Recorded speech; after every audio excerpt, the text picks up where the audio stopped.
Chapter 1. Awakening. In the silence of an October night, a child was born under the crescent moon. This birth signaled the arrival of one with limitless power. The equilibrium of the ninja world had become altered, heralding a new era where strength would be redefined by the hands of this very child marked by fate. October 10th, Konoha Hospital. Come on, Kushina-chan. Just push a little harder. A steady yet concerned voice echoed through the dimly lit room. The cool night air mingled with the sterile smell of disinfectants, creating a stark contrast to the warmth of the moment. There stood a tall, fair-skinned man with blue eyes as deep and boundless as the sky. His yellow hair, extending to his jaw, glowed softly in the lantern light. The red swirl on his all-blue Konoha uniform marked him unmistakably as Minato Namikaze, the fourth Hokage of Konohagakure.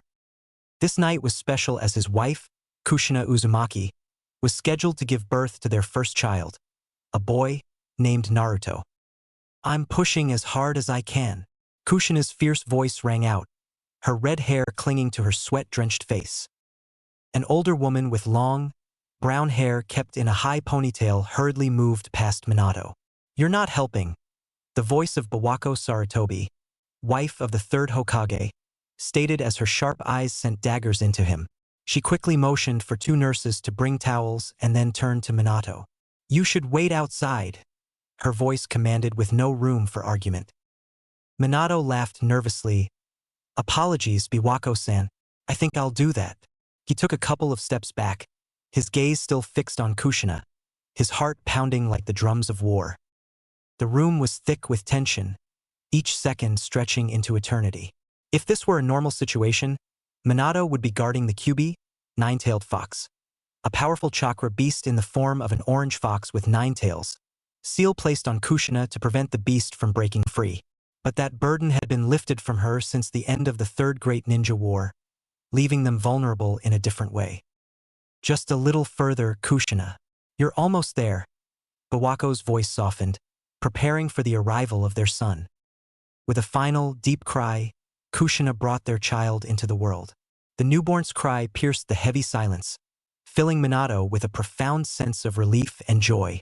He rushed in, eager to hold his son, but Bawako's firm hand stopped him. The mother gets to hold him first, she said sharply, going to hand Naruto to Kushina. Minato rubbed his hand and gave a sheepish smile on his face. He can hold him first, Kushina said, her voice weak but warm. Bawako handed the baby to Minato, who cradled his son carefully. The child's snow-white hair and blue eyes, so like his own, took Minato by surprise. The chakra he sensed within the boy was dense and limitless, unlike anything he had felt before. Is the white hair natural? Minato asked, holding his son closer. The baby had stopped crying, his blue eyes wide and curious, as if taking in everything around him. Bawako was about to speak, but Kushina interrupted, her voice barely a whisper. Yes, it's a rare hair phenotype from my clan. It's considered a sign of good fortune. Minato nodded, lost in the depths of his son's eyes. This moment, this fragile piece was everything he had ever hoped for. He gently handed the baby to Kushina, who held him close, her exhaustion momentarily forgotten. Our little boy, Naruto, he's got his father's face, she murmured, tracing his tiny features with her fingers, causing her son to giggle. But he's got his mother's smile, Minato added, his voice filled with pride and love. The new parents sat closely together, their hearts full, ready to face whatever the future held. Suddenly, the air grew thick and heavy. In the distance, an explosion shattered the night's calm, sending a plume of smoke and debris into the sky. A massive chakra presence loomed, its malevolent power unmistakable. Cries and screams of terror were heard across the entire village as a roar boomed over the land. Minato's eyes widened in shock as he fell upon the sight of the orange tails of the 9-tailed fox swaying in the distance from the chaos. He made contact with the beast's red eyes and could barely make out a Sharingan staring back at him. What the? He muttered, his body tensing. This shouldn't be possible. Is that the Sharingan? Did someone from the Uchiha clan put the 9 tails into a genjutsu? Why would they do that? Minato shook his head. I let my guard down. I should have expected something like this down the road. Quickly, a squad of ANBU materialized beside him. Hokage-sama, the village is under attack by the nine-tailed fox. What are we to do? Minato turned to see Naruto crying from the noise and shaking, with Kushina doing her best to comfort him.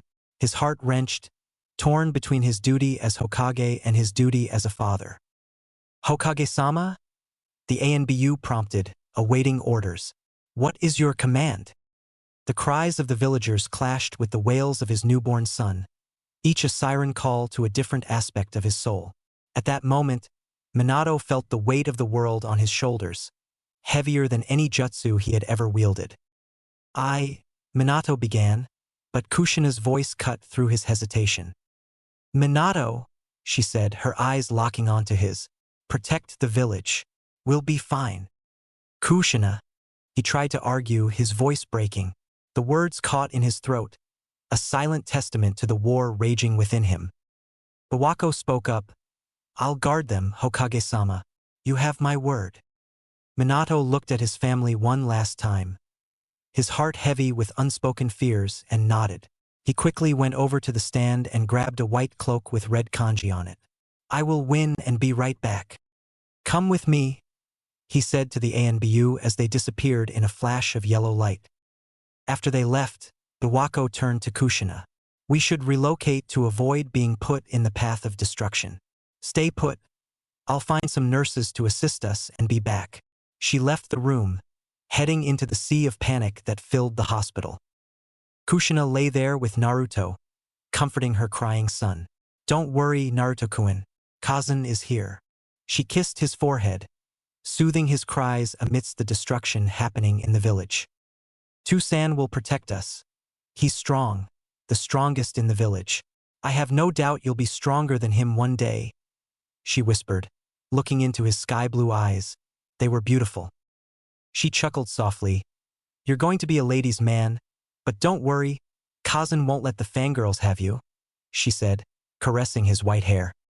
For a moment, Kushina grew silent, lost in thoughts of regret and pain from long ago. I'll protect you, Naruto-kun. That's my duty as a mother. She kissed his forehead and waited for Bawako to return, her mind drifting to the past. I owe it to them. I will protect you even if it costs my life, she stated, staring at the moon in the night sky. 7 years later, Konoha Ninja Academy. The sun filtered through the windows of the Konoha Ninja Academy, a place where the next generation was taught and raised to inherit the will of fire and protect their village. The rays of light cast a warm glow over the rows of desks. The classroom buzzed with the low hum of students' chatter, the occasional scrape of chairs against the wooden floor, and the rustling of papers. At the back of the room, away from the noise and distractions, sat Naruto Uzumaki, dressed in a light blue sweatshirt with a red swirl on the back, gray shorts, and black sandals. His snow-white hair gleamed in the sunlight, and his piercing blue eyes were focused intently on the book about Fuinjutsu. It was the only thing keeping him from falling asleep. It had been a year since the Sandaime Hokage enrolled him in the Ninja Academy. The Sandaime had told him it would be the perfect place for him to become strong, as it was the place where all the strong shinobi in the village had gone. After a year, Naruto was starting to doubt what the old man had told him, and it was a ploy to get him to make friends. He didn't need or want friends, especially if the kids in this class were to be his friends. Why would the strong need friends? It didn't help that his classmates were a bunch of weaklings who were too busy trying to make small talk instead of getting stronger. Speaking of his classmates, some of them stole glances at him, whispering behind his back. He quickly gained notoriety for his sharp tongue and disdain for weakness. His arrogance and intelligence set him apart, making him both admired and resented. But his looks had gained him a group of fangirls, who were seated a few rows ahead, constantly giggling and darted their eyes back to him. At the front of the class, their Chunin instructor, Mizuki, scribbled an equation on the board. Naruto could hear each chalk stroke and see the white particles breaking apart. He guessed it was something to do with his eyes. They had always been special. Right now, they were doing Algebra 2 problems, specifically factoring using the quadratic formula. He learned it from a math book he picked from when he was in the village orphanage. It didn't take long for him to understand everything about it. His eyes allowed him to process and store information very effectively compared to the regular person, plus it helped that math was his favorite subject. But due to this quick processing, certain parts of the day felt like they lasted eternity, especially this day in class. As he listened to Mizuki's voice drone on and on, explaining the steps to solve it, he kept his eyes glued to his book. Why would he listen to this loser, especially when he was doing the problem wrong? The room was stifling, the oppressive heat of the afternoon mingling with the monotony of Mizuki's lesson. Most students were barely paying attention, their minds wandering far from algebra or any school-related subject. Mizuki finished the problem and turned around, his eyes scanning the room until he landed on Naruto. His lips curled into a malicious grin. Here was an opportunity to assert his authority and vent some of his frustration as he saw the demon was fixated on some book. "Uzumaki," he called out, his voice cutting through the classroom's murmur. "Since you seem to think you're above paying attention, why don't you solve this equation?" Naruto didn't look up from his book. He turned a page, seemingly oblivious to Mizuki's words. The classroom quieted, students turning to watch the unfolding confrontation. Mizuki's face darkened with annoyance. "Uzumaki," he barked. "Pay attention when I'm talking to you." Still, Naruto ignored him. Mizuki's patience snapped as he heard a low chuckle from the boy. Grabbing a piece of chalk, he hurled it at Naruto with a quick, angry flick of his wrist. Without looking up, Naruto caught the chalk midair. The room fell silent, the students' eyes wide with shock and awe. Slowly, Naruto raised his head, his blue eyes cold and dismissive, staring deep into Mizuki's soul. "What do you want, loser?" he asked, his voice dripping with disdain. Mizuki's face flushed with embarrassment and fury. "You need to pay attention in class, Naruto," he snapped, his tone laced with sarcasm. "Maybe if you did, you wouldn't be such a disappointment." "No one else is paying attention and you call me out?" Naruto's lips curled into a mocking smile. "But why should I pay attention to a wrong answer, clown? You need to learn the basics before trying to correct someone else." The class gasped, whispers spreading like wildfire. Mizuki's confusion was evident. "What are you talking about?" he demanded. Naruto closed his book with a decisive snap, stood up, and slung his bag over his shoulder. He walked down the aisle, his every step exuding confidence. The fangirls sighed and exchanged excited whispers. Reaching the front of the class, Naruto took the chalk from Mizuki's hand and turned to the board. "Here," he said, writing quickly and confidently, "is how you actually solve it." He worked through the equation, demonstrating the use of imaginary numbers to handle the negative under the square root. Within moments, he had the correct solution displayed. The classroom was silent, students and the teacher alike staring in disbelief. Naruto turned to face Mizuki, with a cocky smirk on his lips. "Simple if you know what you're doing," he said. "Next time, try not to embarrass yourself." He tossed the chalk back to Mizuki, who caught it reflexively, his face a mask of stunned anger. "This class is such a waste of time," Naruto continued, his voice carrying a bored tone. "You're just another insect trying to feel powerful. Go get a life, loser." With that, he turned and headed to the door, leaving a trail of shocked silence in his wake. Mizuki stood frozen, his humiliation rapidly morphing into a seething rage. The students watched Naruto's retreating figure, a mix of awe and resentment in their eyes. "Quit looking at me, weaklings," Naruto stated coldly as his silhouette vanished behind the door frame. Unbeknownst to Naruto, an old man watched the boy from the crystal ball on his desk. Hiruzen Sarutobi sighed as he reflected on what he witnessed. He didn't know how to talk with Naruto and help the boy overcome his arrogance. Since Naruto was kicked out of the orphanage, his worldview changed. He started viewing people in terms of strength and didn't care about their values, only how strong they were. Anyone he deemed weak would not find kindness from him. Hiruzen didn't know how, but Naruto could tell the old Kage was still strong and still listened to him occasionally. They haven't had much time to talk, mostly due to the ongoing war with Kumogakure, Hidden Cloud Village, which was hopefully nearing its end. However, he noticed Naruto would glance at him with a look of disdain from time to time. He needed to have a serious conversation with Naruto before things got out of hand and their relationship fell apart. He was about to get up and go after the boy, but then his eyes fell upon the skyscrapers of paperwork before him. Hiruzen groaned and called out to one of his ANBU guards nearby. "Cat!" he summoned. Quickly, a kunoichi with long purple hair and a cat mask appeared in his office. "Yes, Hokage-sama," she spoke. "Please inform Irika that Naruto has left his class yet again," Hiruzen said. The ANBU nodded before disappearing. Hiruzen looked at the ceiling, seemingly lost in thought. "Kushina, Minato, I am sorry that I've done a poor job looking after Naruto. I wish you two were here to raise him properly. I hope you two can forgive me." As Naruto made his way from the academy gates to the training grounds, he felt the weight of countless eyes on him. Villagers stared at him, their faces twisted with contempt and fear. He caught fragments of their hushed conversations. "Monster," "demon," they called him. Naruto's jaw tightened. He could feel his blood boiling beneath his skin. "What are you staring at? Got something you want to say?" he snapped, his voice laced with irritation. The villagers recoiled, eyes widening in surprise that quickly turned to anger and discomfort.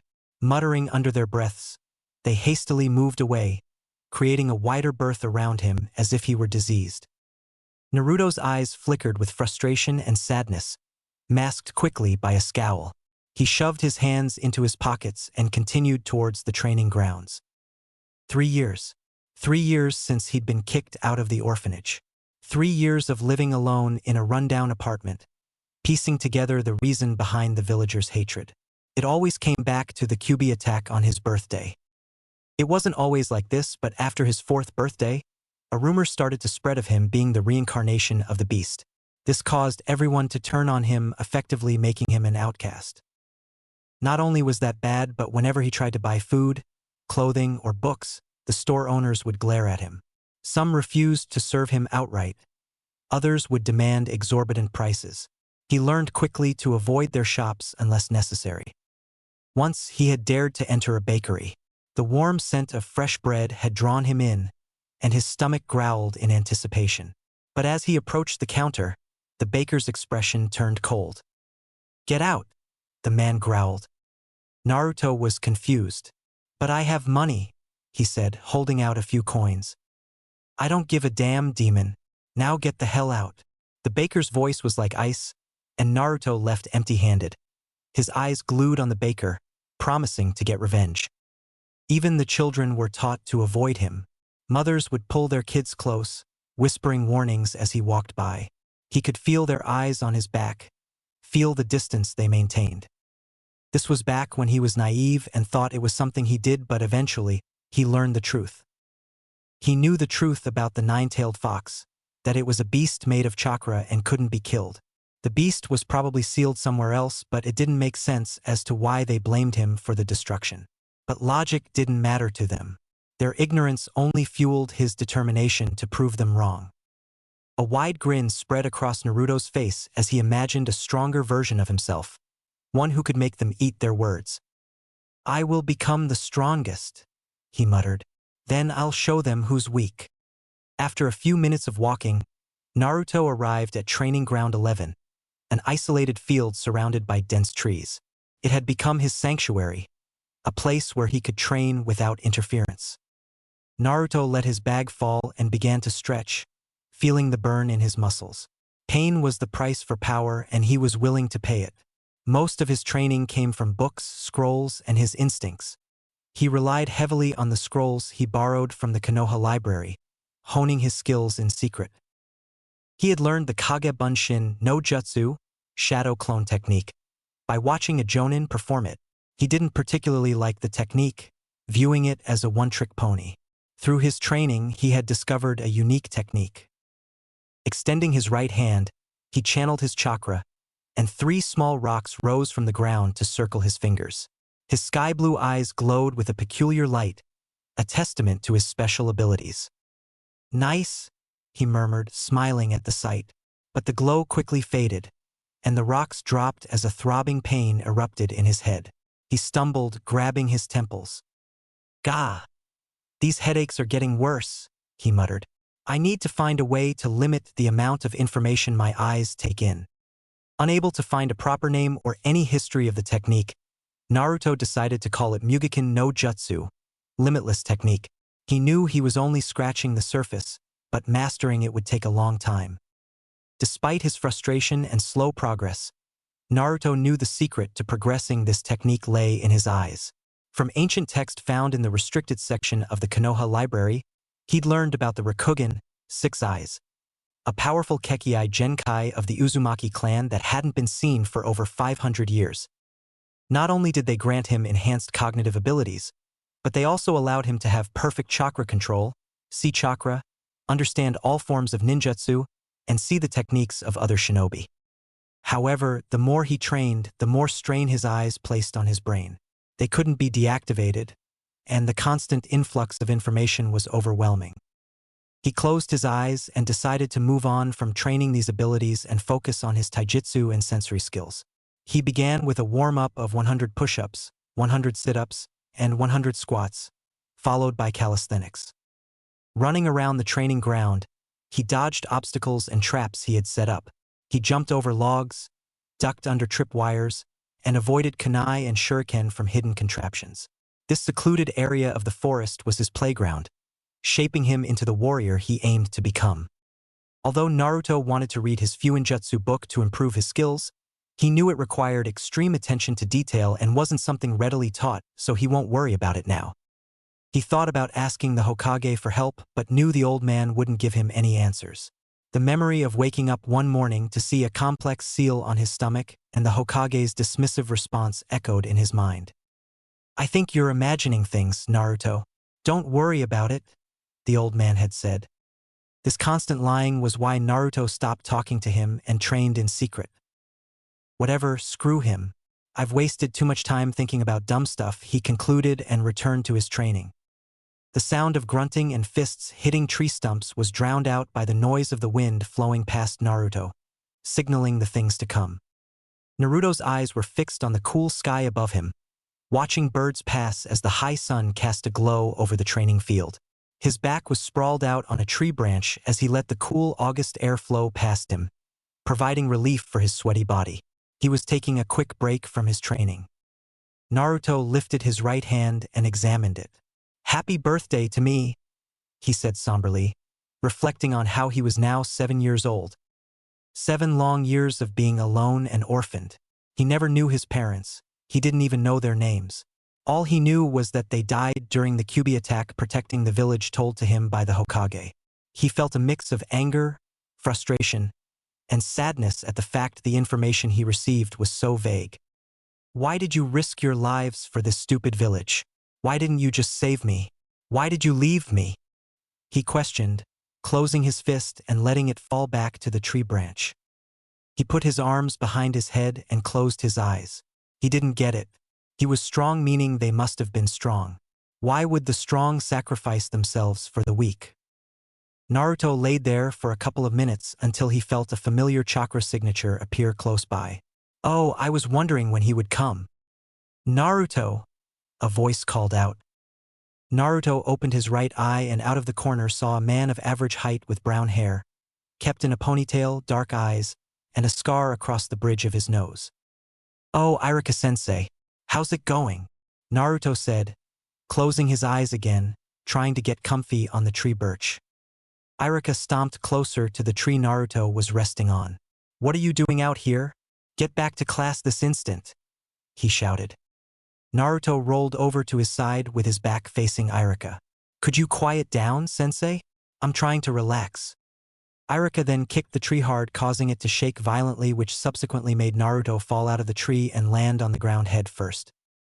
Ow, he said, quickly getting up and sitting down as he rubbed his hand. You could have killed me. Iruka looked at Naruto, crossing his arms. None of this would have happened if you just stayed in class. Why would I sit in that class and listen to that loser? He hates me and doesn't even know what he's talking about, Naruto retorted. Everyone hates me. Iruka softened up at Naruto's last statement, taking some time to figure out the right things to say to him. It was true that a lot of people hated Naruto for something outside of his control. Irrational hate is very difficult to overcome.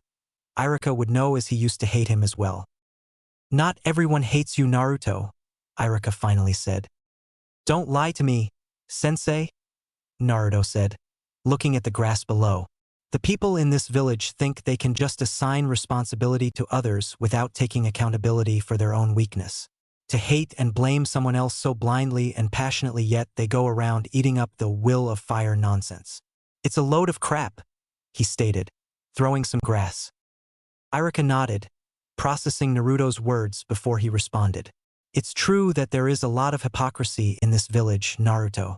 I won't disagree with you, but hypocrisy is a part of our human nature. I'm not excusing their actions, but just because the villagers treat you badly, teachers treat you badly, or even your classmates, it doesn't mean you have to resort to the same tactics.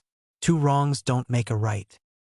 Naruto kept his attention on the ground, listening to his words but not engaged. Iruka kept his patience as he truly wanted to help Naruto. Listen, Naruto, I don't hate you.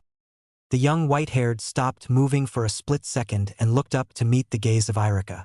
Confusion was etched across Naruto's face as Iruka had never spoken to him like this. Throughout your short time at the academy, I've got to know you better as a student and person. I think you're probably the smartest student who's ever been enrolled at this academy. Your ability to solve complex problems and break them down is amazing. I don't think a lot of Jonin could process information as quickly as you do, Iruka continued. And, as much as it drives me insane, you can be funny and land a good joke from time to time. A genuine laugh escaped from Naruto's mouth. Thanks, sensei. I try my best to make fun of everyone. Iruka rolled his eyes. Yeah, sure. What I'm trying to say is that you have a lot of potential to do a lot of good. To help or even save people. Don't let the way people treat you dictate how you want to act. Yeah, I guess you're onto something. If I save people, it'll boost my popularity and get everyone to take notice of how cool I am, Naruto said, grinning ear to ear. That way, news of my strength will travel quicker. Thanks, Iruka-sensei. No, that's not the... Iruka took a deep exhale and pinched the bridge between his nose. I'm not going to let you rile me up again. All I want for you is an attempt at being nice. I'm not saying to be buddy-buddy with everyone. Just try to make some meaningful connections. If you genuinely don't like someone, don't force yourself to be in their presence, but it's not good to be alone. I too was an orphan, so I know the feeling. Just give it a shot. Iruka looked down at the white-haired boy with the vast and deep blue eyes. You understand me, Naruto? Naruto gave a mini salute. Yes, sensei. I'll do my best to get everyone to accept my coolness and status as the strongest. Iruka shook his head. He needs to humble himself. His arrogance may get him killed one day. Okay, let's go back to the village, he said, ruffling Naruto's wild hair. Let's say we get some ramen at Ichiraka's after school to celebrate your birthday. Naruto was surprised yet again by Iruka's kindness. He tried to fight this feeling off but couldn't deny the affection felt nice. Thanks, sensei, he said softly and genuinely. Iruka smiled. You're welcome. But what about Mizuki? I know you said to be nice, but he's a terrible teacher and has it out for me. I'm starting to think he's a closet pedo and is trying to prey on me, Naruto said with a joking tone. I'm not stepping one foot in his class ever again. Did he just call Mizuki a closet pedo? Iruka pondered, wondering if Naruto was being serious or messing with him. But he has been acting strange and hostile towards Naruto as of late. Maybe I should... Can I be put into your class? Pretty please. The begging voice of Naruto rebounded, taking Iruka out of his thoughts. He looked to see Naruto on his knees. Get off of the ground and stop begging. Ugh. If you come into my class, you have to show up every day and limit the horsing around. Naruto quickly got up. Not happening, but what about this instead? I will only show up when homework is due, there is a test that day, or if it's something important. But I automatically fail for the entire year if I score under 100% on any assignment. That's too harsh of a punishment, Iruka responded. Come on, Iruka-sensei. Be careful not to downplay my abilities. I alone am the smartest one, Naruto smirked. You'd best believe it. Iruka looked at Naruto blankly for a few seconds while his eyelids twitched. Alright, let's just go back before the academy ends. Also, you need to start being more humble. Naruto waved his comment off. My arrogance is just part of my irresistible charm. This kid? Irika sighed but then smiled, putting his hand on Naruto's back as they ventured back to the academy with the sun's radiant glow guiding their path. Konoha Ninja Academy. Naruto and Irika arrived back at the academy after a 30-minute walk. My class is out for recess. When the bell rings, follow the students back to my classroom, Irika instructed. And don't cause any trouble. Ow, sensei, you're hurting my feelings, Naruto faked. When have I ever started a fight? Irika gave him a stern look. I'm serious, Naruto. Don't do anything stupid. My class is filled with clan heirs, so you don't want to mess with them and end up having a whole clan against you. They're not as thick-skinned as you and I. Naruto shrugged his shoulders. Ha! If they get mad at words, that's on them. Irika sighed. I just pray that he doesn't run across Sasuke. Those two constantly arguing back and forth will be the death of me. It's bad enough I've got fangirls, a lazy student, a shy kid, a food addict, a wet dog running around, and insects crawling all over the place. Yeah, I'll handle your paperwork, but I'm serious. Do not get into trouble. If you do, I'll make you pay, Irika said with a foreboding tone. Yeah, whatever, Naruto responded. Irika began walking away into the academy building, muttering something about needing a drink. Meanwhile, Naruto made his way to the academy field where his new classmates would be. The academy field was an open space with various pieces of equipment sprawled out where students could train taijutsu and ninjutsu. There was a row of 4 wooden posts for ninja tool training and a large tree near the outskirts of the fence guarding the academy from onlookers. So this is it, huh? Not that impressive, Naruto mused, continuing his journey through the field, taking in everything around him. He began to see the silhouettes of his classmates and could make out some appearances. He saw a pink-haired girl with a red bow laced on her head, and a blonde girl with a long ponytail consoling a dark blue-haired girl with strange pupils. Those two are weak, Naruto pondered as his Rakugan scanned their chakra networks. But that girl, she's got a special chakra signature. I wonder if she's from the Hyuga clan given the weird eyes and all. He kept looking around, eventually spotting a pineapple-shaped head boy trying to rest his head while some kid ate chips loudly. Another kid was wearing a fur hoodie with a puppy resting on top of his head. He also spotted a guy with some round black glasses holding his finger out with a small bug crawling on it. They looked like they were in a deep conversation, in which Naruto could barely make out what they were saying. Sasuke and fight are 2 important words he caught. Who's this Sasuke guy and did a fight just happen? He started to get excited at the possibility of having someone that could rival his strength. Those guys look like they're from some of the lesser clans in the village. They don't look that strong, but that bug guy has some cool glasses. I got to get some shades like that. Naruto chuckled as he continued walking. But this Sasuke guy, I wonder who he is and what clan he's from.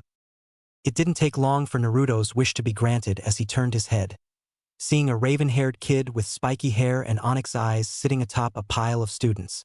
The raven-haired kid wore a black long-sleeved shirt with a high collar that had a red and white clan crest on the back, gray shorts, and black shinobi sandals. That's the Uchiha crest. His eyes told him there was something special within Sasuke, something that held tremendous power. A wide grin appeared on Naruto's face. This just got very interesting, he chuckled, heading toward the pile of students. Let's see how strong you are, Sasuke.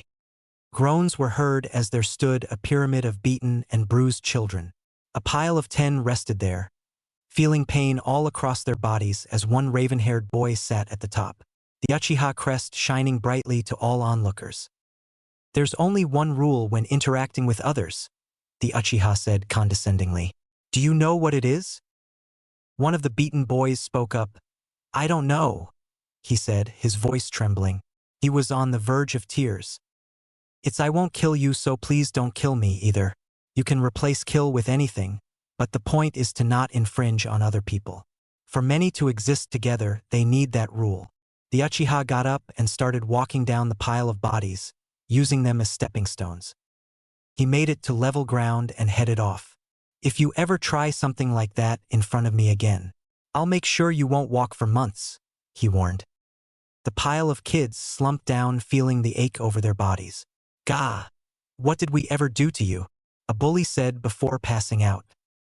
A far distance away from the pile where several onlookers stood with various reactions.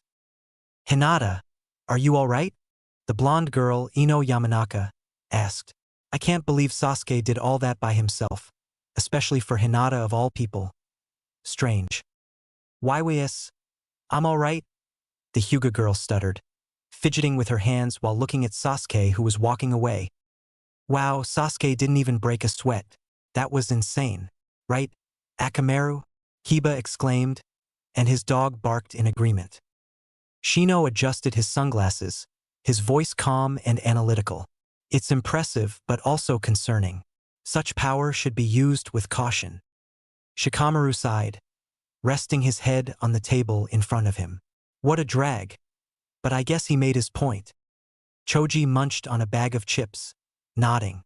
"Yeah, but he didn't have to be so harsh." "Oh my gosh, Sasuke-kun, you're so cool," the pink-haired girl, Sakura, screeched out, pumping her fists in the air. Sasuke ignored their comments and kept walking forward. These people didn't matter to him. However, he soon heard a grunt and turned to see one of the bullies throwing a punch. Before the blow could land, a hand quickly chopped the bully in the back of the neck, causing him to fall face-first to the ground. Sasuke was then greeted by the smile of a kid he had never seen before. "Looks like you missed one," a white-haired kid said, sporting a shit-eating grin. His eyes were very blue, reflecting the pattern of the sky. It made Sasuke feel uneasy but also slightly intimidated. Sasuke raised an eyebrow, trying to understand who this was. "Who are you?" he asked. "I'm Naruto Uzumaki, the strongest," Naruto declared, confidently. "The strongest?" Sasuke mused. "You must be delusional if you think you're the strongest. You're Sasuke, right? I'm guessing you're part of the Uchiha clan, given your broody nature," Naruto chuckled. "But I didn't think you'd be this emo." "Why do you care?"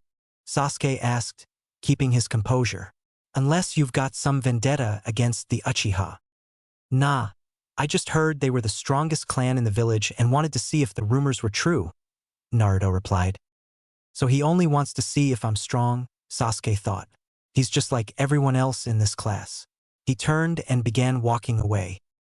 "Hey, where do you think you're going?" Naruto shouted. Sasuke kept walking. "Away from you, loser." Naruto put his hands in his pockets. "Wow, and here I thought the Uchiha were cool. No wonder they're not liked around the village. They walk around with sticks up their asses." Sasuke stopped in his tracks, and a brief silence fell over the group. Ino and Sakura's initial admiration and interest in the new boy quickly turned to annoyance.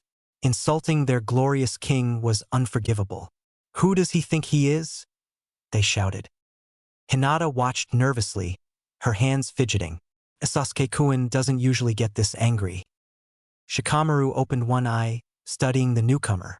"Already starting a fight on his first day. I need to avoid that guy. If not, he's gonna make my life troublesome." Choji, munching on a bag of chips, glanced at Shikamaru. "This is gonna be trouble, isn't it?" They both look ready to explode. Shino adjusted his sunglasses, his tone neutral but with a hint of curiosity. "Not necessarily. Sasuke is the one being provoked and is on the verge of reacting because of this newcomer's comments. I wonder who he is." Kiba smirked, folding his arms. "Whoever he is, he's got guts. I'll give him that. But he's picking a fight he might regret. Right, Akamaru?" His dog barked in agreement. "I guess you didn't like it when I insulted your precious clan," Naruto taunted. "Are you going to cry me a river?" Sasuke turned around, fists clenched, jaw tight. Naruto smiled, seeing his frustration. The Uchiha walked back to Naruto, stopping a few feet away. "What did you say, Yuzuritanki?" he spat, trying to intimidate him. "You heard me, Kasama?" Naruto egged him on. "You Uchiha bastards walk around with sticks. Your butts." Sasuke's anger flared and he moved forward. Naruto sensed Sasuke's chakra rising. "Oh, what are you going to do? Fight me? Don't be mad." You can't dish out insults if you can't take them. Sasuke's shadow rippled, while Naruto's eyes began to emit a faint blue light. In an instant, they grabbed each other's shirt collars and went for a punch. Before their fists made contact, a loud voice boomed across the field. "What the hell are you two doing?" Naruto and Sasuke turned to see Iruka storming toward them. Iruka glanced at the pile of beaten-up students, then back at the boys. "Naruto, didn't I tell you?" Naruto cut him off, a smirk playing on his lips as he tightened his Sasuke's collar. "Hey, don't pin this on me." Mr. Sunshine over here lost his cool. "What did you call me, loser?" Sasuke snarled, tightening his grip as well. "You got any better comebacks than calling me loser, you piece of—" Iruka grabbed Naruto's collar. "Hey, ow wow," then grabbed Sasuke's, causing both boys to let go of each other. "You two are coming with me?" Iruka said, dragging them away. "This is exactly what I feared. This is Sasuke's third fight of the week. I'll have to talk with his parents again and with Lord Third about Naruto's behavior," he thought. "I need a vacation." In front of the classroom, Iruka stood giving his lecture on the history and founding of Konoha. Everyone had their eyes glued to the front of the class. Not because Iruka's lesson was particularly interesting, but because to the right of Iruka were Naruto and Sasuke holding a bucket of water over their heads. Their arms quivered, legs shaking from exhaustion. The class snickered at their predicament, delighted by the sight of the two troublemakers suffering. "Think they'll finally behave now?" one student whispered. "Doubt it," another replied, giggling. Finally, the bell rang, signaling the end of class and their punishment. The two felt relief wash over their bodies as they placed the buckets down. The other students packed their bags and exited the classroom, rushing to meet their parents who were waiting for them. Hinata took one last look at Sasuke before exiting the class. She felt responsible for him being punished. Iruka turned to face them, a stern expression on his face. "I hope you two have learned your lesson," he said. Naruto and Sasuke looked at each other before nodding and turning to Iruka. "Yes, sensei. We've learned our lesson," they spoke in unison. Iruka nodded approvingly. "Good. Now, follow me." Before he could finish, a smile shot across Naruto's face and Sasuke's forms flickered before the two then disappeared in a puff of smoke. "What the?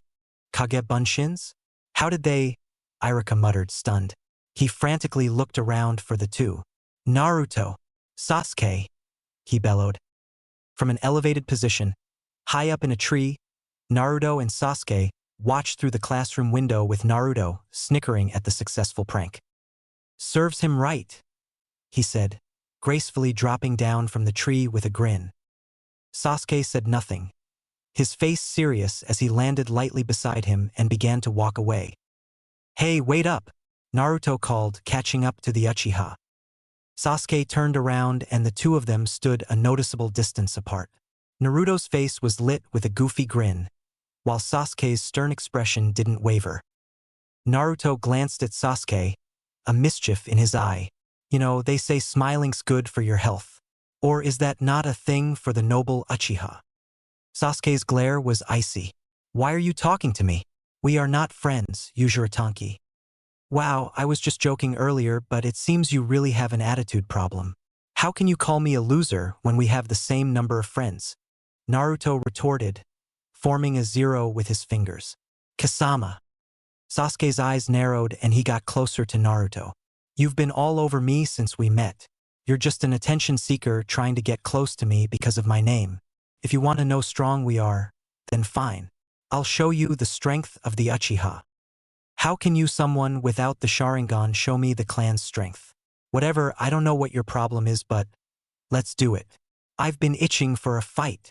Naruto grinned, getting into a ready stance. "Bring it on." Before they could engage, Naruto sensed large chakra presence nearby. He dropped his stance and turned around, his eyes glowing faintly. "What the? Has someone been watching us this whole time?" Sasuke noticed his change in demeanor and looked in the same direction, curious as to what Naruto could see. "I'm impressed you could see me from back here." A voice emerged from the darkness, as soft as the rustle of leaves. "You must have good eyes." A silhouette materialized from the bushes, revealing a tall man with long dark hair styled in a ponytail with center-parted bangs. He had dark eyes with long, pronounced tear troughs, yet his face was tranquil, and his posture held the weight of unspoken stories. Sasuke's face softened in recognition. "Itachi, what are you doing here?" "Father sent me to get you.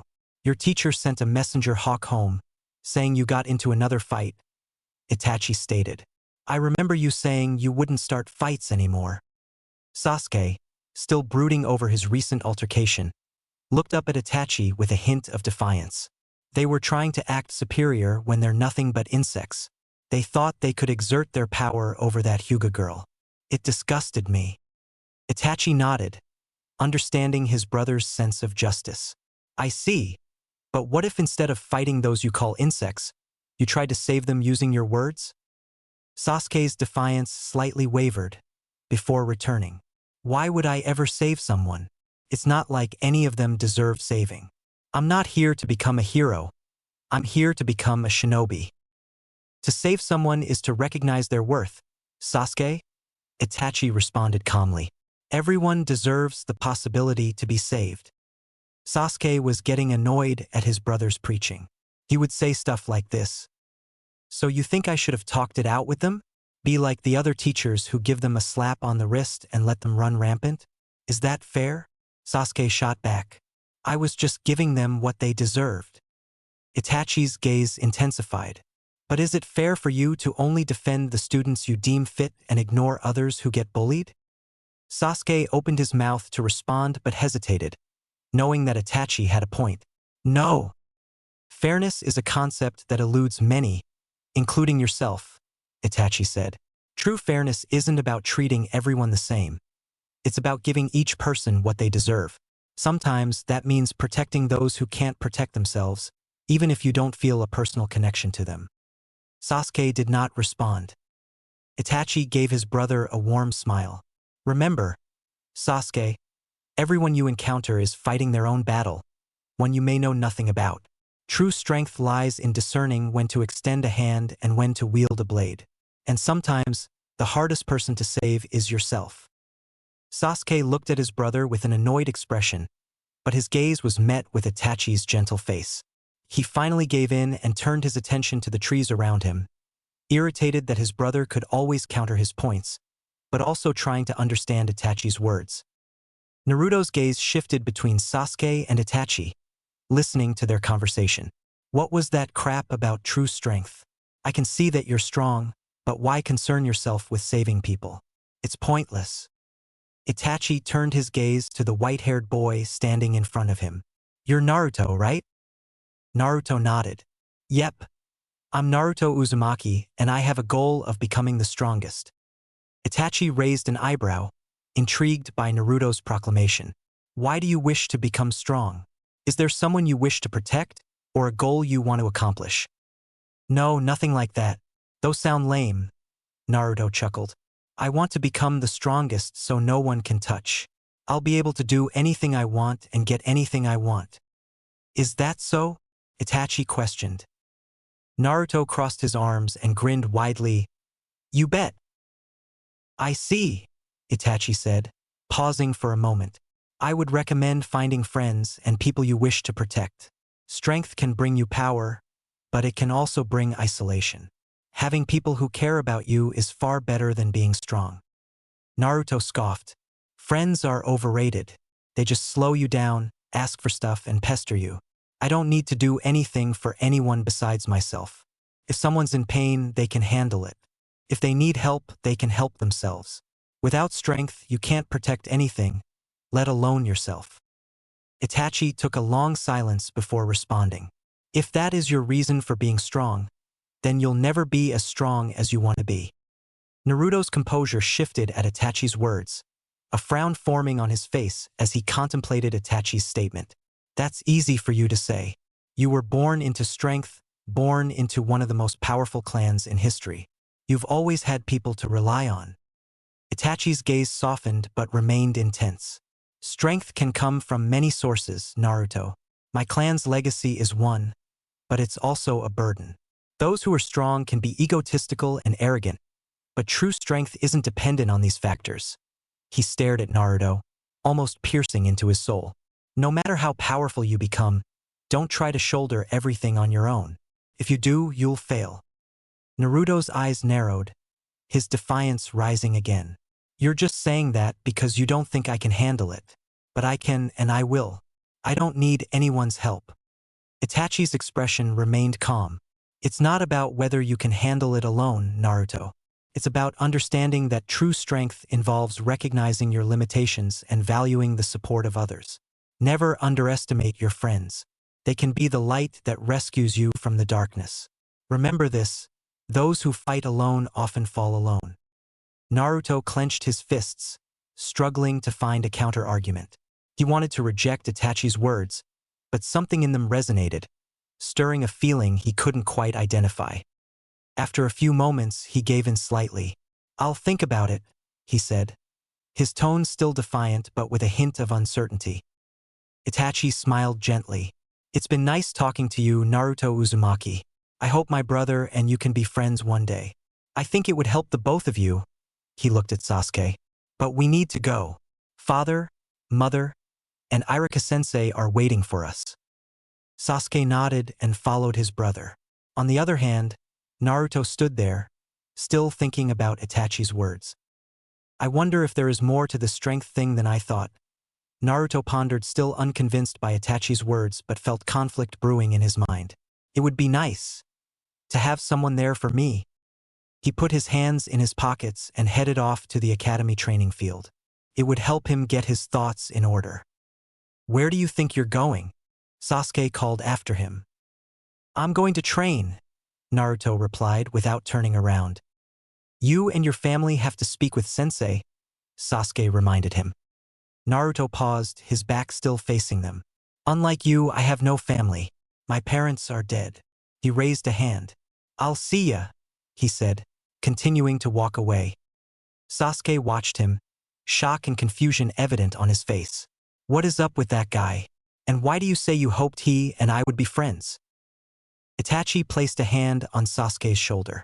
People are often more than they seem, Sasuke. Remember that, he said, guiding his brother back towards the academy. And I meant what I said. I believe you two could help each other. What? I can tell you find him interesting given you speaking with him for that long.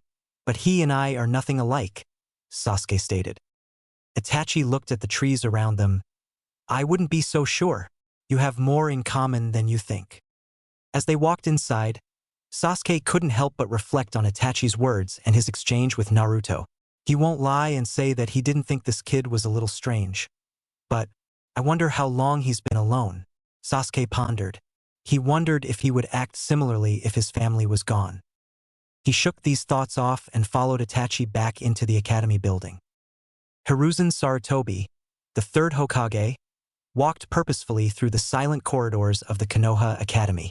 As he turned a corner, he came face to face with Fugaku Uchiha, Makoto Uchiha, their eldest son Itachi, and their youngest, Sasuke. Hokage-sama, Fugaku said, his tone cold and formal, eyes meeting Hiruzen's with barely concealed tension as they passed each other. Good day, Hokage-sama, Makoto added, offering a warmer nod. Itachi and Sasuke nodded in a similar manner. Hiruzen nodded back. Makoto, Itachi, Sasuke, a good day to you as well. What brings you here? Makoto asked, curiosity evident. I've come to talk with Iruka regarding the altercation between your son and Naruto. Since Naruto is an orphan, I've been acting as his guardian. Oh, Iruka didn't mention anything about a fight, Makoto said, her smile not entirely friendly as she turned her attention to Sasuke. Sasuke glanced at the ground, realizing he was in trouble. Feeling guilty for getting the boy in trouble, Hiruzen awkwardly excused himself. Iruka is waiting for me. Have a good day, he said, continuing on. But his gaze lingered on Itachi, who looked back at him with an unreadable expression. The tension in the air was thick and palpable as the two passed each other. After a short period of walking, Hiruzen finally arrived at Iruka's office. The small, cluttered room was a stark contrast to the pristine corridors in the Hokage's office. Irika stood quickly as Hiruzen entered, bowing slightly in respect. Hokage-sama, please have a seat, Irika said. Hiruzen sat down, motioning for Irika to do the same. Irika, how are the students faring? Well, Hokage-sama, Irika began cautiously. I have concerns about Sasuke Uchiha and Naruto Uzumaki. Sasuke's behavior has become more concerning as of late. He's been training obsessively, isolating himself, and getting into fights. Hiruzen nodded thoughtfully. Keep a close eye on him. The Uchiha carry a heavy burden, and Sasuke is a good kid. Do you know what caused the fight today? Irika glanced at his notes, frowning slightly. Yes, it seems Hinata Hyuga was being bullied, and Sasuke intervened. Hiruzen mused, rubbing his chin. Boys often feel a strong desire to protect girls from a young age. What about Naruto? Irika sighed deeply. As for Naruto, he's been more disruptive than usual, particularly towards others. It's been difficult to guide him. And there's also his ongoing conflict with Mizuki. Oh, Mizuki? Hiruzen prompted. I remember you were close when you were younger. He, too, lost his parents in the Nine-Tails attack. Yes, Irika said somberly, but he's been extremely hostile towards Naruto lately. I've tried to handle it privately, but Mizuki ignored my concerns. Due to this, I've decided to move Naruto into my class. Hiruzen took out his pipe and lit it, taking a thoughtful puff. I shouldn't be telling you this, but we've received reports of his suspicious behavior. Mizuki has been seen near restricted areas, including the Hokage's residence, late at night. We don't have conclusive evidence yet, but he might be using a gullible student to further his schemes, or worse, targeting one. Irika's eyes widened slightly. That's troubling. I'll keep a closer watch on him. Good, Hiruzen replied gravely. And there's another matter. Kumogakure will be sending their Shinobigashira, head ninja, to sign a peace treaty in 2 months to end the war. However, we've intercepted documents suggesting they plan to meet with a smuggler in exchange for Uzumaki girl from Kusagakure during the treaty. Irika looked surprised.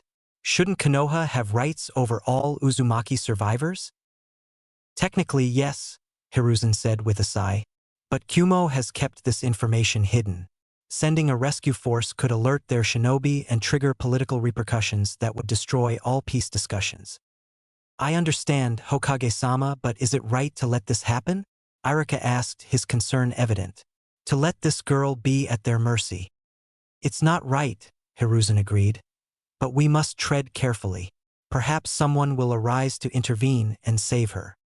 Irika nodded, absorbing the gravity of the situation. Understood. But, Hokage-sama, why are you telling me all this? Hiruzen paused, his gaze sincere. Because I trust you, Irika. The will of fire is dimming, and we need a new generation to reignite it. You are the best teacher to inspire and guide these young shinobi. That's why, effective immediately, you will be appointed as the headmaster of the academy. Irika stood, deeply moved by Hiruzen's words. Hi, Hokage-sama. Hiruzen smiled warmly, standing up to leave. Take care of them. I know you'll do well. As Hiruzen exited the office, Irika stood tall, a renewed sense of purpose burning in his eyes. Konoha Ninja Academy Training Grounds. The sound of a kunai embedding itself echoed across the training fields of the academy. Naruto gripped another kunai tightly and launched it effortlessly, the blade finding its mark dead center on the wooden target. The repetitive motion calmed his mind, helping him to focus especially after his talk with the enigmatic figure that was Itachi Uchiha. However, his practice was interrupted by the sound of approaching footsteps. He turned to see Mizuki walking toward him with a disingenuous smile. Naruto, it's disappointing to see you leave my class, Mizuki said, the smile not reaching his eyes. Especially when we were starting to get along so well. Naruto rolled his eyes, his annoyance evident. Cut the act, Mizuki-sensei. What do you want? Mizuki's smile faltered, replaced by a more calculating look. Straight to the point, huh?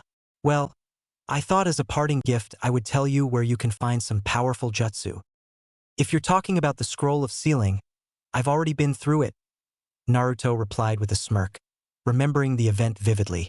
Didn't impress me much, though. The smirk faded as memories of the Hokage's council berating him resurfaced. Shaking his head to clear it, he focused on Mizuki. If that's all, I've got more training to do, he said, getting ready to throw another kunai at the wooden post. Mizuki's expression turned slightly desperate. I know where you can find something better. One of the fourth Hokage's scrolls. Naruto stopped and turned his attention to Mizuki, his ears perking up at the mention of the fourth Hokage. He was a legendary figure who had perished during the Ninetales attack. Known as the village's strongest, his jutsu were revered for their power. Intrigued yet cautious, Naruto crossed his arms. Why would you tell me that? Damn this brat. I really underestimated his intelligence. I've got to play into his ego.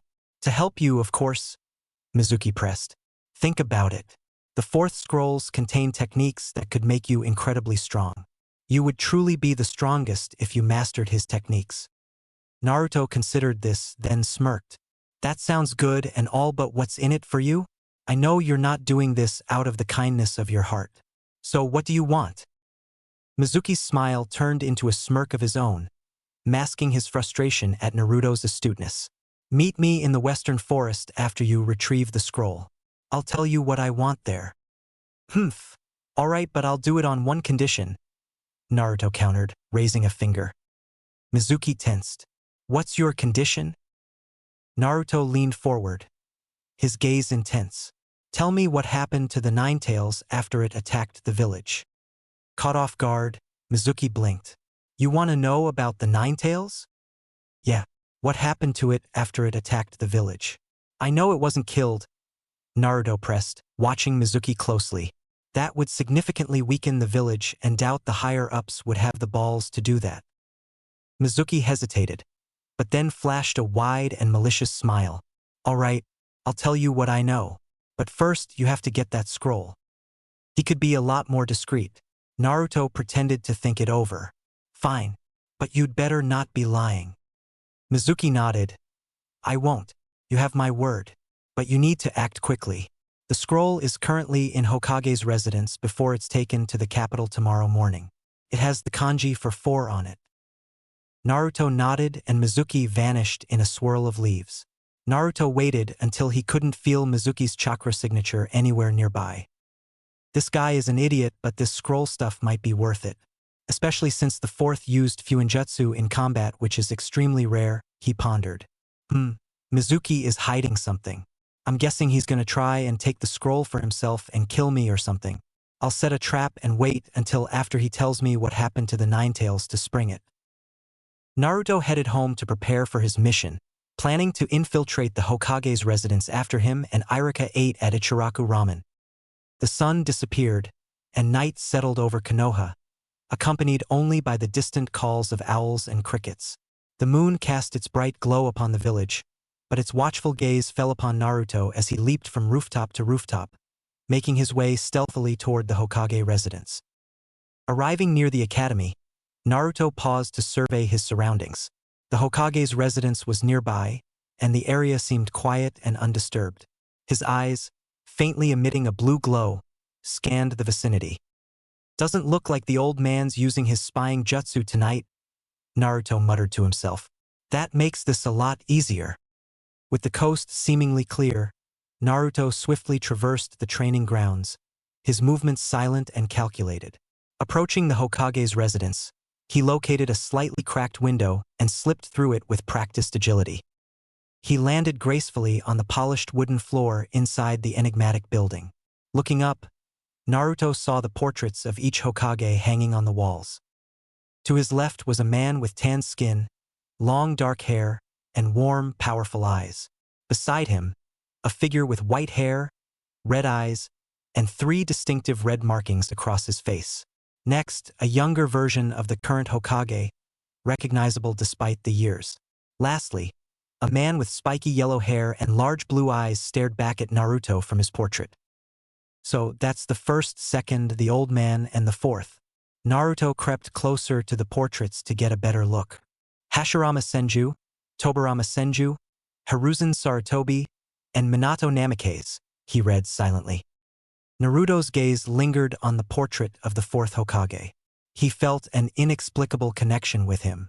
It was strange. The feeling intensified as he realized they shared a striking resemblance. Similar bone structure and eyes, with only the hair color being different. What is this feeling? Naruto pondered, reaching out instinctively. But a new presence approaching snapped him back to the task at hand. I got sidetracked. I need to find that scroll. Refocusing, Naruto scanned the room meticulously, searching for the scroll Mizuki had mentioned. After a brief search, he located it. Security here is terrible. Anyone could walk in and take whatever they want. With the scroll now in his possession, Naruto swiftly performed the hand sign for Kagebunshin no Jutsu. A perfect replica of himself materialized in a puff of smoke. Naruto instructed the clone to transform into the scroll and remain hidden until further notice. Simultaneously, Naruto sensed the approaching presence draw nearer. Footsteps echoed loudly on the hardwood floor, growing louder with each step. Just in time, Naruto thought. He hurried back to the window, exiting the way he had entered. Moments later, the door to the office swung open as a Chunin guard entered, shining a flashlight around the room lazily. "Looks all good," the guard muttered, closing the door and leaving. The scroll remained undisturbed in its place. Naruto sat deep in the nearby forest, carefully unsealing the fourth Hokage's scroll and absorbing its contents before meeting Mizuki. Immediately, Naruto realized the fourth's intelligence had been vastly understated. The sheer breadth of knowledge in the scroll boggled his mind. His eyes darted across pages filled with notes around each technique. "I've struck gold," Naruto mused as he laid eyes on the Rasengan and the Hiraishin no Jutsu, flying Raijin Jutsu. The Rasengan utilizes principles of rotation, power, and containment, he read aloud. Naruto's mind raced. The user molds chakra, converging it into one palm to swirl together. Advanced chakra control isn't an issue, but converging it to a single point. His Mukujin no Jutsu heavily relied on mathematical and scientific concepts, particularly the concept of infinity. It allowed him to create natural negative numbers and apply them to himself and other objects, allowing him bending and distorting spacetime. What if I tried to apply the convergence or divergence of infinity? Naruto trailed off, realizing a new opportunity. I'll revisit this later. Naruto pushed his thoughts aside and continued to read the notes on the Rasengan. This technique draws inspiration from the Baijidama, tailed beast bomb. I had to devise a technique after facing two powerful Jinchuriki. Instead of the usual 8-to-2 negative to positive chakra ratio, this technique employs negative chakra. Why is that? He paused to ponder. Perhaps positive chakra is rare. I wonder what happens with a 1-to-1 ratio. But what's this? He scanned further down the scroll. Kushina-chan was the one who came up with the name. I have to get stronger to protect her from this war. Naruto lowered the scroll, puzzled. Who is this Kushina? His wife, sister, or mother? Why did the fourth want to protect her? He shrugged, moving on to the Hiraishin. The Hiraishin is a spacetime ninjutsu that creates a wormhole for rapid travel. You need to tag your target with a seal before teleporting. Naruto groaned, realizing his lacking Fuinjutsu skills. I'll come back to this later. He left more notes on Fuinjutsu that should help. Naruto glanced up, noticing the moon had moved across the night sky. I should wrap this up and deal with Mizuki, so I can get back to training especially with this. Suddenly, a rustle in the bushes caught his attention, but he remained unfazed as a clone emerged, holding another scroll. You better have finished copying everything in it.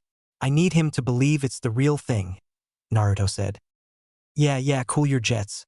It's all in here, the clone responded. Even the little surprise for our former teacher. It's going to be quite the show. Naruto and his clone exchanged a smile. All right, time to go, Naruto said, about to reseal the fourth Hokage's scroll when something caught his eye. Near the Fuinjutsu section, a different handwriting stood out. Naruto's Rakugan helped him discern it belonged to a woman from the strokes and cleanliness of the kanji. The note read something about, if you see this, I'm waiting for you in the shower with a heart drawn. Did that Kushina woman write this? I guess this confirms they were lovers, as it would be pretty weird for a sister or mom to write this. Naruto muttered, feeling a mix of surprise and uncomfort. He shook his head and shivered, trying to shake this weird feeling off. Naruto continued to read further and came across a section labeled Uzumaki Sealing Techniques. Reaper Death Seal, Adamanate Sealing Barrier, for symbol seals, and 8 trigram seal. These are techniques used by the Uzumaki. So she was not only the lover of the 4th Hokage but an Uzumaki as well. Huh? I remember reading that the Uzumaki were close allies to the village. They were powerful due to their mastery at Fuinjutsu and large chakra reserves. That's most likely why a lot of the clan members were chosen to be Jinchuriki. I wonder if she was a Jinchuriki. Naruto pondered. This makes me look like a hypocrite when I was talking to Itachi, since I'm a part of the clan as well. Hey, can you stop thinking so loud? Your thoughts are practically shouting. The clone teased. Oh, right, Naruto said sheepishly. I wonder how many Uzumaki are left. His clone crossed his arms, getting impatient. Not many, as they were subsequently destroyed in the Second Great Ninja War, causing the clan to be you're missing something important. That being? Naruto asked curiously. Come on, boss. Thought you were supposed to be the smartest. The clone teased. Naruto's eyelid twitched at his clone's behavior. Is this how other people see me? He mused. The clone put a finger to his temple. Think about it. We look like the 4th Hokage and we have the Uzumaki clan name. What another Uzumakis have been recorded in this village? Realization flashed across Naruto's face, and at that moment, he felt his stomach turn and body shake, giving the threat of collapse. Yo, are you good? The clone called out, seeing Naruto stagger. Naruto blinked a couple of times and regained his balance. Yeah, I'll be fine. Just take the original back to the apartment. I'll deal with Mizuki. The clone nodded and left, leaving Naruto with the replica tightened his grip around the scroll, his emotions in a whirlwind. He was the 4th Hokage's son, born of Kushina Uzumaki. Memories from childhood clicked into place. Constant surveillance, confinement to the village, and leniency for certain actions. But this didn't make him feel better, as he started to get more angry as he thought about his treatment in this village. Everyone loved the Yondaime but hated him. However, his mind soon whiffed to image of the Hokage, the man who had constantly lied to him his entire life, always downplaying his perception and never being honest with him. He didn't get why he didn't just tell him. It wasn't like they looked significantly different. There would be no harm in telling him who his parents were. You old fool, he snarled, clenching his fist, but then calmed himself. Taking a deep exhale, he still needed to deal with Mizuki before he went after the old man. With his mind refocused, he ventured off to the spot Mizuki had instructed him to meet. Although he was focused on his next task, Naruto's feelings were all over the place. He was happy and glad to know who his parents were, but at the same time he felt hurt. Naruto continued jumping through the treetops in the dead of night, his only companion being the lone moon watching him from the heavens above. Mizuki was impatiently waiting for Naruto at their meeting spot. The area was dimly lit, and shadows danced on the grass as the night deepened. He had been waiting for a long time and was growing irritated. A foot was heard touching the ground from behind as Mizuki swirled his head around, meeting the gaze of a, surprisingly, straight-faced Naruto. I knew you would come, Mizuki said with a sly grin. I see you've gotten the scroll. I'll tell you the truth about the 9 tails, but first I'll you what I want. You want the scroll, right? He kicked the scroll to Mizuki, who had a stunned expression. It was obvious from the start. Those techniques are below me, Naruto lied. Now tell me what happened to the 9 tails after it attacked the village. You're a fool, Naruto, Mizuki chuckled. But I'll uphold my promise. You want to know about the 9 tails? Huh? The Chunin instructor took a long pause before a devious smile appeared on his face. You are the 9 tails. The beast is sealed inside of you. Naruto stood there as Mizuki laughed maniacally, thinking he'd broken the boy. However, little did he know was that the suspicions Naruto had were just confirmed by this statement. Naruto scoffed. That's stupid. I'm probably the Jinchuriki of the 9 tails, clown. But that doesn't explain why I can't feel the Nine-Tails chakra within me, he silently thought. Mizuki smirked, his eyes glinting with malice. Whatever, you're nothing but a failure, but I can't leave just yet.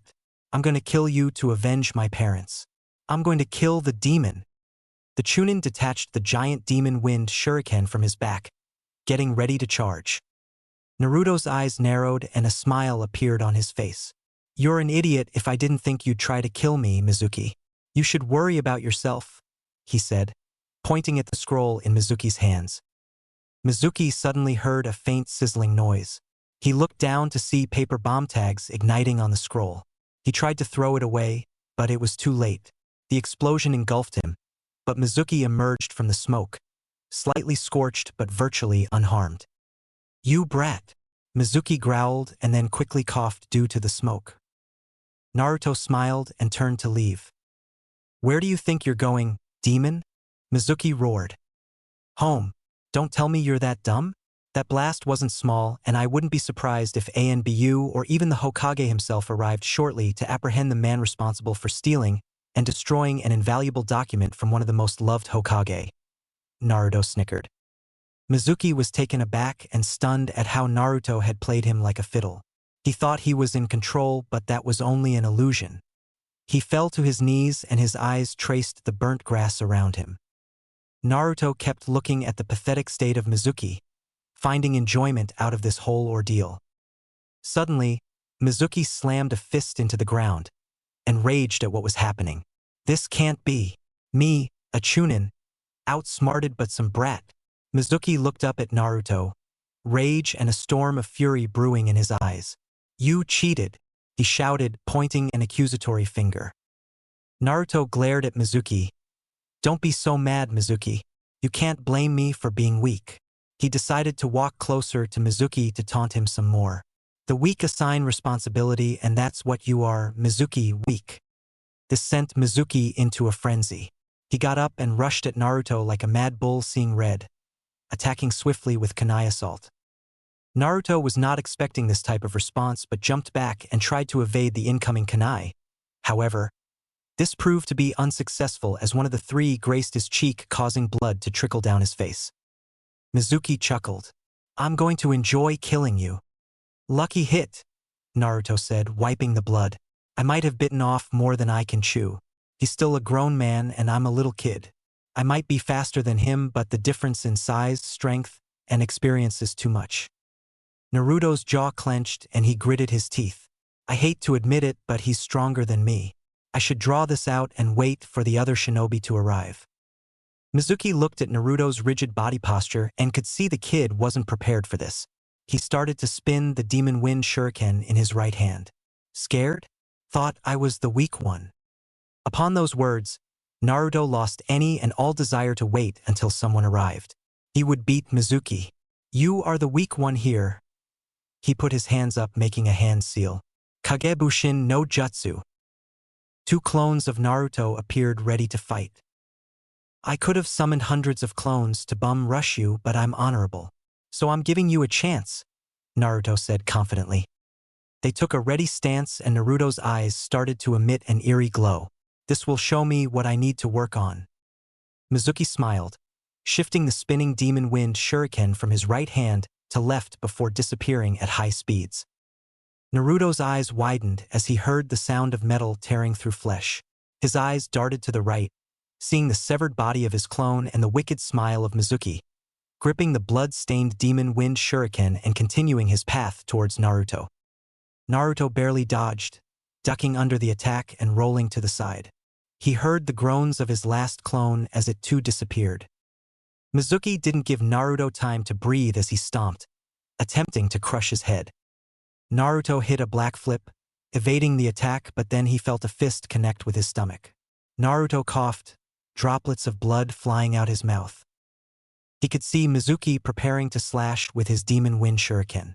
Naruto jumped backward trying to evade the attack but was unsuccessful as the sharp tip cut diagonal across his chest. Mizuki followed up with a strong kick, sending him backward. Naruto rolled and tumbled through the dirt and grass until he landed against a tree stump. He felt blood trickle down his face, the red liquid staining his snow-white hair. He looked up to see Mizuki slowly approaching him. Even with my eyes, I can't dodge his attacks. He's too fast. Naruto coughed as he felt pain all over his body. I underestimated him. He looked up to see Mizuki slowly approaching him. He could see the bright moon behind him, but his vision was waning. Just when things were starting to get interesting, Naruto pondered, preparing himself for inevitable feeling of cold metal plunging into his skin. However, something strange happened. Everything began to slow down around him. He had normally possessed enhanced perception, but this was different. Everything was frozen and he could see, hear, and feel everything around him. The sky blurred and became warped and wispy. He heard a voice echo in the distance. Is this how you want your story to end? I thought you wanted to be the strongest, kid. The voice spoke. Naruto's head shot up as his eyes widened. Before him saw a middle-aged man with long white hair, his fringes just reaching his eyes. He had a scar on the right side of his lip and wore a dark-colored haori. The old man had a stature that radiated confidence, dominance, and power. Who are you?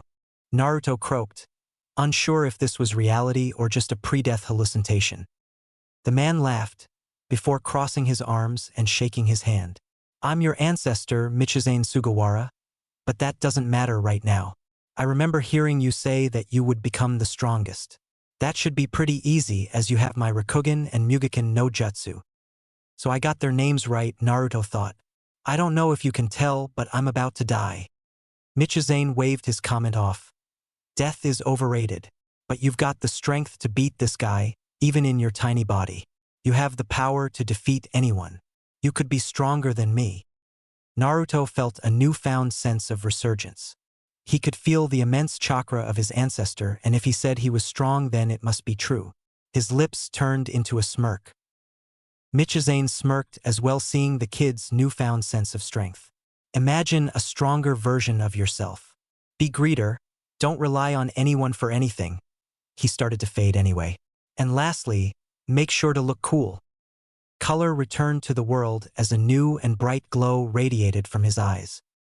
Mizuki slightly faltered, feeling the new chakra radiating from Naruto. What is this feeling? He pondered, but then quickly regained his composure and continued his advance to the injured child. He reached Naruto's crouched position, holding his demon wind shuriken, ready to end the boy's life. But at the moment he went to finish Naruto, he saw the boy's lone left starting at him. Mizuki felt terror and unease wash over his body as Naruto immediately vanished from his slumped position. Where did he? Behind you. Mizuki turned to see Naruto with his right hand extended and palm upward. You thought you could kill me? Naruto said, his voice erratically and full of laughter. I should be thanking you. Due to you, I've no ascended. What is he talking about? Mizuki mumbled up his breath. It doesn't matter. I'll kill you, he shouted, lunging forward. But unknown to Mizuki, this battle was already over. Mizuki moved in slow motion from Naruto's view. Naruto could see how sloppy and undisciplined he was. The concept of infinity exists everywhere. I just have to apply it. Blue light started to illuminate from his palm. Ao blue, he stated. Unseen force enveloped Mizuki as he felt his arms and legs contort.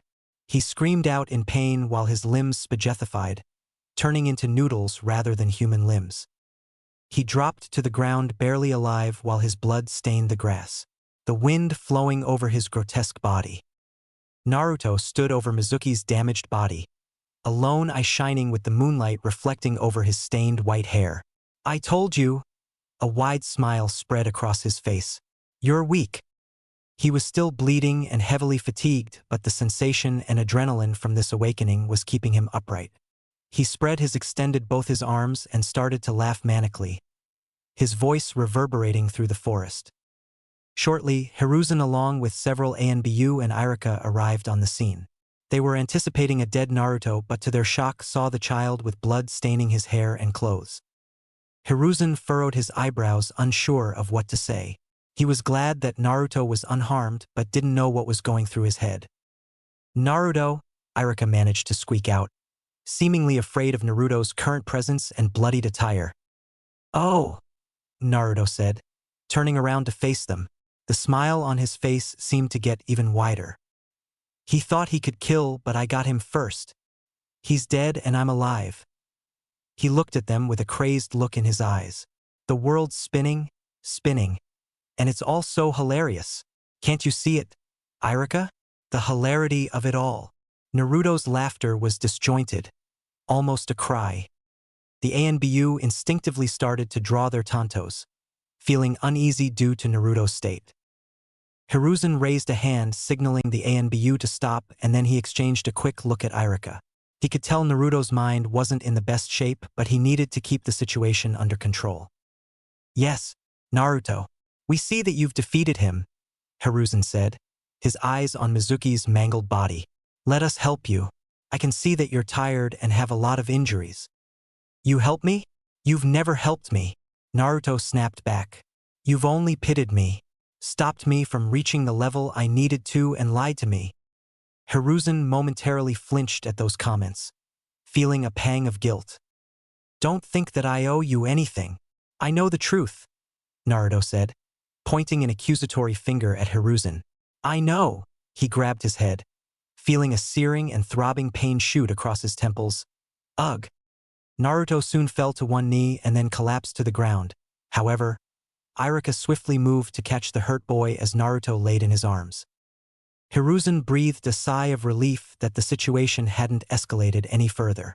He motioned for the Umbu to grab Mizuki's lifeless corpse and take it to Ibiki in the intelligence division. They would find out what happened from Naruto. The Umbu vanished, leaving only Hiruzen, Irika, and the unconscious Naruto. Irika looked at Hiruzen. "Hokage-sama, what should we?" "We need to take him to get treatment for his injuries, where he will be until he recovers from his injuries. Naruto may need to get put under psychological review and treatment," Hiruzen grimaced. "But he'll also be questioned by the council to get his account of the story." Irika slowly nodded, then looked back at Naruto. "I hope he'll be all right." The old Hokage looked at the moon above them. "I hope so too." His mind was lost in thought, thinking of what Naruto knew. The wind howl and crickets ceased their chirping, giving way to the encroaching silence. Naruto's mindscape. Naruto awoke in a dark place.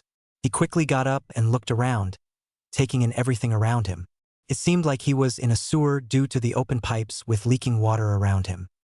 The last thing he remembered was seeing the old man and Irika-sensei catch him or something along those lines.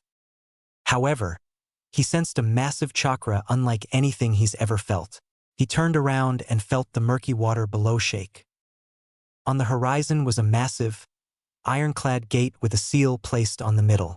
Naruto walked forward, getting closer to the gate until he saw a gigantic red-orange fox with black fur around its eyes. The fox was resting its head on its forearms as 9 tails swooshed around behind it. "Oh, so you're the big bad demon fox that everyone seems to hate?" Naruto said, breaking the 9 tails out of its slumber. The massive beast grumbled and then opened its eyes, staring at Naruto with its black slit pupils and red irises. So the jailer finally meets his prisoner. "What do you desire, human?"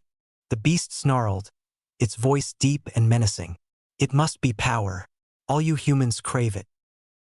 Naruto chuckled, walking forward toward the beast. A normal person would head the other way, but Naruto wasn't normal. He also felt as if there was more to the 9 tails than meets the eye. "You're right on me wanting power, but I don't want yours," Naruto said with a serious tone. Well, as serious as 7-year-old could be. The 9 tails' face seemed to be one of genuine shock and surprise as the beast stared into Naruto's blue eyes. Silence filled the space until the beast finally spoke. "Those eyes. I see. I can see the blood of Michizane Sugawara, the progenitor of the Uzumaki, following through your veins. He too possessed the eyes and power within yourself," the 9 tails stated with a reflective tone. "Ah, so you know him too?" Naruto asked curiously. Although he met his ancestor, he didn't know much about him. "But I thought the Uzumaki had origins from the Senju." "Yes, unfortunately. But Michizane existed during the time of the Rakuto Sennin, Sage of 6 Paths. and fought alongside him, the Kyuubi responded. As for the Uzumaki, they didn't become a clan until Michizane slept with a descendant of the Rakuto Senin's youngest son, but that's a story for another time. But brat, if do not want anything else, then leave. The Nine-Tails closed its eyes again, ready to re-enter slumber. Wait, you can't just go to sleep when it was getting interesting, Naruto exclaimed. Also, you're pretty rude for not asking my name. I already know your name, Naruto. The beast spoke with its eyes still closed. I knew of you before you were even conceived. I was sealed inside of your mother before being put inside of you. So she was the Jinchuriki before me, Naruto pondered. So you were inside of her when I was born? The Nine-Tails was silent before answering. No, I was not. I remember her going to Kirigakure in the Third Great Ninja War, then nothing. I then remember being in this village and being sealed by the Fourth Hokage. I remember her speaking to your father about names and choosing name because of a book or something. The beast then opened one eye and narrowed it at Naruto. Now leave. Naruto could see the beast was irritated, but he couldn't leave just now.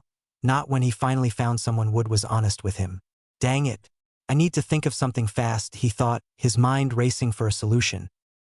In a few moments, a thought popped into his head. He started to remember what he learned about Jinchuriki. When a human vessel is chosen to host a Biju, the two chakras mix, making their lives interconnected. If the vessel dies, the Biju will die as well.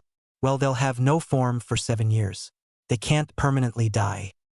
Meanwhile, the Nine-Tails waited for the presence of Naruto to leave the mindscape, but to its annoyance, it never happened. After some moments, it opened its eyes to see Naruto sitting on his snout with a grin. I've got an offer for you, Kitsune-chan. The Nine-Tails narrowed its eyes and gave a menacing glare. Do not call me that again or I'll devour your soul, it said threateningly. And what could you possibly offer me? Naruto gave a nervous laugh, brushing his threat aside. Oh, come on, Kitsune-chan. Don't be like that. And plus it's not like I know your name or anything, so I had to be creative. I think it suits you. But what I can offer you is something you won't refuse. The Nine-Tails looked at him with intrigue. What would that be, human? Naruto stood up. I can give you freedom. And in exchange you tell me about my parents, your history, and the history of the world. Sounds like a decent deal, right? The Kyuubi got serious at that last statement, curiosity and hope flashing across its face, but quickly shook it off. You lie. If you free me, you shall perish. Naruto shook his index finger. I don't think so, he said. Due to my eyes, my chakra control is perfect and is always balanced. What this means for you and I is that my eyes have stopped our chakras from mixing. He waited before continuing to add weight to his words to get the Nine-Tails to listen. He studied the creature's expression flickering back and forth. Naruto could tell his words were getting to the beast. You're lucky that I was born with these eyes. If not, you would have been stuck with me until death. Now come on, let's shake on it, he said, raising his little finger forward. The fox looked at Naruto with a perplexed expression. You would truly do that for me? What about your village? I doubt they would allow me to roam free. Hesitation and doubt were heavy in its voice. Naruto waved the fox's skepticism off with a dismissive grin. I could care less about this village and those old fools. I think it would be funny if you just walked around the village or something and all the villagers and the old man saw you. Their reactions would be priceless. So, what do you say? The fox pondered the boy's offer for a moment. It seemed too good to be true, but the prospect of freedom after so long was tempting. He would be able to do as he pleased anyway from power-hungry tyrants and kind-hearted fools. With a reluctant, yet hopeful sigh, he relented.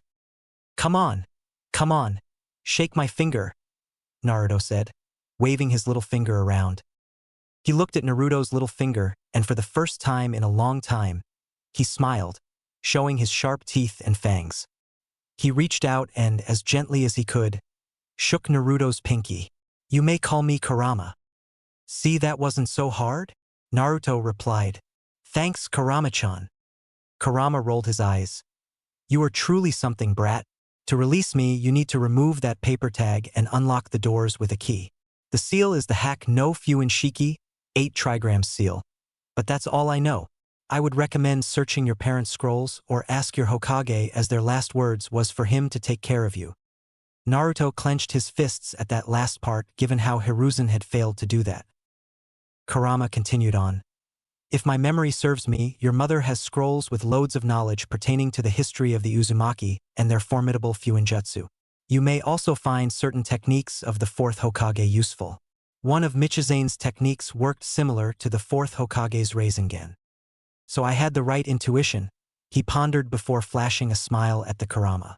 Thanks, Kurama-chan. You've been extremely helpful. Please stop adding the chan at the end of my name, Kurama replied with a sigh. You're not using the honorific correctly. What do you mean, Kurama-chan? Naruto giggled. Kurama took a deep breath, realizing he'd have to deal with Naruto's antics for the time being.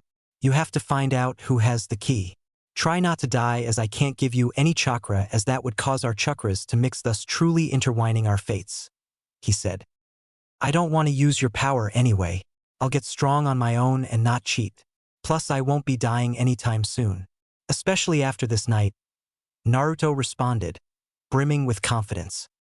Are you going to stand there or leave?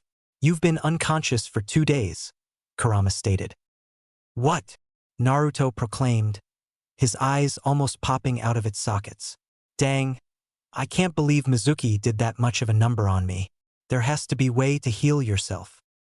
There is, but I doubt you could do it as you are now, Kurama thought, closing his eyes as he prepared for another slumber. Just go already. Gosh, someone's got an attitude, Naruto said, sarcastically. Later, loser. He stuck his tongue out at Kurama and skipped away into the distance, growing smaller and smaller. Kurama inwardly groaned and rolled his eyes. Things have truly gotten interesting, he pondered. It is no consequence that his boy was born with the Rakugan and Mugikan no Jutsu. I wonder what other long-dead secrets and techniques this will bring back into the world, he thought to himself. Konoha Hospital. Naruto opened his eyes, feeling a throbbing pain in his head. He looked around, seeing a white all around him. He guessed he was in a hospital bed due to the sound of the fan moving above him and the bombardment of light. His senses felt as if they were dialed up to 11. He could now see, feel, and hear everything around him, but it was unfocused and overwhelming.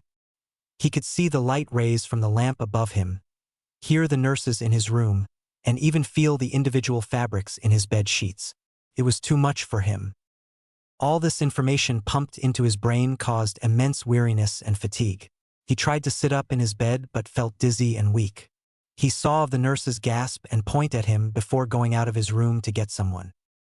Ah, my head, Naruto groaned. I guess my eyes are fully awakened. I wonder what happens if I close them, he pondered.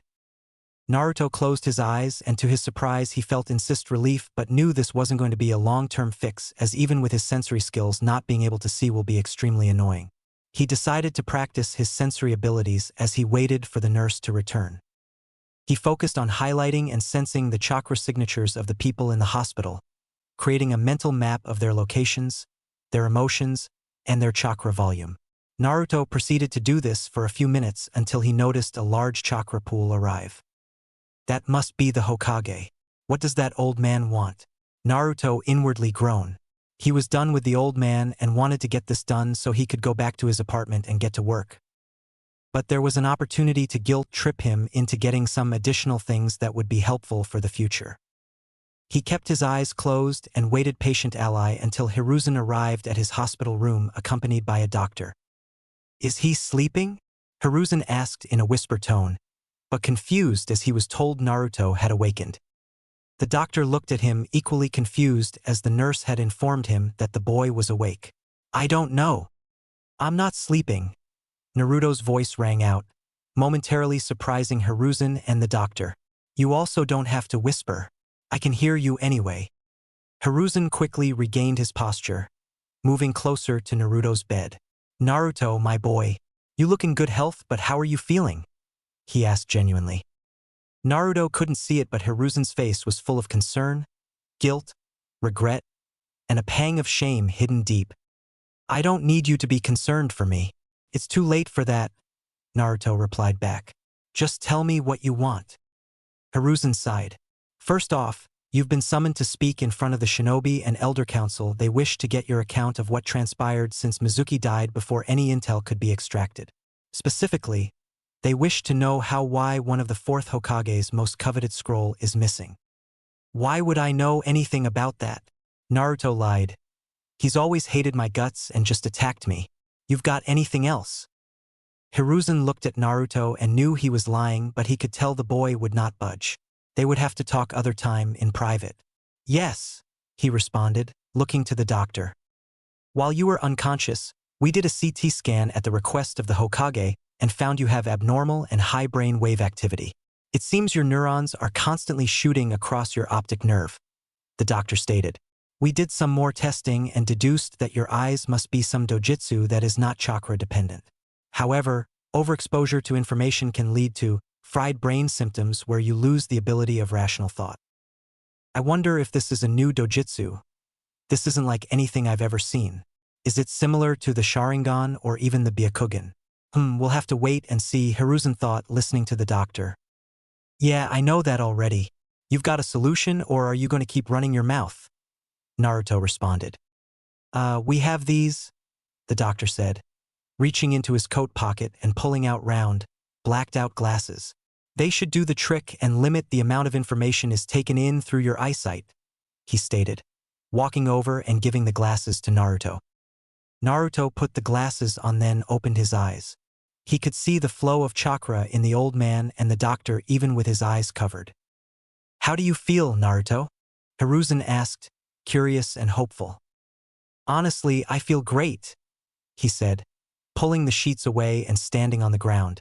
Wow, document. You're actually intelligent. I was wrong about you. Seems like you made this with a black polymer so it could block all wavelengths of light. That's smart. The doctor was taken aback at the young man's intelligence and surprised at the praise he received. He gave a warm smile. Thank you. I hope they serve you well. He turned to the Hokage and bowed. Hokage-sama, I take my leave. The doctor left the room, leaving Naruto and Hiruzen alone. Hiruzen began. You can save it?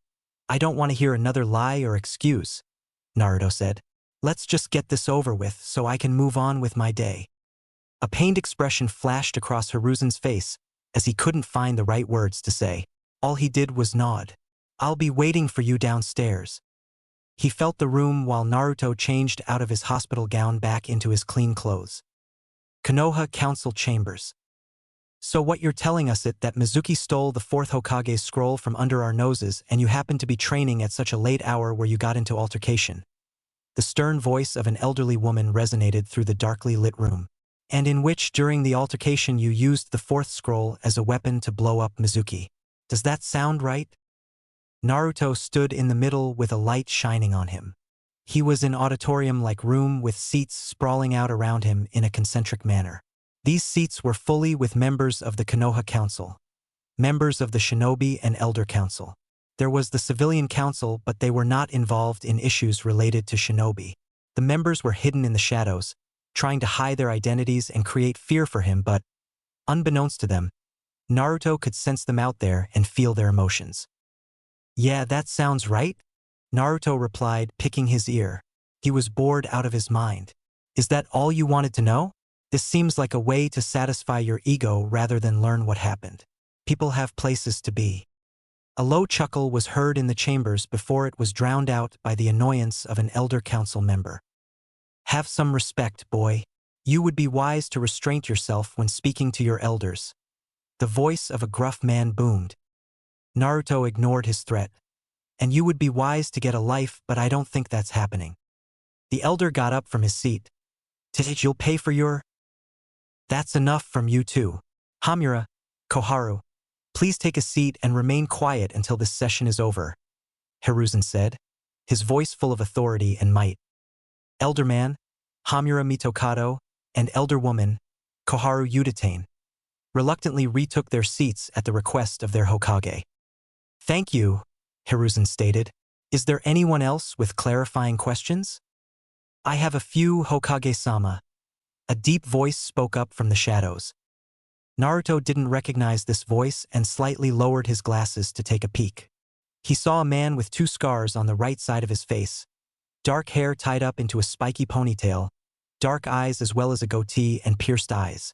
The man wore a meshed shirt underneath his flak jacket, a deerskin coat over that and handguards.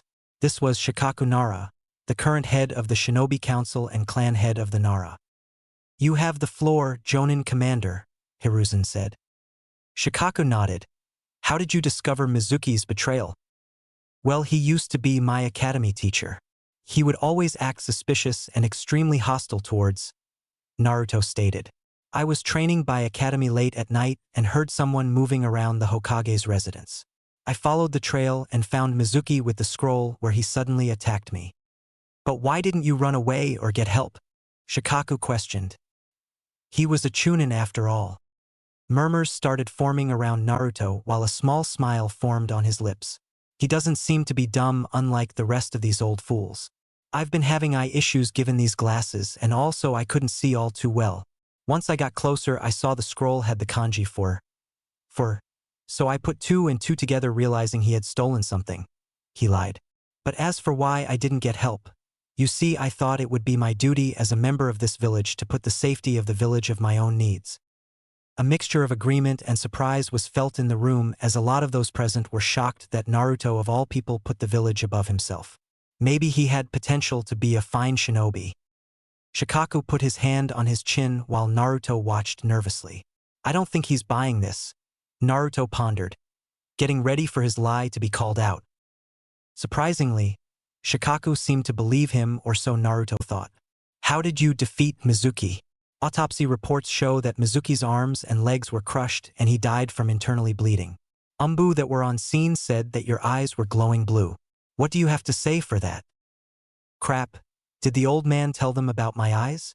Naruto thought, his mind racing. He didn't want them to know about that as it would lead to more questions. He needed to shift the discussion elsewhere. "I don't even remember. All I remember is getting kicked against a tree and then waking up in a hospital bed a couple days later." Naruto lied, hoping he would be believed. "As for my eyes, I mean that moon's light could have just refracted off them, making them glow unnaturally," he said, shrugging his shoulders. More murmurs were heard as the council members followed Naruto's logic. Shikaku, on the other hand, simply looked at him for a few moments. These moments seemed to last an eternity as sweat started to form on Naruto's face, feeling the pressure mounting. However, Shikaku smiled and turned to the Hokage. "Those are all my questions, Hokage-sama," he said, taking a seat. Naruto breathed a sigh of relief. "Well, if there are no more questions, then I hereby commence that this session is over," Hiruzen said, taking a look at Naruto, who he knew could see him in the dark. Naruto caught his stare and saw his lips move, forming words. He caught the words talk and office. "So he wants to have a chat? Ugh. This is so annoying," he mused. "Well, at least he didn't rat me out to these cowards." Naruto left the chambers and made his to the Hokage's office while the rest of Konoha council members exited as well. Unbeknownst to Naruto, an old man with black, shaggy hair, and white bandages covering his right eye observed him from the shadows. After a quick moment, the old man walked in a different direction, heading down a dark and small corridor. He finally reached 2 people in black robes wearing animal masks not like those in the Umbu. "Watch the Kyuubi's container." The old man spoke with no emotion. His tone was dry, barren, and lifeless. He continued onward, not even caring about the other's presence. "Yes, Lord Danzo," the root shinobi responded, disappearing. Danzo Shimura continued walking down this corridor until he came across a white snake with golden eyes and black slit pupils. The snake had a scroll within it. Danzo reached down and took the scroll holding valuable information. "Soon, I'll be Hokage," he said. Suddenly, he smashed the snake's head, killing it instantly. He continued walking as crimson liquid painted the ground red. The blood seemed to form a strange pattern of a red eye with 3 tomo in it. Konoha Hokage's office. Naruto walked up the winding steps to the Hokage's office building, hands in his pockets as he pondered what the old man wanted to say to him. He reached the massive wooden doors and knocked. "Come in," Hiruzen's voice beckoned. Naruto pushed the doors open and was greeted with the sight of the Hokage sitting behind his desk in anticipation. The room had that old person smell but was full of life and hope. "You summoned me, old man," Naruto commented. "Yes, Naruto. I wanted to talk with you regarding a serious subject, but let's take a walk," Hiruzen responded. Naruto's mouth opened to protest, but Hiruzen narrowed his eyes, adopting a stern demeanor. Naruto closed his mouth, guessing this must be serious if the old man was this stern. He had never done anything like this before. Hiruzen smiled and led the way. After a few minutes of walking in silence, they reached the top of the Hokage rock. The sun had gotten low, signifying the end of the day. They could see villagers moving about and walking through the streets. "So, old man, what did you want to talk about?" Naruto said, scratching the top of his head. "I'm assuming it's something to do with my eyes. Don't think all is well because you didn't rat me out. You're still lumped together with the rest of those cowards." Hiruzen stood there for a while, letting the wind blow his Hokage robes. "You remind me of my previous student, Orochimaru," Hiruzen said. "Wait, you trained Orochimaru, one of the members of the Densetsu no Sannin, 3 legendary Sannin?" Naruto asked. Hiruzen chuckled. "Do you truly think so lowly of me? But yes, I trained him along with Jiraiya the Toad Sage and Tsunade Senju. Surprisingly enough, Jiraiya went on to train the 4th Hokage, your father." Naruto said, trying to act like he was just learning this for the first time. "You don't have to play dumb. I know that you know. I also know that you took his scroll," Hiruzen said. "But there is no need to worry. It is your birthright after all. But as I was saying, you remind me of my student." Hiruzen took a long pause, gathering his thoughts. "Like you, Orochimaru was orphaned at a young age. He had no one around him. He was a loner who dedicated himself to mastering all jutsu. His level of talent, cunning, and insight hadn't been seen before. He was a prodigy among prodigies. He was destined for greatness and would have been remembered as a hero of the leaf, but—" Hiruzen took another pause as the wind blew faster. "I failed him. I failed to weed out the darkness within, to guide him on the right path. He viewed me as a father and I failed him, like I failed my own sons, and like I failed you time and time again," Hiruzen said somberly. Naruto was completely shocked. He didn't know what to think. He couldn't believe that the strongest Kage out of all the 5 great nations had failed so much in life. Hiruzen turned around, looking at Naruto with a genuine smile. "I want to apologize for my failure." Naruto blinked, his eyes wide with surprise. "You want to apologize?" Hiruzen nodded. "Yes, Naruto. I am sorry for the many ways I have failed you. I didn't protect you the way I should have. I didn't guide you as I should have. For that, I am deeply sorry." Naruto shifted uncomfortably, the weight of the Hokage's words settling on him. I don't know what to say." "It's okay," Hiruzen said softly. "You don't have to say anything. Just know that I believe in you. Despite everything, I believe you will be a fine shinobi. Stronger than your father." Naruto's eyes softened. "Thanks, old man. I guess I'm sorry too, for some of the things I said. Maybe you're not as big of a coward as I thought." Hiruzen chuckled, the sound lightening the mood. "Well, that's a start."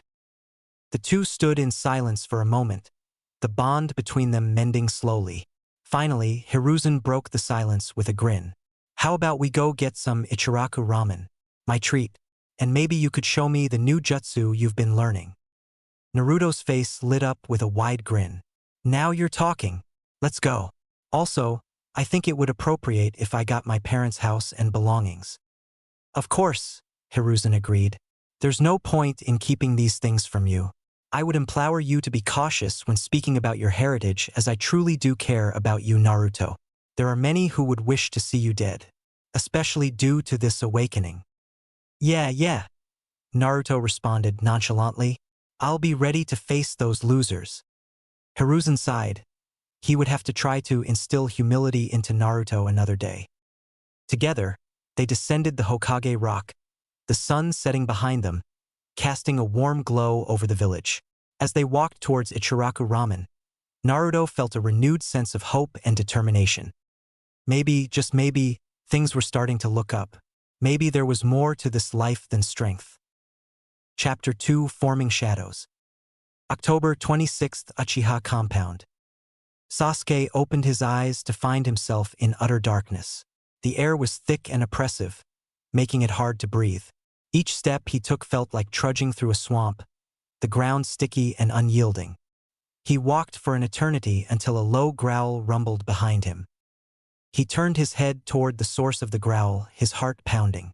Two sets of eyes pierced through the darkness, their yellow irises with red pupils glowing menacingly. What is that? He thought, instinctively stepping backward. As if responding to his thoughts, the eyes moved closer, revealing their owners. Two wolves, one with jet black fur, the other with pure white fur, stood before him. Each had a strange seal on their forehead. The black wolf bore a red triangle pointing upward, while the white wolf's triangle pointed downward, both symbols pulsing with an eerie light. "What do you want?" Sasuke demanded, his voice steady despite the fear gnawing at his insides. The wolves' unblinking gaze made his skin crawl. The wolves howled in unison, their voices echoing eerily in the darkness. They pointed their snouts in another direction. Sasuke followed their gaze and saw a tan cocoon in the far distance. "What is that?" he questioned, his curiosity piqued despite the situation. Before he could move, shadows beneath him started to writhe and pull at his legs. Panic surged through him as he fought to free himself, but the shadows ensnared his entire body. He continued to sink, his fingers clawing at the air, searching for any purchase. The wolves watched him, their expressions unreadable. "Tame us," they said in unison, their voices a strange blend of growl and whisper. "What do you mean?" Sasuke shouted, still struggling. "What are you talking about?" The wolves remained silent, their eyes never leaving him. Sasuke's heart pounded, his breaths coming in ragged gasps. The darkness enveloped him, and the last thing he saw was his outstretched arm before it swallowed him whole. Sasuke gasped and bolted upright, finding himself in his bed, his body drenched in sweat. "Sasuke!" A feminine voice called out to him. He looked to his right to see his mother, Mikoto, sitting on the side of his bed with a concerned expression etched across her face. "Sasuke," she repeated. "I've been trying to wake you for the past 5 minutes. You're going to be late for the academy." She moved closer to her son. "Is everything all right?" Sasuke put a hand on his head. Was that a dream? He thought, his heart still racing. The vividness of it left him shaken. Mikoto held him tightly, her touch soothing the remnants of fear. "What's wrong?" she asked, her voice soft and comforting. "You can tell me." Sasuke felt the warmth and love of his mother and felt at ease. I was in darkness," he managed to get out. Mikoto held him and rubbed the top of his head. "What else did you see?" she asked. "I saw these two wolves or dogs, but they had yellow eyes with red pupils and these weird symbols on their heads," Sasuke stated, looking up at his mother. Mikoto perked up from his last statement and lifted her head. "What color were they?" she asked. "They were black and white," Sasuke responded, looking back at his mother's face. Her eyes widened briefly before she composed herself, a forced smile on her lips. "Is something wrong?" he asked. Mikoto blinked a couple of times before speaking. "No, it's nothing," she lied, though the worry in her eyes betrayed her. "I'll talk to Toussaint about this, but I want you to keep this within the family." Sasuke was confused but nodded his head. "Yes, Okasan." She bent and kissed Sasuke's forehead. "You've got about 30 minutes before the academy starts. I love you, my little Sasuke-kun." Sasuke said nothing, his mind still on the strange dream and his mother's dismissive attitude. Mikoto noticed this and didn't want her child to think anything was wrong. "So, you don't love me, Sasuke-kun?" she said, tickling him. "Say you love your Okasan," she said playfully. Sasuke started to squirm and laugh, eventually giving in. "I love you too, Okasan," he said tenderly. "That's more like it," she said, getting up from his bed and heading out of his room. There's breakfast on the kitchen table. Is Nizan still here? Sasuke asked, springing out the bed and getting ready for the day at the academy. I believe so. He went to meet with Shisui near the Nakano River. Makoto responded. I think you should have enough time. Just make sure you have everything ready because you need to head straight to the academy after you visit him. Yes, Okasan, Sasuke quickly responded as he rushed to change clothes so he could catch Itachi before he left. Makoto smiled at her son before closing the door. However, she felt as if a storm was coming. Once the door was closed, she walked down the stairs, then past the living area, and made her way into the kitchen where her husband, Fugaku, was seated, sipping on tea. On the table, in front of him was a plate of 2 sausages, sunny-side-up eggs, and a piece of toast. What was the matter with Sasuke? Fugaku asked. He's going to be late if he doesn't hurry up. Makoto walked to the kitchen counter and prepared a plate for herself before turning to face her husband. He said he had a nightmare where he got chased by 2 wolves, she said calmly, though the concern lingered in her eyes. Fugaku studied her for a moment before nodding and placing his tea down. I see, he said, folding his arms. Did he see anything else? He didn't say, she replied. Do you think we should contact my father and ask him? Fugaku paused before closing his eyes. Not yet, we need to discover if he possesses the technique. If he does, then things will become more complicated. I'll test him later today to determine the next steps. Makoto was about to say more until she heard the fast footsteps of Sasuke rushing down the stairs. He was about to come rushing in before he caught a look from Fugaku. Sasuke slowed down and entered the kitchen. "To-san," he said, paying respects to his father before taking an empty seat with food in front of it. You are going to be late.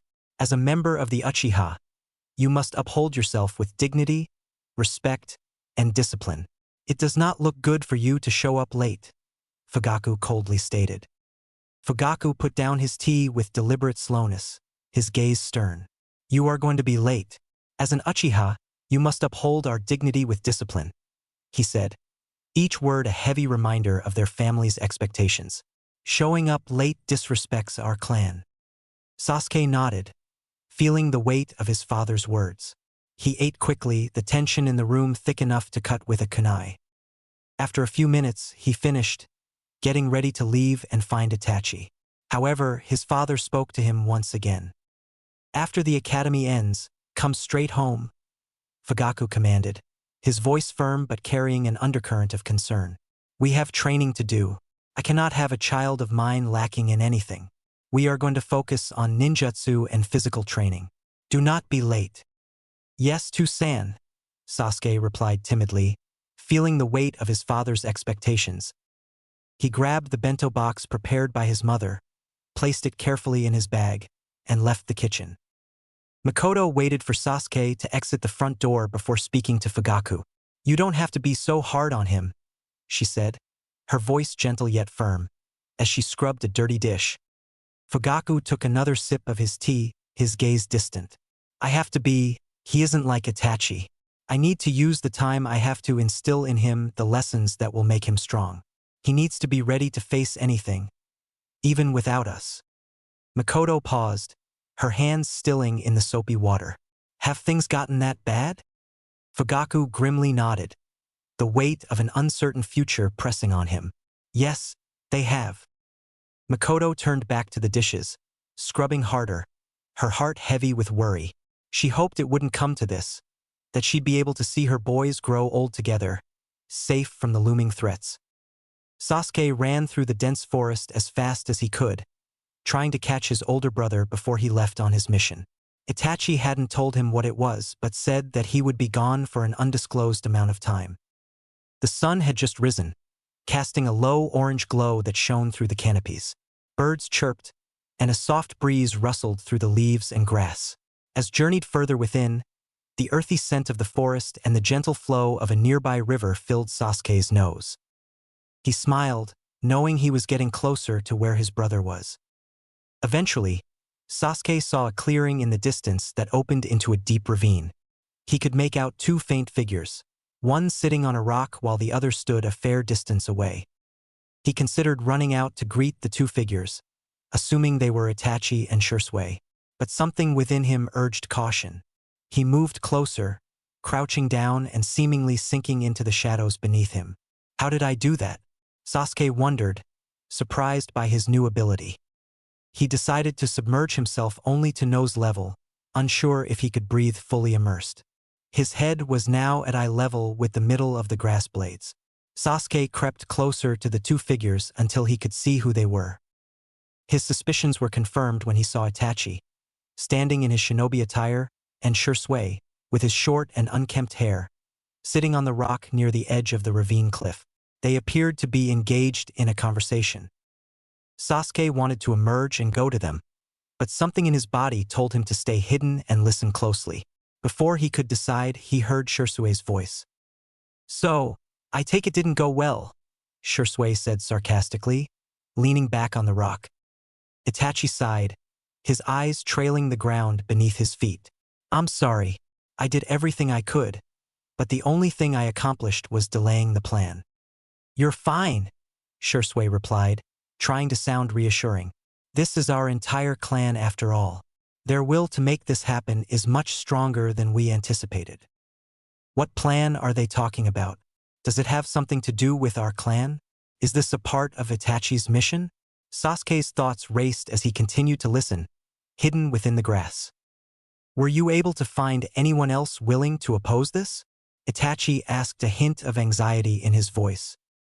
Shisui sighed, getting up and turning to face Itachi. "I'm afraid not."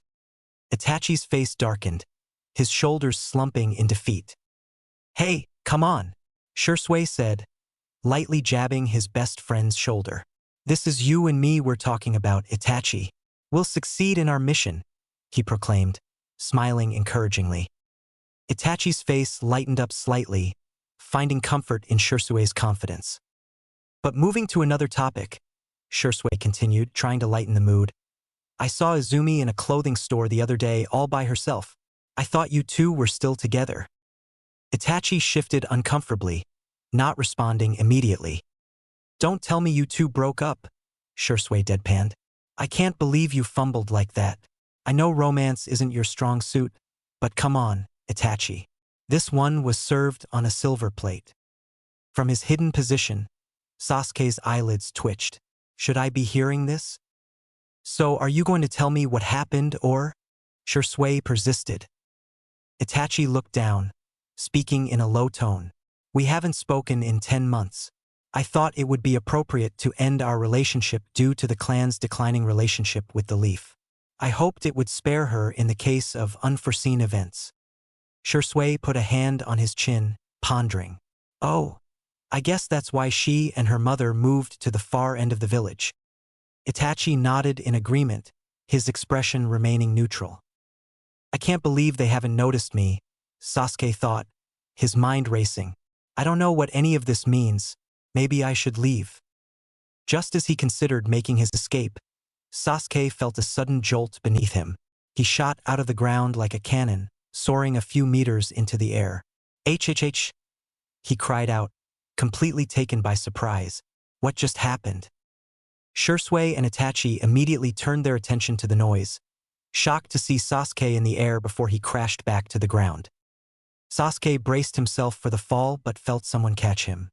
He opened his eyes to see Shisui's confused face. Sasuke, what are you doing here?" Shisui asked, exchanging a glance with Itachi. "And how long have you been hiding?" He then gently let Sasuke down. Sasuke regained his footing, looking sheepishly at the two. "I was coming to say goodbye to Nizan before you two went on your mission, but then I saw you talking and I didn't want to interrupt your conversation, so I listened in. I only heard you talking about some plan and our clan." Shisui and Itachi exchanged a worried look. "I also heard about Izumi, but I'll keep all of it a secret. I promise," Sasuke pleaded. "But what's the plan for? Your mission? You can tell me. I won't say anything to anyone. I heard you need help." "Well, I can help you." Itachi's eyes widened before a gentle smile spread across his face. I'm sorry, Sasuke, he said, poking his brother's forehead. Maybe another time when you're older. Ow, Sasuke complained, rubbing his forehead. That's not fair. I can help you too. I'm strong enough. Shisui laughed, moving closer to Sasuke. What a horrible brother he is, leaving you out of everything, he said, crouching down and wrapping an arm around Sasuke. You know what? I'll give you something that he gave me to make up for all the times he's left you dry. Sasuke's eyes lit up. Wow, Shisui-san, you would really do that? Shisui flashed a wide smile. You bet. He slung his bag around and started digging through it. Aha, I found it. He pulled out a jet-black tanto with a golden guard and a red hilt, then sheathed it into a tan scabbard and handed the weapon to Sasuke. Here you go, Shisui said. It's a nice sword, isn't it? Make sure to take care of it, but from this day forward, you are now part of the Uchiha sword user crew. If you want help, come to me, not Itachi, okay? I'm better at kenjutsu than him. He turned his head to Itachi. Wouldn't you agree, Itachi? Itachi looked like he wanted to say something, but instead, Sasuke's high-pitched voice came through. No, Nezen's better, Sasuke refuted, defending his brother. Ow, Sasuke, Shisui said, feigning hurt. I thought after giving you this, you would recognize me as the superior one. Come on, I'm older. That definitely makes me stronger. I know you're older, Shisui-san, but Nezen is still better, Sasuke insisted. Right, Nezen? Itachi could only look at Shisui, who had a wide grin reaching from ear to ear. I think you should be at the academy right now. It should be starting soon, Itachi said. Sasuke's eyes widened. I'm going to be late. He hurriedly put the sword into his bag and started to head back to the village. Make sure to be careful with the sword, Shisui advised. I don't want your mom to yell at me if you get hurt using it. I will. Bye, Nezen. Bye, Shisui-san. Good luck, he shouted before disappearing into the foliage. Itachi could only wave at his brother disappearing into the forest, his heart aching. When Sasuke was out of sight, he turned back to Itachi, who had a grim expression. How did he manage to listen to us for so long without being detected? I couldn't feel his presence at all. I don't know, Itachi replied, frowning. I don't want to get him involved with this. He's just a child. He won't, Itachi. We'll succeed with our mission, Shisui said, his expression turning serious. We have to, for him and the future of our clan. Itachi nodded, and the two set off, dematerializing in an instant. From a hidden area of the forest, a two-faced creature watched with great interest. Its face was split, one side white, the other black, with piercing yellow eyes gleaming from beneath a mane of green hair. Maybe we should inform Madara of this development, the white side said. No, let's wait and see what happens. This may be nothing useful, the black side replied. The two-faced creature dissolved back into the tree trunk as the wind blew violently. Konoha Ninja Academy. Irika stood at the front of his class holding a piece of paper. The bell had just rung, signaling the start of the school day, and now he was going over attendance. He called the students' names one by one, getting a here or present in response. Eventually, he reached two notable names. Naruto Uzumaki, Irika called out. He was met with silence and the head turning of many students as they looked around, trying to spot Naruto. Naruto Uzumaki, he said once more. Silence again. Irika sighed and scribbled, absent, next to Naruto's name. Naruto hadn't shown up for the past couple of weeks, but if he didn't show up today for their first test, then he would break their agreement and fail for the year. Irika moved on to the next name. Sasuke Uchiha. Students looked around, trying to spot the antisocial Uchiha member. Normally, he would have been here by now. Irika was confused as well. It wasn't like him to be late. I wonder where he is, he pondered. Sasuke was sprinting down the corridor, running his fastest in an attempt to make it before the bell rang. I can make it. I've still got time, he thought. However, as he got closer to the classroom door, he spotted white hair and a red swirl on the back of a blue sweatshirt down the hall. Oh no, he thought, already knowing who this was. Oh look, it's you. Naruto's nonchalant voice echoed through the empty hallway. He had his back still facing Sasuke. Sasuke stopped a fair distance away from the white-haired boy as Naruto turned around, peering at him through his pitch-dark shades.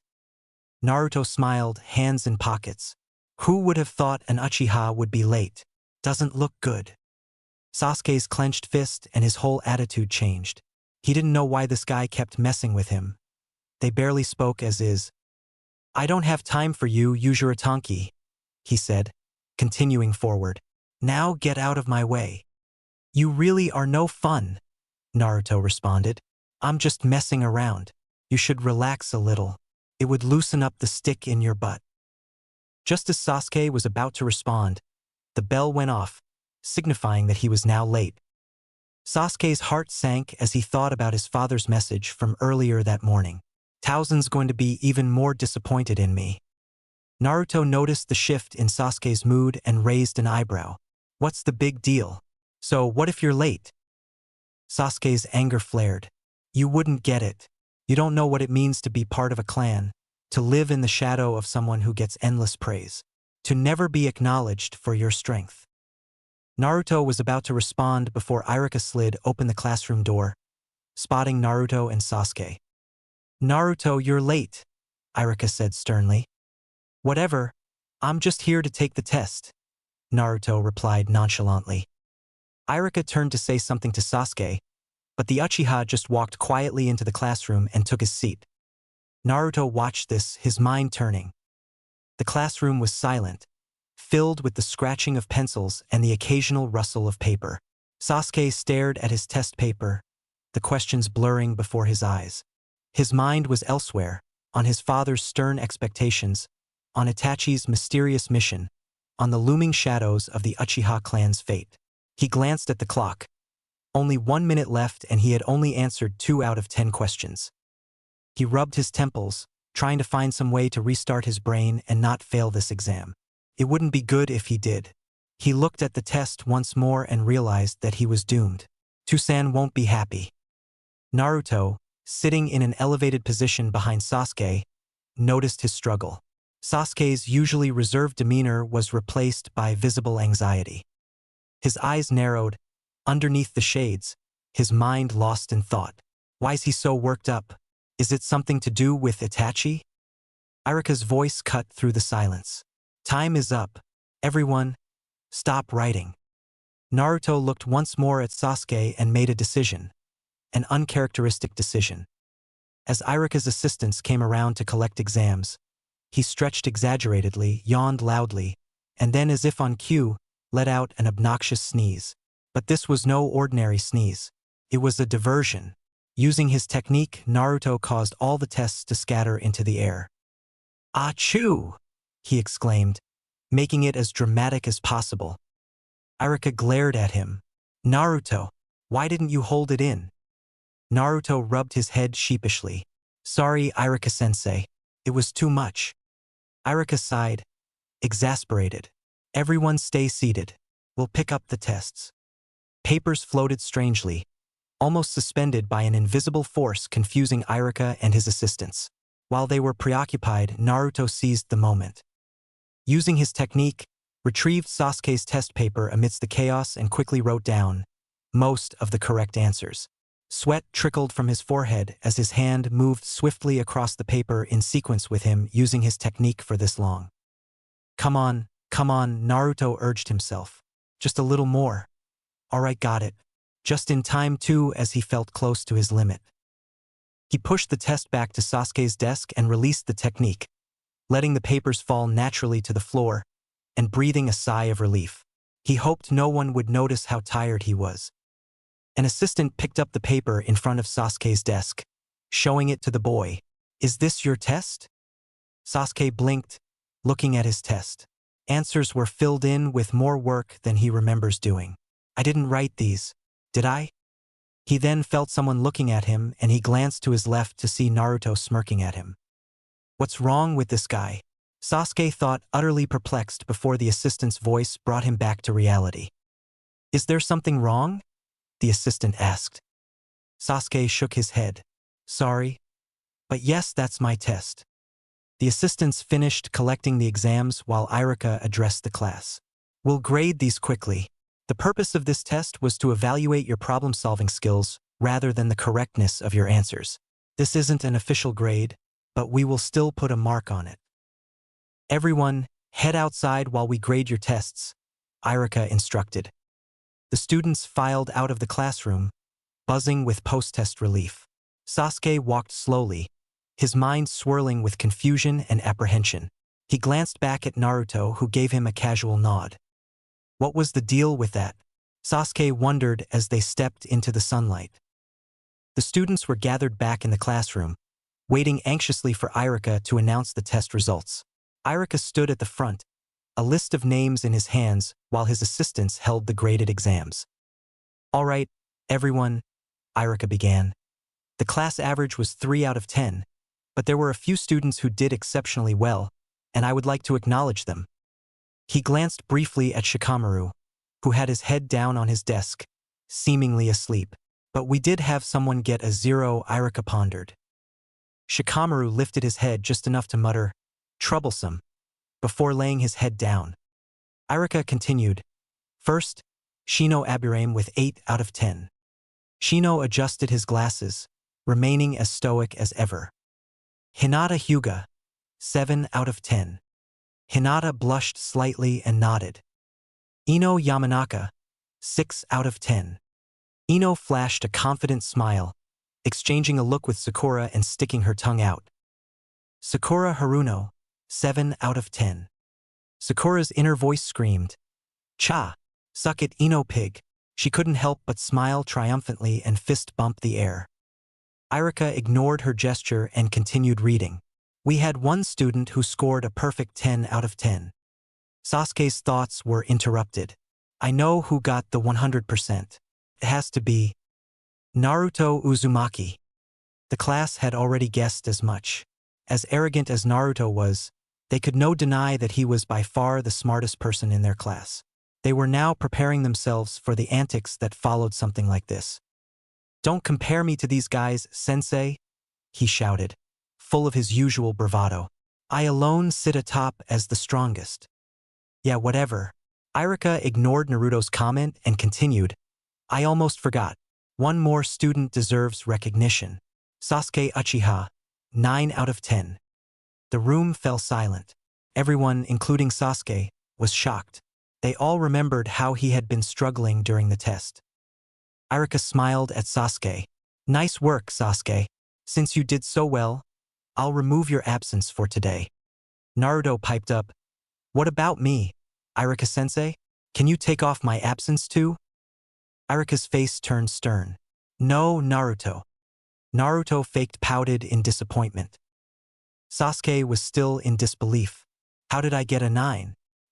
He then glanced over at Naruto, who lowered his shades slightly, revealing a faint glow from his eyes. Their eyes met briefly before Naruto looked away and continued his verbal spat with Irika. Why did he do that? Sasuke wondered, his mind racing. The class continued with their usual chatter, but Sasuke still couldn't understand why Naruto, someone who usually didn't care about others, would go out of his way to help him. What's your game, Naruto? Sasuke thought. Whatever it was, he wouldn't deny this had helped him greatly. After the academy ended, Sasuke bolted out the classroom door as soon as he could, trying to return home quickly enough to not disappoint his father even more. Minutes later, Sasuke was darting through the busy Konoha streets. His body was on autopilot, but his mind wandered to thoughts of his father. I wonder why Toussaint wants to train today. However, he was soon taken out of his thoughts when he bumped into someone, causing him to fall onto his butt. The sound of plastic ripping and food falling onto the ground was heard as well. Dang it, Sasuke thought as he got back up and picked up the loose vegetables as well as baby food. Great, I ran into a mother. Apologies. I'll pick these up. Oh, there's no need, a feminine voice said. That voice sounds familiar. Sasuke pondering before looking up to see the smiling face of a 13-year-old girl with long brown hair flowing past her shoulders. She wore a long-sleeved high-collar purple shirt with black shorts. Izumi-san, Sasuke questioned, doing his best to pick up the dropped groceries. Yep, it's me, she replied cheerfully. I'm sad to see you've almost forgotten my face. But it's fine. It's been a while since we last saw each other. How's your family doing? How's Itachi? Fine. Itachi just left for a mission with Shisui-san, he replied, picking up the last grocery and placing it inside a new plastic bag. Here you go, he said, handing the bag to Izumi before bowing. Apologies, Izumi-san. Oh, I was hoping to talk to him before he left. Izumi waved off his apology. But you're fine. Just be careful where you go. You never know where you might end up. Sasuke nodded, about to head off, but something in his mind reached out to him. Hey, Izumi-san. Yes? She questioned. What's with the baby food? Did you get a new baby sibling or something? Sasuke inquired bluntly. Izumi's eyes widened before she turned slightly red. You're quite perceptive. I'll tell you, but you have to keep it a secret. Promise. Sasuke nodded. Izumi bent down and whispered in his ear. It's for my 1-month-old son, she said, then stood up and began heading away. Sasuke readjusted his bag, understanding why she wanted to keep this a secret. It's not a good look to have a kid at 13 years old, especially if you're from a high-status clan like theirs. He turned to leave once again, but this time, Izumi called out to him. Could you tell Itachi that I was looking for him whenever he comes back? Izumi asked sincerely. Yes, I'll make sure to tell him, Izumi-san, he replied before taking off in the direction of home. Izumi watched him vanish from her view, growing smaller and smaller. She smiled fondly before a nervous expression spread across her face. She quickly regained her composure and headed back home. Uchiha compound. Katan, Gokakyu no Jutsu, fire release, great fireball technique. Fugaku watched closely as his son spewed a stream of fire over the pond by their home. He could feel the intense heat from the fireball and saw steam rising from the evaporating water. Although the size was nothing compared to what Itachi had achieved at his age, it still impressed him nonetheless. After a few seconds, the fire dissipated, and Sasuke panted heavily. His body ached, but pride swelled within him. He had thought it would take a week to learn this jutsu, but he had successfully done it in 4 days. He turned to his father, hoping for praise, but Fugaku's expression remained unchanged. Come to me. There is something else I want to work on for today, Fugaku stated. Sasuke only nodded, repressing his sadness before joining his father. What do you want me to do, Tusan? Fugaku pulled an old scroll from his sleeve and handed it to Sasuke. Open it. Sasuke took the old scroll and did what he was told, opening the seemingly ancient scroll and being shown a name for a technique. Takusa no Kage Bujutsu, 10 Shadows Technique? What is it? He asked curiously. He had never heard of something like this, but he felt a strange connection to the name. It's a Kekii Genkai that has been in our clan for a long time, although its appearance is very rare, Fugaku stated. I thought the only Kekii Genkai we had was the Sharingan? Sasuke asked. It used to be. Shortly after the founding of our clan, one of your ancestors wed a woman from the Nara clan. The Nara are known for their shadow possession jutsu, but this woman possessed superb control over the shadows, far better than her clan members. She could construct small shadow creatures, shikigami, and even hide herself in the shadows, Fugaku stated, bluntly. But it was a much weaker version of the current technique. It wasn't until their child when the Takusa no Kage Bujutsu emerged. Sasuke listened very closely. It wasn't often Fugaku told him important information about their clan, especially something like this. What does this have to do with me? He questioned. Fugaku closed his eyes. I wish to determine if you possess the technique. It's been more than 200 years since the technique appeared in our clan. I tested Itachi when he was your age, but he did not show an aptitude for it. Oh, Sasuke said, feeling disappointed that he wasn't the first option. Fugaku opened his eyes. Regardless, I want to try to summon the first creatures of the technique. Gyokukin, divine dogs, he instructed. Sasuke nodded and read through the scroll, finding the hand seal. I wonder if these were the wolves I saw in my dream.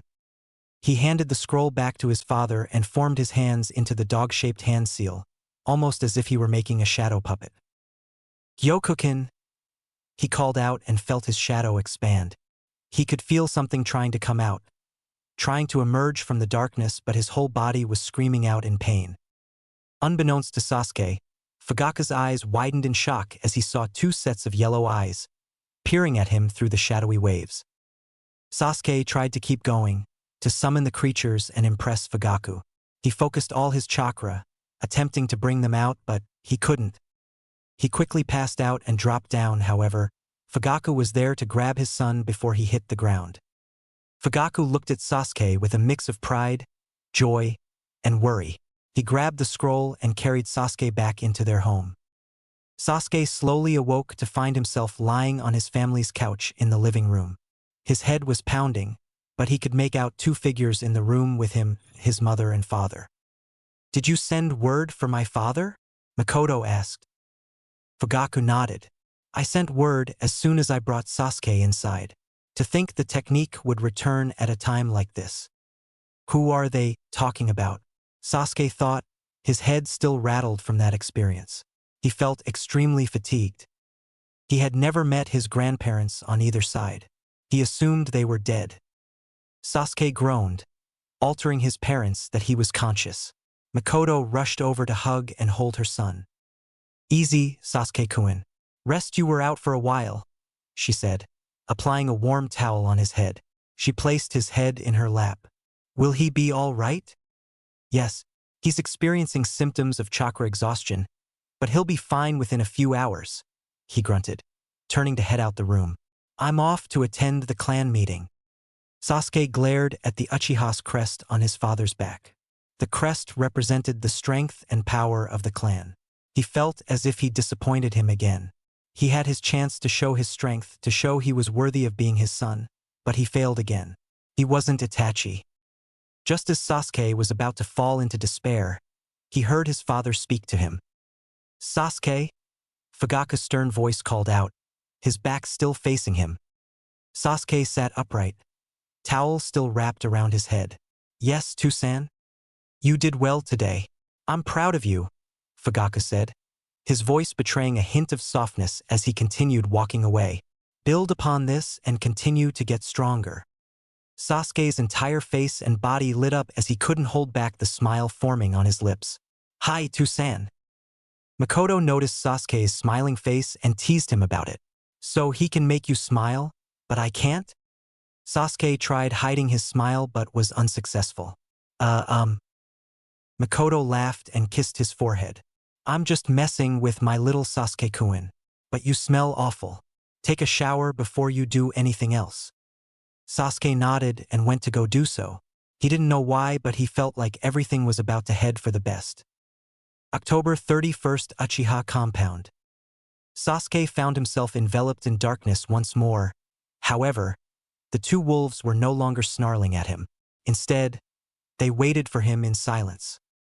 "What more do you want?" Sasuke asked, his voice wavering. The wolves howled softly and began to move forward. Sasuke followed, his heart pounding with unease. After what felt like an eternity, Sasuke emerged onto a pathway leading to the tan cocoon he had glimpsed before. 8 Shikigami were arranged in a diagonal path, 4 on each side. His eyes widened as he took in the sight. A giant snake, a monstrous toad, an owl with a white mask, a flaming tigress, a sturdy bull, a graceful deer, and rabbits? The wolves settled among the Shikigami, completing the path. "What now?" Sasuke asked, his voice barely above a whisper. The Shikigami spoke in unison, their voices echoing ominously, "Tame us." "Why?" Sasuke demanded but received no answer. Instead, the Shikigami bowed low, and Sasuke's attention was drawn to the cocoon. The cracking of silk filled the air. Sasuke's breath caught in his throat as the cocoon burst open, revealing a grotesque creature. It had no eyes, but instead, 4 wings emerged from its eye sockets. A tail-like appendage protruded from the back of its head. It wore black hakama bottoms, a gray sash, and bandages wrapped around its wrist. Above it hovered a golden 8-handled wheel.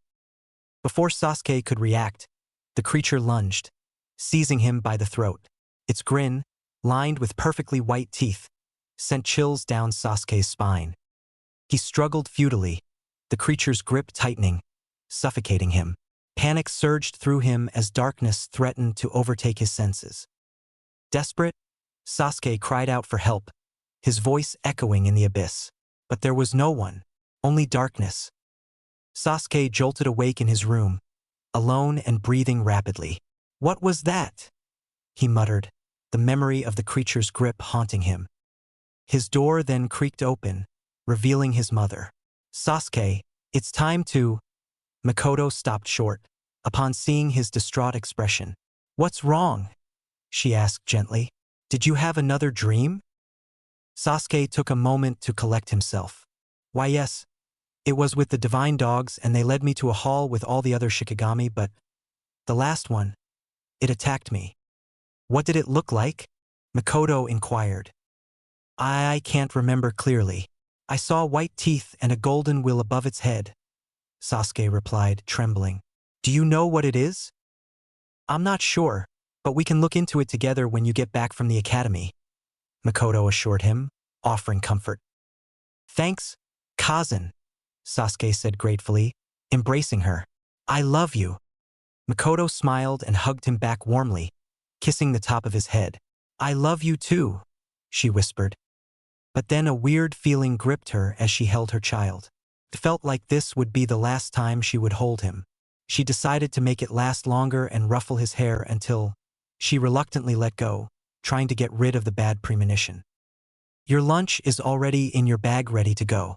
You should have enough time to get ready," she stated. "Wait, cousin. Has Nizan returned yet?" Sasuke asked. Makoto turned around. "No, I haven't seen him since he left." Sasuke nodded and went to get ready for school while Makoto went downstairs and out the door. After Sasuke got ready, he started his journey to the academy, feeling a mix of excitement and readiness for whatever challenges awaited him. The Uchiha compound was quiet, the morning mist hanging low over the grounds as he waved to familiar faces. Suddenly, 3 figures materialized in front of him. Sasuke stumbled back, startled by their sudden appearance. It was Naka, Yashiro, and Inabi Uchiha, their expressions dark and hostile. "Where's Itachi?" Inabi demanded, his voice sharp with accusation. "I don't know," Sasuke replied, his unease growing. "Stop lying," Naka snapped, his anger palpable. "You know where he is." Sasuke felt scared. I don't," he stuttered. "Enough of this?" Inabi snarled, advancing, but his movement was halted when a kunai near cut his hand, landing in front of him. "What do you think you 3 are doing?" a masculine voice called out. Everyone looked to the right to see a 20-year-old man with shoulder-length, dull black hair, dark eyes, and a dot in the center of his forehead, standing on the compound walls. He wore a black, high-collared shirt with the Uchiha crest on the back and dark-colored pants. Inabi growled, but Yashiro stepped forward, his tone more measured. "We just need to know where Itachi is. That's all, Tekka," he explained. "Doesn't look like that's all. Your 2 friends over there look like they are going to attack any minute," Tekka responded. "Move out of the way. We're not going to harm the brat. We just need to know what happened." Shisui, Naka pleaded, moving forward. "Wait, Shisui, what happened to him?" Sasuke pondered. "Harassing a kid won't get you answers, but if you take one more step towards him, I'll have arrested you for attempted assault on a minor," Tekka stated. "Don't think you can harass children, especially Fugaku-sama's son." The air was tense as the 4 activated their Sharingan, getting ready for a fight until Sasuke's small voice broke the tension. The standoff escalated until Sasuke's small voice broke the tension. "What happened to Shisui-san? Is he okay?" Sasuke asked, his voice trembling. The 3 Uchiha turned to him, seeing the genuine confusion and concern in Sasuke's eyes. "You don't know?" Yashiro said softly. "Shisui's body was found in the Nakano River with a suicide note." Sasuke's world shattered. Shisui, gone? Couldn't be true.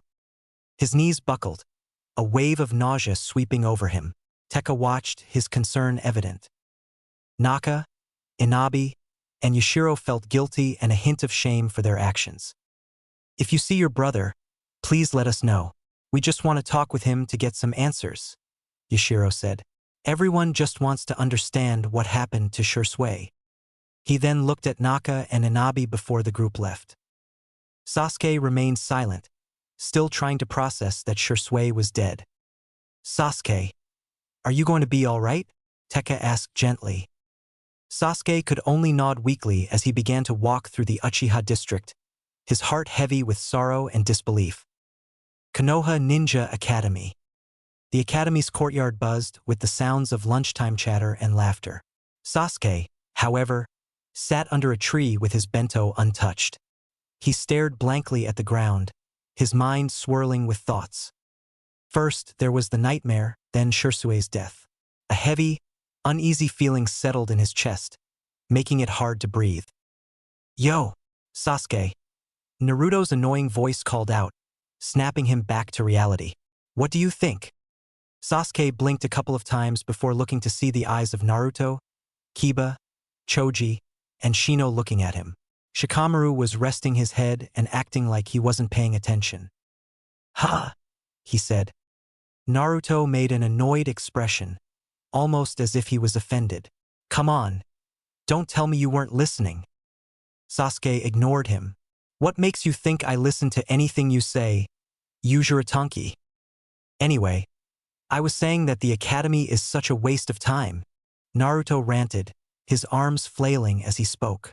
It took me 10 minutes to learn the Henge no Jutsu, transformation jutsu, and we've spent 2 weeks on it. It's because not everyone is a prodigy like you, Naruto, Shino spoke. The shinobi curriculum is catered to get everyone on the same level. Naruto waved Shino's comments off. Why are we catering to the weak? They can go screw themselves. That's not nice, Naruto, Choji said with a mouthful of chips. Who cares?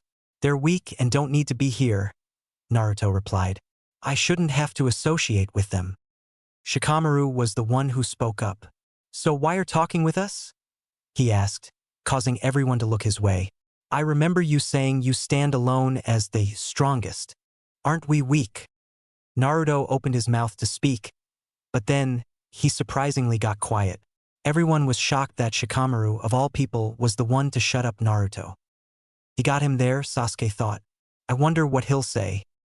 Well, you see, you gentlemen have potential unlike the rest of our class, Naruto admitted. You could be strong one day. Not stronger than me, but strong nonetheless. Yeah, I don't buy it, Shikamaru responded. What about our female classmates? They're all fangirls, well, besides Hinata, Naruto stated. Besides, why would I want to listen to them yap all day? Girls are troublesome. Shikamaru nodded, agreeing with Naruto's statement, thinking about his mom and how she would pester him and his dad every waking second. Sasuke stayed silent, lost in his own world. Soon after, the bell rang, signaling the end of lunch. He watched as everyone started to head home, confusion setting in as he raised an eyebrow. Where's everyone going? He asked. Weren't you paying attention? Araka-sensei said we're ending 2 hours earlier today, Naruto commented. Oh, Sasuke replied, shaking off his daze. Naruto grinned. Wanna go train? Sasuke hesitated but then nodded. Sure, this could help him not think about Shisui's death. As they walked through the village, Naruto kept up a constant stream of chatter, always on the move, while Sasuke gave short and simple responses, not divulging anything more than necessary. After a couple minutes of walking, they passed villagers who cast wary glances their way, specifically at Naruto. Sasuke frowned, unsure of why they were looking at Naruto like that. What's with those looks? It's nothing, just ignore those losers, Naruto stated. But I just thought of something that can get us to the training ground faster. How? Sasuke inquired. Naruto smirked. Just put your hand on my shoulder and I'll handle the rest. Sasuke complied, placing his hand on Naruto's right shoulder. Naruto then flashed through a long series of hand signs before finishing with the snake seal. Within an instant, Sasuke's whole world blurred. and he soon arrived at training ground 11. He quickly let go of Naruto and felt his stomach twist and churn. "Wow, can't believe that worked." Naruto managed a weak laugh, clearly exhausted. "Still have a long way to go, but hey, it worked." He felt proud, having managed to incorporate what he learned from the Hiraishin into this new form of teleportation gifted to him by his technique. Although this version was in its early stages. "Hey, Sasuke." Naruto turned to see over to the Uchiha puking his guts out on the grass next to him. "Oh, my bad," he said sheepishly, scratching the back of his head. Sasuke glared at him before continuing to retch in the empty field. The two had been going hard with taijutsu training for the past 2 hours, sparring against each other and doing physical exercises, the sun casting a warm glow on the shinobi in training. Sasuke was very exhausted. He hated to admit this, but Naruto was far above him. He hadn't won a match the entire time, which annoyed him to no end, but gradually he stopped being annoyed. When Naruto wasn't being such a prick, he was very insightful and gave Sasuke great feedback on his fighting stance. It was strange. The guy who was always loud and obnoxious turned out to be a good teacher. "I'm done," Naruto declared, stretching. "I want to work on some secret stuff." Sasuke nodded. "Me too. I want to work on the jutsu my father showed me." Naruto smiled. He then lowered his glasses, allowing for Sasuke to see one of his sparking, sky-blue eyes. What is he doing? Sasuke thought. The eyes are too blue. Are they a dojutsu or something? Is that why he keeps them covered? After a couple moments, Naruto chuckled and pushed his glasses back up. "Good luck, Sasuke. I need you to get stronger so you can keep up with me. Make things fun." He turned around and headed into the forest. "See you." Sasuke watched his silhouette grow smaller and smaller until he was completely gone from Sasuke's sight. "What is wrong with him?" he questioned. He moved past that exchange and went to go perform the same hand seal he read from the Takusa no Kage Bujutsu scroll. He didn't have the opportunity to try it again as he was completely drained from his test run. He believed that now he should have enough chakra to summon them. Sasuke focused his chakra, getting connected with his shadow. He formed the dog-shaped hand seal and called out, "Gyokuken." His shadow expanded and shortly after appeared the 2 divine dogs. He smiled as he looked at them in all their glory. "I did it," Sasuke stated before passing out from chakra exhaustion. The wind howled over his body as the young boy lay there, not prepared for what was to come next. Sasuke's eyes fluttered open, and he found himself lying in the grass. The world around him was shrouded in darkness, the moon hanging high in the sky.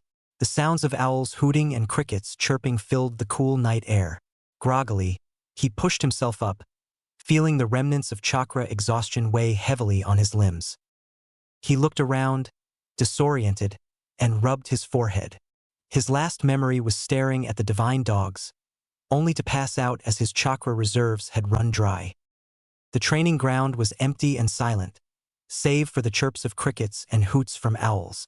He glanced at the moon again, gauging the time. "It's so dark. I must have been out for hours." Panic set in as he realized how late it was. Sasuke scrambled to his feet. "I need to get home," he thought urgently, grabbing his bag before he departed. The quiet field seemed eerie in the moonlight, shadows stretching long and menacing across the ground. His footsteps echoed in the stillness, a constant reminder of how alone he was. As Sasuke neared the entrance of the Uchiha district, an abrupt chill sent shivers down his spine. He glanced upward and caught sight of a mysterious figure perched on a nearby utility pole, a lone Sharingan, staring intently at him. Sasuke blinked, and in an instant, the enigmatic presence vanished into thin air. "What? I thought I saw someone," he thought. He continued to race home, the ominous feeling growing stronger with each step. Finally, he reached his house, skidding to a stop at the entrance. With a deep breath, he pushed open the door and stepped inside. "Kazan, to-san," he called out, his voice tinged with worry. "Sasuke?" Makoto's voice came from the kitchen. She appeared in the hallway, a warm smile on her face. "What's wrong?" Sasuke ran to her, hugging her tightly. I thought something bad happened." Makoto gently stroked his hair. Don't worry, Sasuke. Everything is fine. Fugaku stepped into the hallway, a stern yet concerned expression on his face. What's gotten into you, Sasuke? Sasuke pulled away from his mother, confusion and relief mixing in his mind. I'm sorry, I just had a bad feeling. Makoto continued to smile. Well, you were right to worry. Something bad did happen. Sasuke's heart skipped a beat. What do you mean? The atmosphere in the room shifted, the edges of his vision blurring. Makoto's voice echoed unnaturally as the genjutsu fell, reality warping around him. He turned to see his father's lifeless body sprawled on the floor, blood pooling around him. "To-san!" Sasuke screamed, his voice cracking with horror. "Foolish child." A voice spoke from the dark. Sasuke turned to the voice and saw a figure in the shadows, a red eye glowing at him through the darkness. The figure moved closer, revealing more features. He was tall with long black hair, wore an orange mask with black swirls covering the face except for a circular opening on the right side, and had a sheathed katana hanging from his belt. In his left hand, he was holding Sasuke's mother by the throat, choking her to death. "Ka-san!" Sasuke screamed in terror. His legs turned to jelly, but he wanted to do something to save his mother. But he was frozen in place, watching helplessly as the intruder held his mother. "Did you think that was reality? How foolish!" The masked man snarled as he twisted his mother's neck with a swift motion. Sasuke heard a sickening crack, followed by a dull thud, as his mother's lifeless body hit the floor. Blood dripped from her mouth and nose as he watched her body on the ground. He gasped and felt tears sting in his eyes. He grabbed his head, screaming in agony as he collapsed onto the ground. "No, no, no. Why would you do this?" he said through sobs. The masked man chuckled and stepped over his mother's corpse. He looked down at Sasuke with contempt and pity. "You are a naive child. Wake up to reality. Nothing ever goes to plan in this accursed world." He spoke, his voice cold and cruel. "The longer you live, the more you realize that the only things that truly exist in this reality are pain, suffering, and futility." He stared at Sasuke, his red eye burning with rage. The Uchiha clan was once the most feared and respected in the village, but now they have been regulated to bottom feeders. They have fallen prey to the false peace of Konoha and lost their pride and power. How can you call yourself an Uchiha when you are nothing but a weak and foolish woman's son? They bring nothing but shame to the Uchiha name, and I will wipe them out. Weak? You monster. You'll pay for this. I swear. Sasuke clenched his fists and gritted his teeth, rising to his feet with a defiant glare. Sasuke felt a surge of chakra in his eyes, and his vision became sharper and clearer.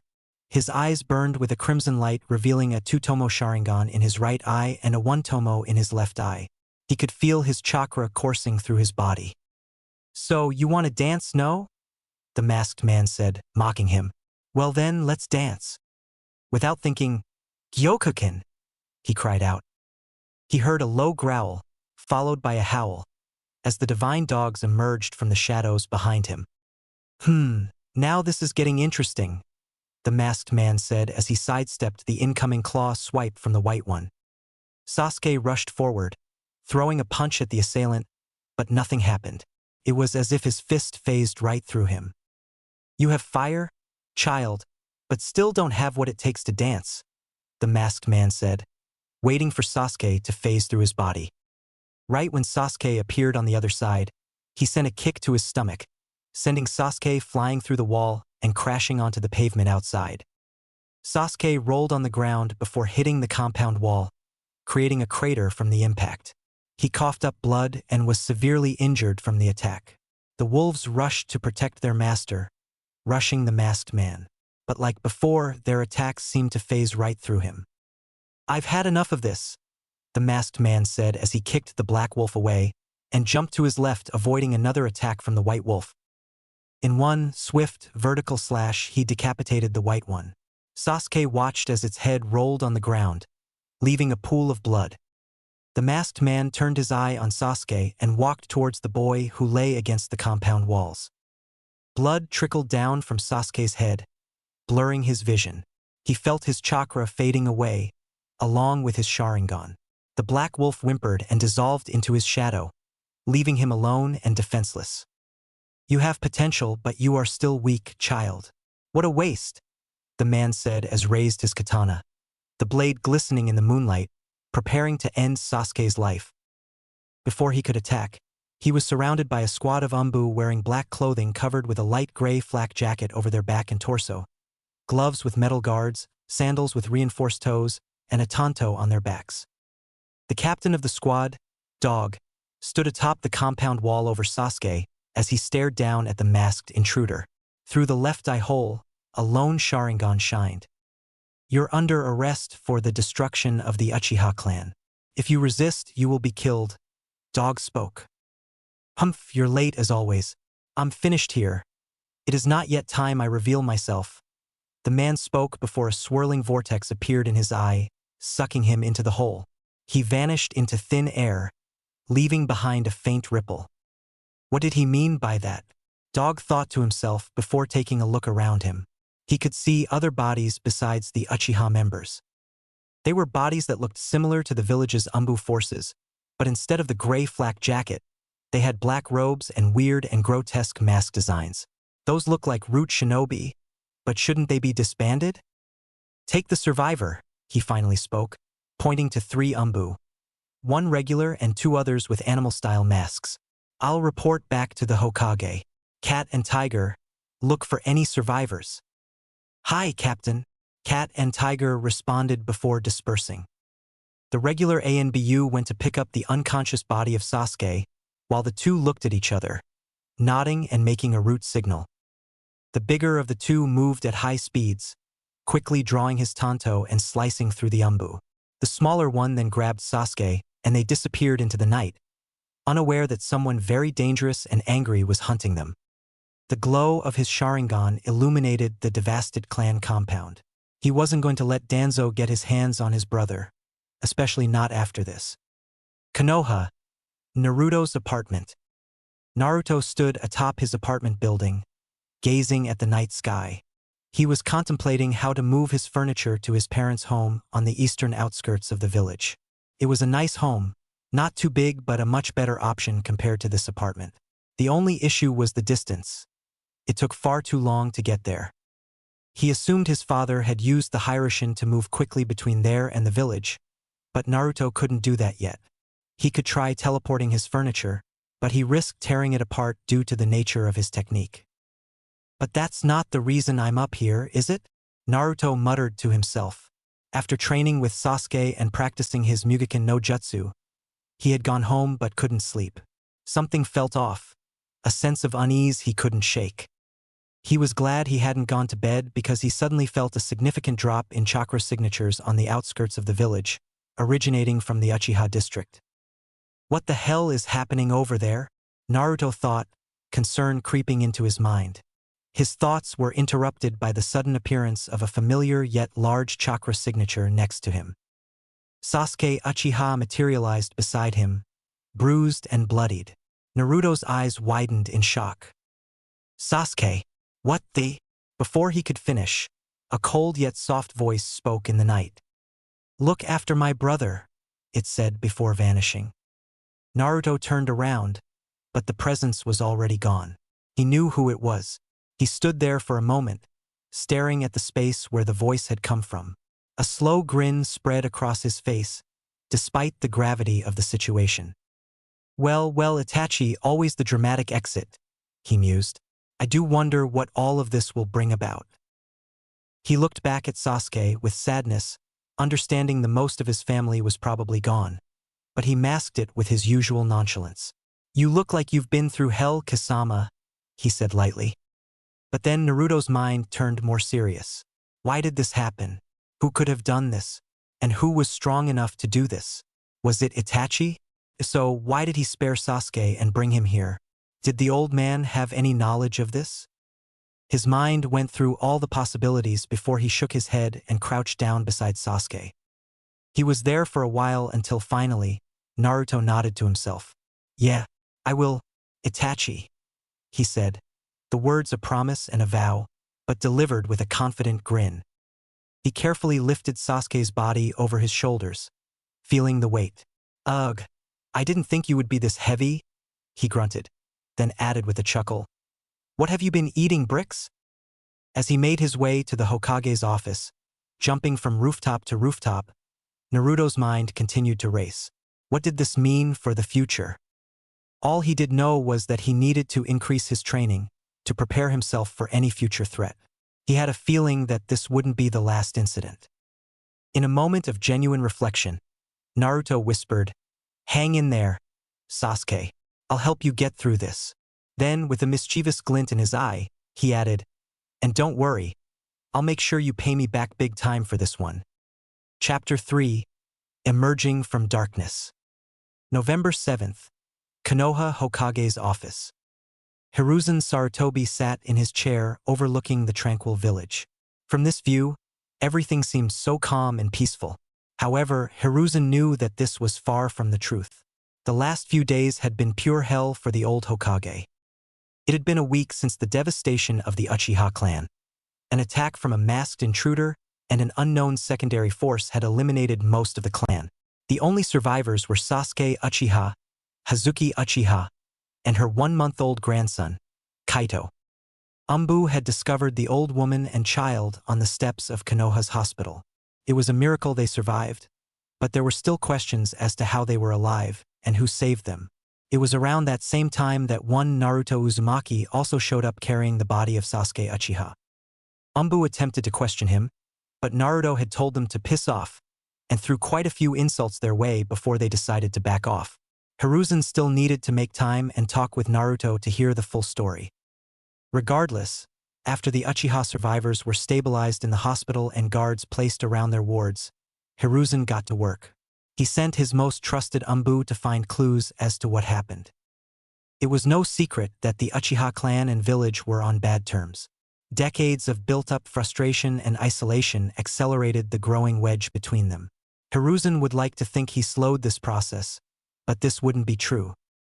He had let the voices of his elder council members sway his decisions. This was no excuse, as he shouldn't have listened to them and allowed certain regulations to be placed on the clan. He was a fool for thinking he could trust them, especially his old and former teammates. Speaking of old teammates, the body of Danzo Shimura was found in a hidden base near the edges of the village.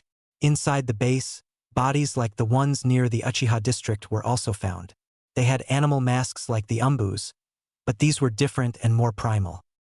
Once they examined these bodies, they found several connections to missing Konoha shinobi and orphans who up and mysteriously vanished. The corpses had strange, cursed seals brandished across their tongues. This was most likely a way to thwart interrogation from unwanted eyes.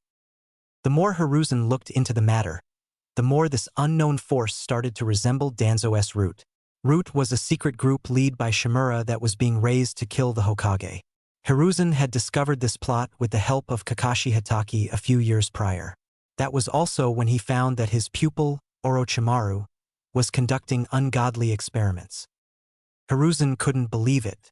Yet again his blind trust in his friend caused the deaths of innocents. Once more evidence was found, they were able to paint a decent picture. This force of missing shinobi must have attacked the Uchiha clan under the cover of night. But this still left more unanswered questions. Who was the one who organized the attack? Was it Danzo or someone else? There was an alarming report of a masked man attacking several Umbu and being seen near the Uchiha compound. But there was also Itachi Uchiha. He too was spotted near the compound with massive amounts of blood on him. He was also seen in the vicinity of the hidden base where Danzo's body was found. His appearance did match the suspected time of death for the old Warhawk. Hiruzen would have simply asked his most trusted Umbu, that is if he knew where he was. No one has heard of or seen Itachi in the days leading up to the Uchiha clan massacre. Due to these factors, Itachi has been labeled an S-rank rogue ninja in the bingo book and labeled as an accomplice to the Uchiha massacre and in league with the masked intruder. Hiruzen did not believe Itachi would slaughter his clan. Itachi did value the village over his clan and was prepared to act if a civil war were to break out. But Hiruzen believed they would have resolved the issues without death and bloodshed. Hiruzen wanted to wait until Itachi returned for a fair trial and explanation of his actions. However, the Konoha Council had already voted to brand him a traitor. Although he was the Hokage, Itachi was not directly under his command at that time, so the verdict lay in the Shinobi Council's hands. It was the quick and easy option as opposed to launching a lengthy investigation into the matter. "Fools," he muttered, realizing he was starting to like Naruto. Hiruzen leaned back in his chair, realizing he needed to find another successor so he wouldn't have to deal with these problems or the politics. However, he was taken out of his thoughts as he heard a knock on his door. "Come in," Hiruzen responded curiously. He wasn't expecting any visitors at this time. An older man, a few years younger than Hiruzen, walked through the doors. The man had mid-length, gray hair that was slicked back, reaching to just behind his neck. He had onyx eyes with thick long eyebrows with thick edges. The older man also had a long and thin mustache that extended to both sides of his cheeks. He wore a light gray haori over a dark blue yukata with a black hakama, white tabi, and brown scandals. "Ah, Nabito. It's been a while, my old friend," Hiruzen said. "A lot has happened since I last saw you." "Save it for later, Hiruzen. You can catch me up over a drink," Nabito chuckled. Hiruzen felt a chill run down his spine. He knew the drinking habits of his old friend and knew it would end badly for his wallet. "I'm assuming you're not here to chat and catch up." "No." Nabito sat in the chair in front of his desk. "Mikoto sent for me asking to check up on the brat, but then this happens. I'm not surprised, though. I told Fugaku to keep out of the political game. He thought he could hang with the big boys." Hiruzen did not respond. He knew Nabito never liked his son-in-law, as most fathers didn't, but he never thought it was like this. Hiruzen cleared his throat. "So, what may I assist you with?" Nabito crossed his arms. "How many are left?" "Including yourself, then 5. However, Itachi Uchiha has been listed as an S-rank rogue shinobi," Hiruzen stated. "He is accused of massacring the Uchiha clan as well as being an accomplice to the masked man." Nabito rubbed his mustache. "Who is the masked man? I need to do some investigating." "That's a shame. His strength was unparalleled. I could have used him, but I'm guessing that brat's alive." "What about the other 2? Nabito questioned. "Who are they?" "Hazuki Uchiha and her grandson, Kaito Uchiha. I don't think you've met her given that her husband wasn't a part of the Uchiha clan. She had a daughter, Izumi, who was sadly killed on the night of the incident. Izumi is the child's mother. However, we have no idea who the father is," Hiruzen said. "What do you think the best course of action would be, since, technically speaking, you are now the head of the Uchiha clan?" Nabito was quiet for a few moments before responding. "Nothing," he stated bluntly. "That Izumi girl was a half-breed. She has diluted Uchiha blood running through her veins. Even if that kid of hers awakened the Sharingan, he would lack the chakra to use it. But what if his father was someone strong? Someone with large chakra reserves to circumvent the issue. We do believe his father was a Uchiha given the child's black hair, unlike his mother's brown hair. Maybe this boy could become a prodigy," Hiruzen refuted. Nabito snorted before leaning back in his chair. "I don't deal with what-ifs, Sarutobi. If that brat shows potential, then I'll see to his training. Until that day comes, I don't care what happens to him." Hiruzen sighed. He hoped Nabito would be kinder to these two, but at least he would see if the boy had potential and not completely ignore him. "But anyway, there are some other matters I would like to discuss." At that moment, the doors to his office burst, revealing a young girl with long black hair. "Tusan, are you done yet?" She spoke, her words sharp. "I'm getting bored." Hiruzen was shocked and was about to ask this young girl to leave, but his mind went numb when he heard her call Nabito Tusan. "Wait, Tusan?" the Hokage asked, extremely confused. The girl walked over to Nabito, who picked her up and placed her on his right leg. The old Uchiha's face seemed to change from his normal, uninterested scowl into a goofy face. "Don't worry, princess. It won't be too long," Nabito replied, pinching the girl's cheek. What on God's green earth is going on? Hiruzen thought as he examined the situation. Her hair was long and silky, reaching her waist. She wore a black short-sleeved dress with brown shorts underneath. She looked to be 10 years old, which made Hiruzen even more skeptical. Nabito was 65, 3 years younger than Hiruzen. Men could have children well into their 50s, but still, it was odd for him of all people to have a child this late into his life. Soon after the young girl burst in, his secretary came rushing in. "Apologies, Hokage-sama. I tried to." Hiruzen put his hand up. "No need to apologize. I'll take over from here. Please close my doors as you exit." He smiled at her. His secretary bowed before closing the doors and leaving his office space. Once the doors slammed shut, Hiruzen turned his attention back to the two before. "Now this is most unexpected," Hiruzen said, still trying to wrap his mind around this. "She does look like Mikoto, well, slightly. She honestly reminds me of a certain Uchiha that Tobirama-sensei hated." The Hokage shook his head, trying to clear his mind. "Apologies, but before we continue, I need to know how you ended up with a daughter. I find it puzzling that's your biological child. Did you happen to adopt?" The girl pouted. "Of course he's my Tusan, old man. Don't ever disrespect him like that." Hiruzen's eyelid twitched. "Great, she has a temper." He inwardly groaned. Nabito seemed to finally get out of his stupor and return to his normal expression. "This is Kaori, my little princess," he said once more in a childish voice. "Okay, when did you have her? Who's her mother?" Hiruzen responded. "You remember the Kishiwada Danyuri Matsuri that happened in Keishi about 10 years back? Well, I happened to be at the capital and decided to partake in the festive events," Nabito stated. "While I was there, I happened to run into one of Mikoto's friends. Jun Uchiha was her name." Hiruzen listened, not liking where this story was going. "We got to drinking and she was looking for good. She had a nice ass and some of the biggest brayas." "Ahem," Hiruzen coughed. "I don't think it's appropriate to talk about such things with children around." Nabito laughed and waved him off.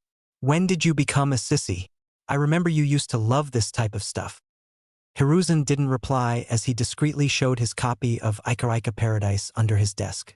He cleared his throat, wanting to move away from this topic. "I just don't think such adult topics should be discussed in front of your daughter." "I've already told her this," Nabito replied, looking at Kaori. "It's not a big deal." Kaori nodded, showing her agreement. All Hiruzen could do was look at them with a dumbfounded expression. I believe that out of the way. We should move. I'll take you to Sasuke." He got up from his chair. "Wait," Nabito said.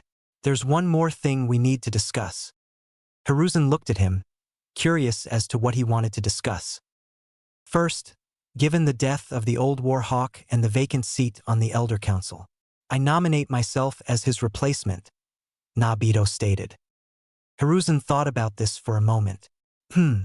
I believe that would work. Everyone knew that Danzo despised the Uchiha, so this could be a great opportunity to restore trust. I agree and approve of the placement." Nabito smiled. "Secondly, Kaori will become a genin and begin conducting missions, effective immediately." Hiruzen frowned at that last comment. "No," he said, "I do not wish to send out any more children to fight. I've caused enough innocent deaths. Plus, she is unproven." His thoughts wandered to the lives lost in the Second and Third Great Ninja War. He did not wish to see children be sent out to die. He thought of the countless number of Senju children lost. Kaori was a little surprised by his answer. Her father was no stranger to ruthlessness, and given that these two were friends, she believed them to be. Nabito, on the other hand, was not happy. "You've grown soft, Sarutobi. The old you would have taken her without a second thought." Hiruzen looked at him sternly. "Like I told you, a lot has changed." He turned his back on Nabito, opting to stare out of his window. Nabito glared but slightly shifted in his seat. "I've trained her myself. She has unlocked her Sharingan along with possessing 3 chakra affinities." This got Hiruzen's attention, causing him to turn around. "That is impressive. Most shinobi only have 2, but for you to have 3 at a young age is an achievement. Well done, young Kaori," he said, giving her a warm, old smile. Kaori didn't say anything, not trusting the old man. Hiruzen noticed this and slightly chuckled. I'll make her a genin, however. She will be placed on a genin squad with a jonin instructor. I'll pick her teammates and instructor and will inform you once I've made my selection. Nabito looked like he wanted to say something, but Hiruzen's gaze deterred him. All right, fine then. He relented. Hiruzen smiled, turning back to Kaori. I congratulate you, Kaori-san, on becoming a genin. He picked up a spare Hittite, conveniently placed on his desk. He gave it to her. Wear this with pride and strive to be an excellent shinobi. Let the will of fire guide you as you journey in your career. When she first got her, she didn't like this old man, but the more he talked, the more he seemed friendly. He had this warm aura around him. She took the Hittite and held it. Thank you, Hokage-sama. She bowed. Hiruzen chuckled, bowing in return. You're welcome. Nabito just scoffed, ready to move on. Enough with this sentimental crap. Let's get to Mikoto's brat. And with that, they left, headed to Konoha's hospital. Konoha Hospital. Sasuke sat upright in his hospital bed. He was in his room, sitting in complete darkness. His blinds were closed, and the only thing he could hear was the shaking of the ceiling fan. His mind kept replaying that night over and over. He couldn't sleep or rest. He didn't even know how much time had passed. All he remembers is getting kicked by the masked man and seeing lights flash above him. He had been told that once he fell unconscious, Anbu took him. But then something happened that resulted in Naruto dragging him to the hospital. But strangely enough, he remembers seeing Itachi's face before going unconscious. After that, he drifted in and out of consciousness. Today was the first day he felt fully aware of his surroundings. A nurse had told him the Hokage was coming to see him, but Sasuke didn't care. It wouldn't help him feel better. Nizan, where are you? Tusen? Kazan? Sasuke started to choke up and tears began falling down his face, remembering his parents' dead bodies and the sinister laugh of that masked man. At that moment, Sasuke heard footsteps around his door, causing him to quickly wipe away his tears so no one would know he was crying. He heard a knock and a voice said, "Can we come in?" Sasuke did not respond. A couple of seconds later his door opened, revealing the Hokage and two people he never met before. An old man with a smirk on his face and a girl a little bit older than him who couldn't see their faces due to how dark it was. Hiruzen flicked on the light, sending the darkness away. Sasuke blinked a couple of times, his eyes adjusting to the light. When he could see, his eyes widened as his gaze fell upon Kaori, and tears started to swell in his eyes. Kazan! Kaori shifted, uncomfortably recognizing her nephew was not in a good mental state. I think you should wait outside, Kaori, Nabito stated. His daughter hesitantly nodded before leaving the room. Hiruzen cleared his throat, trying to take control of the situation. Sasuke, my boy, how are you feeling? Sasuke didn't look at him. Where's Itachi? He said, his voice rasped. Hiruzen exchanged a glance with Nabito, who had his eyes closed. Realizing he was going to do the talking, he cleared his throat yet again. Itachi has not been seen since he was left on his last mission. At this moment, he is considered an S-rank Rouge ninja for his involvement with the Uchiha massacre. Sasuke's eyes widened, and a wave of anger surged through him. What? You think he did it? He growled at the Hokage. Nizan would never do such a thing.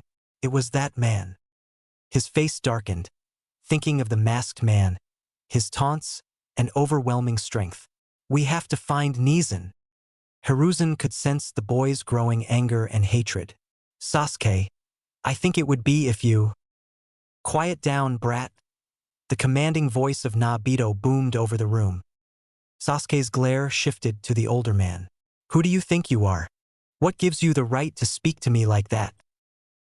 Nabito's eyes opened as Sasuke saw three dark tomo swirling in his crimson eyes. The older Uchiha crossed his arms and gave Sasuke an unsettling glare. Watch your tone when you speak to me, brat.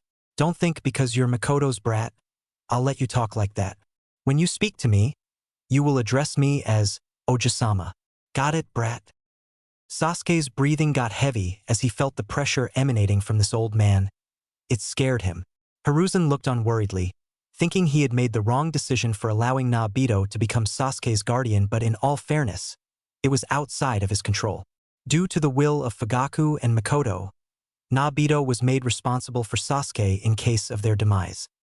Sasuke nodded nervously. Waiwa Soji-sama. Hiruzen breathed a sigh of relief that nothing else happened. Well, now that's all taken care of, I'll leave you to it. We've set up housing for you in the southeastern part of the village. You'll be right between the Hyuga and Nara clan. Do be warned, there is a lot of wildlife in that area of the village, but it is mostly desolate. Naruto scoffed, not having love for either of those clans. At least they were in a secluded area. Also, Hazuki has decided to stay in the northern residential zones of the village. She doesn't wish for her grandson to get involved with shinobi manners, Hiruzen stated. Fine by me, Naruto replied. Sasuke just sat there, lost in thoughts, trying to figure out these new relationships and new revelations. He was glad some other Uchiha had survived, but he still couldn't get the picture of his parents' dead bodies out of his head. The walk back was long and extremely awkward. Naruto marched in front of the two younger Uchiha while they followed closely behind. Sasuke had learned that the girl who looked like his mother was named Kaori, and she was 10 years old, making her Mikoto's younger sister by 25 years. To say this was weird would be an understatement. He couldn't make eye contact with her for long, so he elected to his eyes trailed the path beneath his feet. To his right, Kaori walked, taking in the sights of this new location. Konoha was unlike any place she had ever been to. Her father lived a nomadic life, causing them to move from country to country on a whim. It would be nice to have stability, however. She too was having difficulty trying to talk with her nephew. Earlier in their walk, she tried to engage in some light conversations, but this kid wouldn't even meet her eyes. After a few attempts, she ceased for the day, realizing she wasn't getting anywhere. She guessed it was still too soon to try building some sort of relationship. So, this was the best Sarutobi could do? Naruto said, displeased. This place is a dump. The two younger ones looked up at an old traditional house with a tiled roof, resembling the back of a slumbering dragon. The roof edges swept upward, with delicate ridge-end tiles adorning the peak. The house was perched on a stone fountain with wooden steps leading to the porch. White plaster covered the exterior walls with the Uchiha crest brimming. To the left, a small koi pond shimmered, its inhabitants gliding gracefully beneath the water lilies. Did Toussaint call this place a dump? Kaori thought, in complete amazement, at the house before her. This was the biggest house she'd seen. For the first time since meeting him, Sasuke shared Naruto's sentiment. This house was basic and worse than his previous home. Naruto soon walked into the entranceway with Sasuke and Kaori right behind. He slid the door open, revealing a quaint and cozy area. They were in the Genken, a place to put their shoes. Further in the house was a kitchen, living room, 1 bathroom, and 3 bedrooms.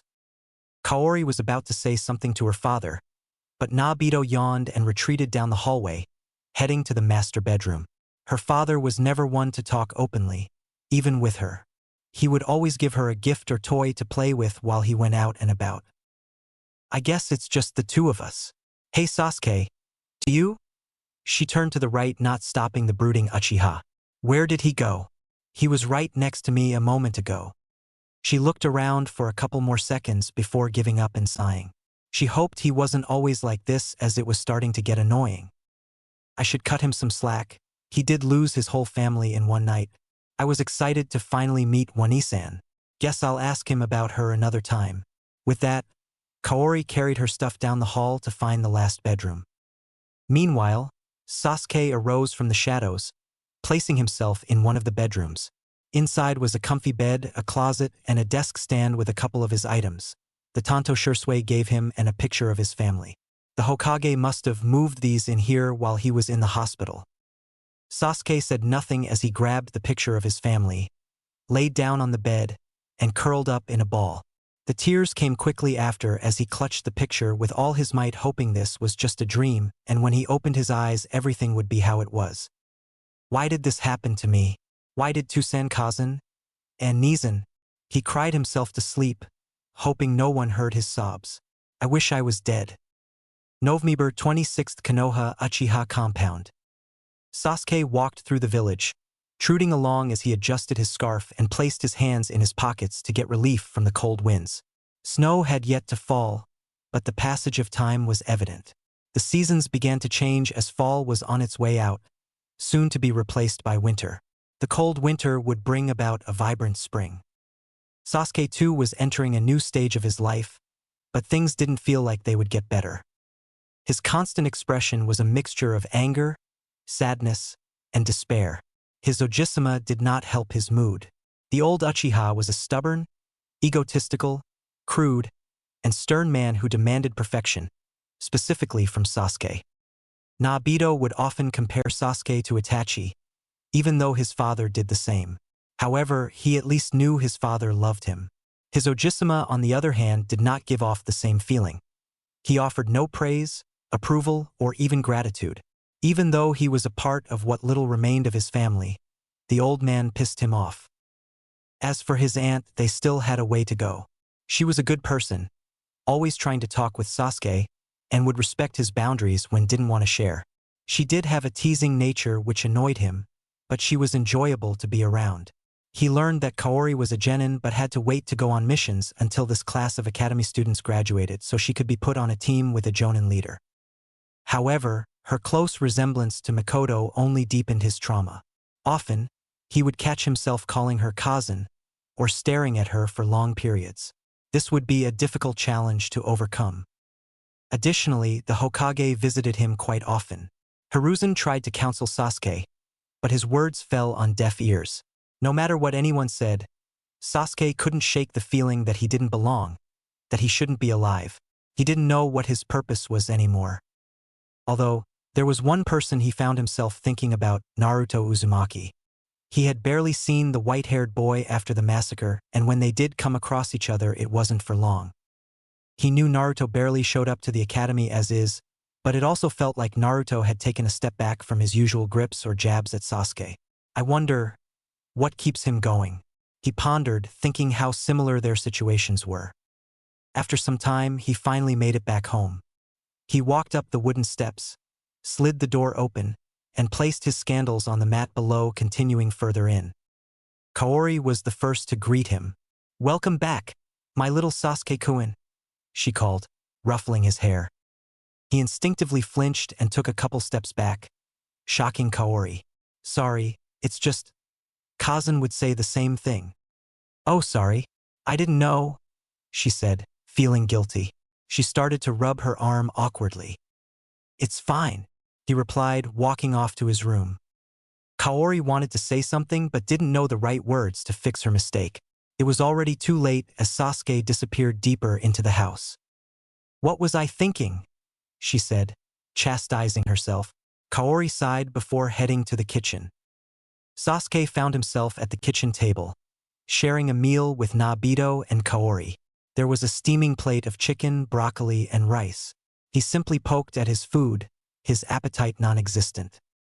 Naruto watched him do so for many minutes before finally speaking up. "Stop picking at your food and eat," he commanded. "I don't want to listen to you complain about being hungry." Sasuke remained still, staring at his plate. He stabbed his fork into a broccoli stalk and looked at the vegetable. Naruto's eyes narrowed, and his frustration grew. "Stop acting like a brat and eat. I can't believe you're my daughter's son." Sasuke's anger flared. He had enough of this. He looked up at Naruto, eyes ablaze with his own Sharingan penetrating back at the old man. Kaori did not like what she was seeing. She couldn't understand why her father was being so hostile to Sasuke. Naruto was taken aback by the flash of anger. He smirked before leaning in. "Looks like you've got some spirit in you. So what? Are you going to fight me, brat?" Sasuke clenched his jaw and fists, the fork in his hand starting to shake. The room was thick with tension. Kaori watched, nervously. After a few intense seconds, Sasuke stood up abruptly, knocking his chair over and running out of the house. "Wait, Sasuke," Kaori called out, but it was too late. Naruto closed his eyes, scoffed, and leaned back in his chair. Pathetic. When he opened his eyes, he was met with a glare from Kaori. What? He snorted, not expecting the glare he was receiving from his daughter. She shook her head before getting up and took her plate with her into her room. Nobito sighed and shook his head, muttering something about girls and feelings under his breath. Sasuke ran through dense canopies, fighting the sadness that plagued his heart. Eventually, he reached a place he visited regularly. Taking another step, he found himself in a clearing within the forest. All around him were tombstones, a memorial to the Uchiha clan. He walked amongst the tombstones until he found his parents' graves. Sasuke looked at the granite blocks before sinking to his knees, his chest heaving with sobs. Why did this have to happen? He croaked. He barely noticed the footsteps approaching until a familiar voice called out, "Yo!" Sasuke looked up to see Naruto standing there, giving him a wave with a grin on his face. The Uzumaki was wearing a black jacket with gray pants and had a red scarf around his neck. "You all right?" he asked. "Yeah, I'm fine," Sasuke said, his voice raw as he quickly wiped away his tears, but his eyes were still red. "What are you doing here?" "Just paying my respects to the fallen," Naruto said, peering at Sasuke through his shades. He looked at the tombstones around him, noting the sheer number of them. "It's sad that the Uchiha are no more. They were strong." Naruto took a moment to look at the trees swaying around them. "So, what are you doing here?" "Just thinking," Sasuke replied, his eyes falling back on the graves. "Yeah, I see," Naruto responded. There was a long silence between the two before Sasuke spoke up again. "Why do you continue?" "Excuse me? Why do you keep going when you don't have anyone left?" the Uchiha questioned, looking in Naruto's direction. "You say you want to be the strongest, but why? Your parents are dead, right? What purpose does strength give you?" Naruto was quiet for a few moments before exclaiming, "Who needs reason when you're the strongest?" He smiled but then saw the serious look on Sasuke's face. He scratched the back of his head, realizing now wasn't a good time to make jokes. "But yeah, they died when I was born. I've never met them." Sasuke nodded. Naruto sighed, not wanting to talk about this stuff, as truthfully the old reason he came out here was to see if Sasuke wanted to train. "But on a serious topic," he relented. "Don't feel sorry for yourself. It doesn't do anything." Sasuke stared at him, absorbing his words. "What? Don't feel sorry for yourself?" Naruto continued. "All it does is limit your ability to grow. As for why, my why doesn't matter. A bunch of idiots will tell you to fight for a higher purpose or to be selfless or whatever. It's a bunch of nonsense. The only thing that matters is doing something because you want to do it. Be selfish, the world doesn't reward selfless people." "That's an interesting statement," Sasuke responded. "It's highly irresponsible but interesting." Naruto waved him off. "Yeah, who cares, Kasama? We can't all be like you Uchiha who love to get philosophical." For the first time since that night, Sasuke smiled. "Thanks, Uzumaki." He didn't argue with Naruto's statements. He understood what he was trying to say. Naruto shifted uncomfortably before returning to his normal cocky nature. "Don't think I'll take it easy on you, though. I'll be the strongest. So, keep up with me if you can," he declared before departing. Sasuke watched as Naruto faded off into the distance, his footsteps growing quieter and quieter. He got up from his knees and lifted his head up higher, a new question on his mind. What do I want to do? After his encounter with Naruto, Sasuke wandered around the village going from place to place. The sun moved and dipped below the horizon, casting a pink and orange hue across the sky. Eventually, he found himself on the dock near the Land of Fire's longest river. The river started from Isu Bay, in the Land of Earth, and spread all across the Land of Fire, splintering into different directions. He stared at the calm water, his mind still thinking. What is my purpose? What do I want to do? Sasuke pondered once more. Sasuke started to see pictures of his loved ones through the water's reflection. He saw Fugaku, Mikoto, Shisui, Izumi, and Itachi. Toussaint, Kazan, Shisui-san, Izumi-san. I'm sorry. If only I was like Nizan, then maybe I could have done something. The water then shifted, showing the reflection of the masked man with his lone Sharingan staring at Sasuke. He clenched his fists, feeling a surge of anger and hate rush through his entire being before he composed himself, closing his eyes and taking a deep breath. He remembered the words of Itachi. "I won't let him do this to anyone else." He opened his eyes brimming with determination. "I won't let your deaths go to waste." Sasuke jumped into the cold water, giving chase to image of the masked man. "I'll protect what's left of my clan. I will kill that man, and I'll find you Nizan." He continued into the depths of the water, fighting the current and pressure, determined not to die until he accomplished his goals. Naruto stood impatiently on their porch, arms crossed and waiting for Sasuke to return from his temper tantrum. It was dark outside, and he couldn't have this kid die, especially since he possessed the Takusa no Kageba jutsu. He was almost tempted to go look for him until he saw his dark silhouette walk through the gates. Sasuke walked forward, stepping into the light, allowing Naruto to see his drenched hair and clothing. "Where the hell have you been?" Naruto snarled. Sasuke said nothing and continued to walk forward, going up the steps and now walking past Naruto. What was this kid doing? He's soaking wet, the old Uchiha thought. "Hey brat, I was talking to you?" He reached out to snatch Sasuke's hand. However, at that moment, he felt his whole body rapidly sinking into a pool of black beneath him. He then looked up to Sasuke holding a jet-black tanto to his neck. "Don't ever insult my cousin again," Sasuke spoke with authority. Naruto was completely taken aback. He must have used the shadows to hide that little sword of his. Did he finally grow a pair? He felt strange, he was angry, yet he felt pride. All Naruto could do was smile and vanish, reappearing behind Sasuke. Sasuke spun around, greatly alarmed by the speed showcased by the old man. He was expecting a scowl but was met with a frightening smile on Naruto's face. "So, it looks like you've finally gotten your head out of your ass. You may have potential after all, Sasuke." Sasuke only nodded and moved forward into their home. Naruto chuckled. "Good. It's about damn time." He looked to the stars above him, getting a more solemn expression. "He's just like you, Mikoto." When Sasuke entered their home, he was greeted by Kaori, who looked at him with intrigue. Sasuke assumed she heard or saw what had transpired. "Hey," she said, giving a wave. "Hey," Sasuke responded, waving back. "Are you going to be all right?" Sasuke nodded, remembering his newfound conviction. "Yes, I will be." "I'm glad," she yawned. "I think it's time for me to go to sleep. Good night, Sasuke." "Good night, Obasan." Kaori was surprised for a few seconds, then shortly smiled before walking off to bed. Sasuke stood there feeling reinvigorated and ready to take on the world. He would try his best and let the rest fall in place. November 31st, Konoha Intelligence Division.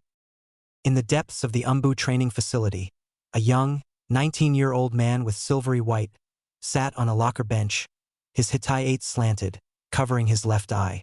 His visible right eye was trained on a picture of his former teammate Itachi Uchiha, on a page of the bingo book. So he really was involved? "Why would you do this, Itachi?" Kakashi mused. Did it have something to do with him? The Umbu captain's eye fell on the mysterious masked man. No one knew who he was or where he came from. The only lead they had was that the man had a singular Sharingan. The Shinobi Council concluded that he must be a Uchiha or had stolen a Sharingan long ago. Kakashi had a brief encounter with him and couldn't shake the uneasy feeling he got from being in his presence. His thoughts were interrupted when the door to the locker room opened. Kakashi looked up to see a woman with straight purple, reaching down just above her waist, and warm brown eyes. "Captain," she said softly, "I hope I didn't interrupt you." "You're fine, Yugao. I'm just thinking," he said, closing the book and turning to face his comrade that was 2 years his junior. "What can I do for you?" She nodded, moving to a seat near Kakashi, who noticed the closeness but didn't relax. "Sir, I'm still perplexed by the Uchiha massacre. I can't imagine that Itachi of all people would such a thing." Kakashi stayed quiet and unmoving. "All this goes to show is that, in the end, I really knew nothing about him at all. It's my fault." Captain, you can't say that, she protested, moving her hand closer to his. You're not responsible for what happened. The copycat ninja noticed her hand movement but stayed still. As captain of Team Ro, I am responsible for my subordinates' well-being. I failed again. Yugao was about to say something more until a familiar face walked through the locker room doors. Kakashi looked up, already knowing who it was. There stood a man, 3 years younger than Kakashi, with long brown hair going past his shoulders. He had brown almond eyes and wore the standard Umbu attire. Captain, Tenzo stopped himself seeing the two sitting next to each other. Apologizes, was I interrupting something? No, Kakashi said, getting up. What did you need to tell me? Yugao watched as he got, looking to the side before getting up as well, joining him and Tenzo.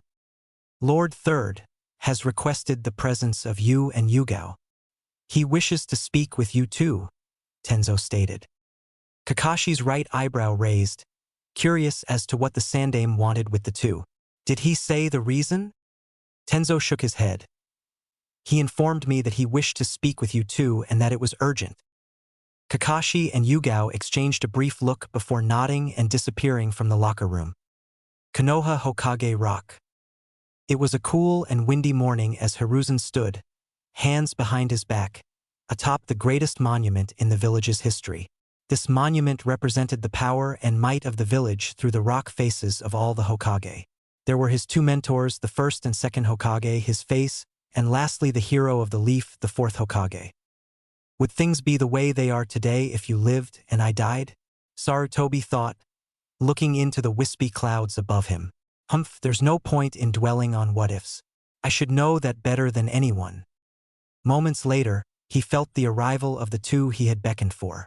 The two Umbu, dog and cat, arrived behind him in unison, one knee on the ground with their heads bowed, masks on their faces.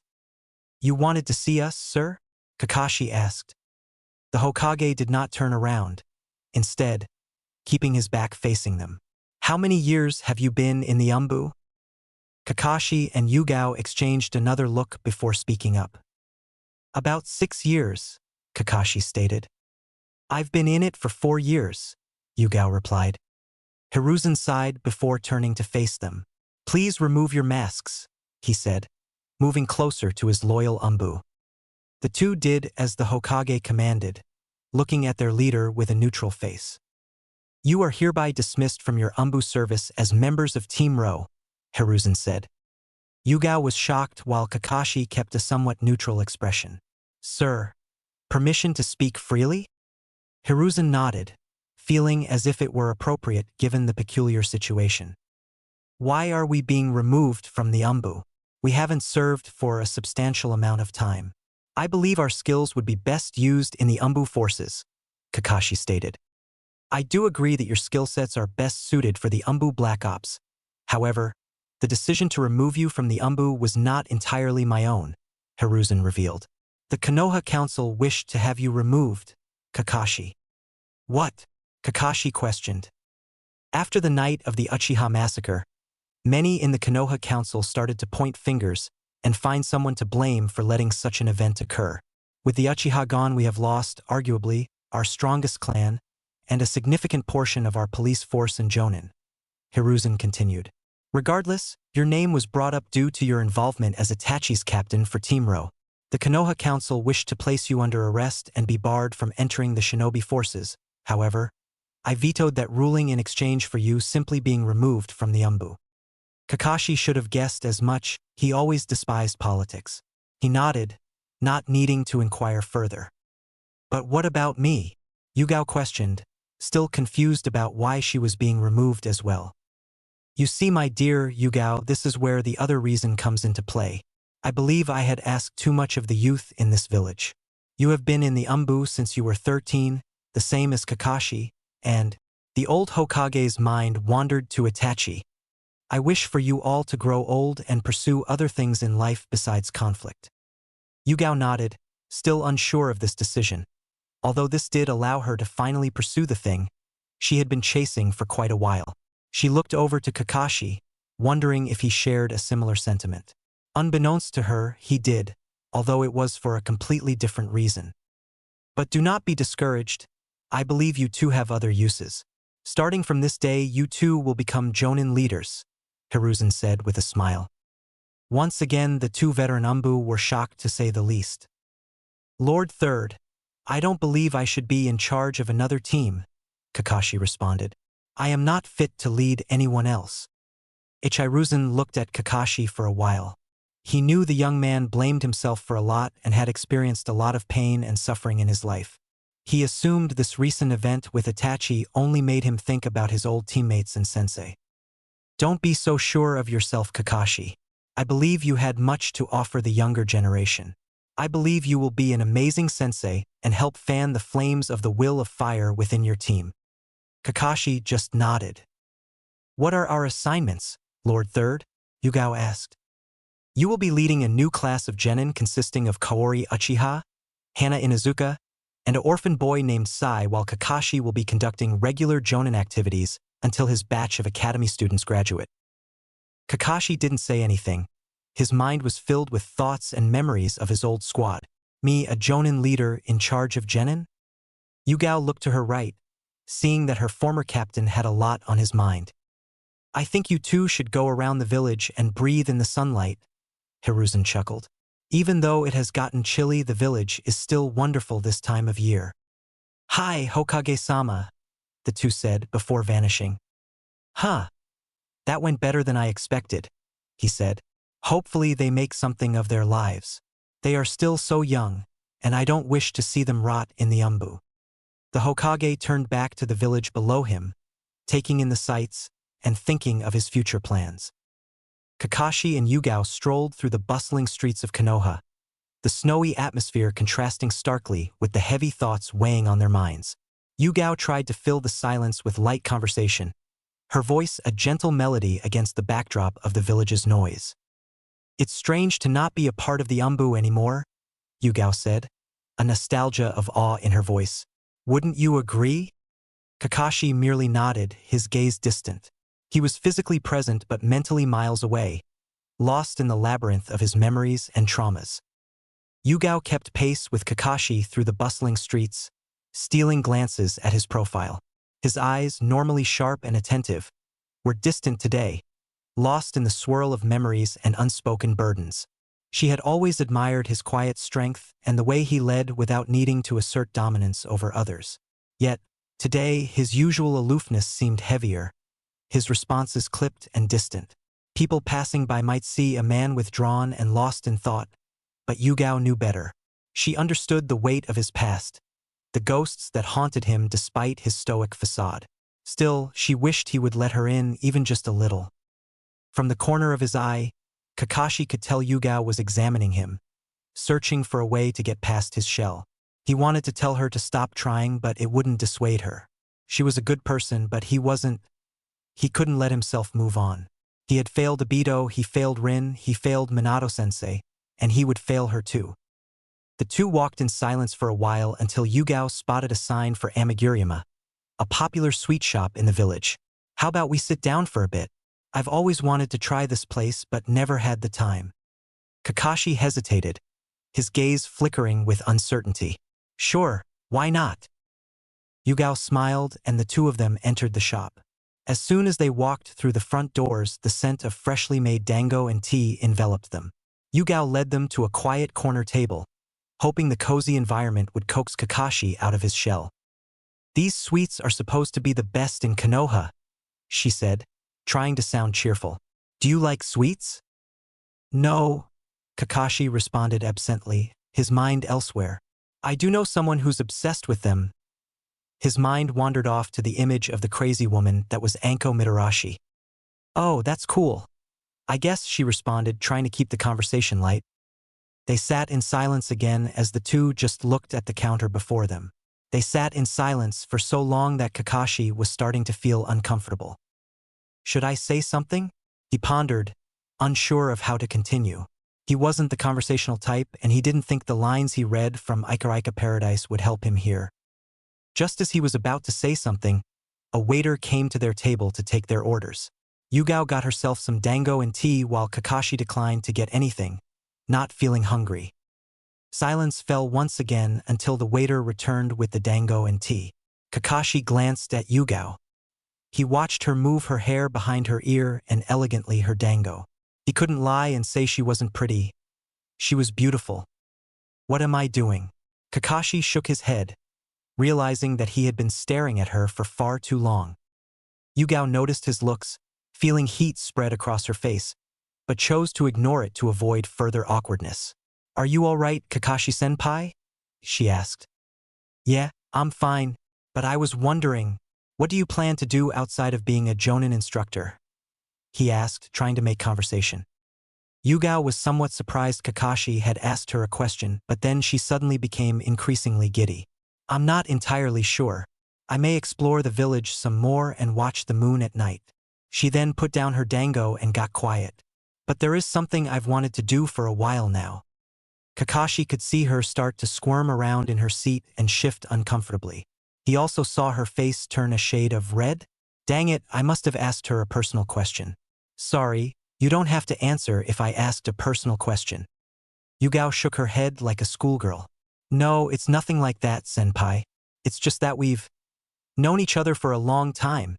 She looked at Kakashi staring into his eye. And that. She looked away again. Kakashi felt his heart start to skip a beat, then beat faster when her brown eyes locked on with his own. He looked down to see her hand inching closer to his. Senpai, Before she could finish, the door to the shop burst open with a loud bang. Kakashi, my eternal rival, a voice boomed.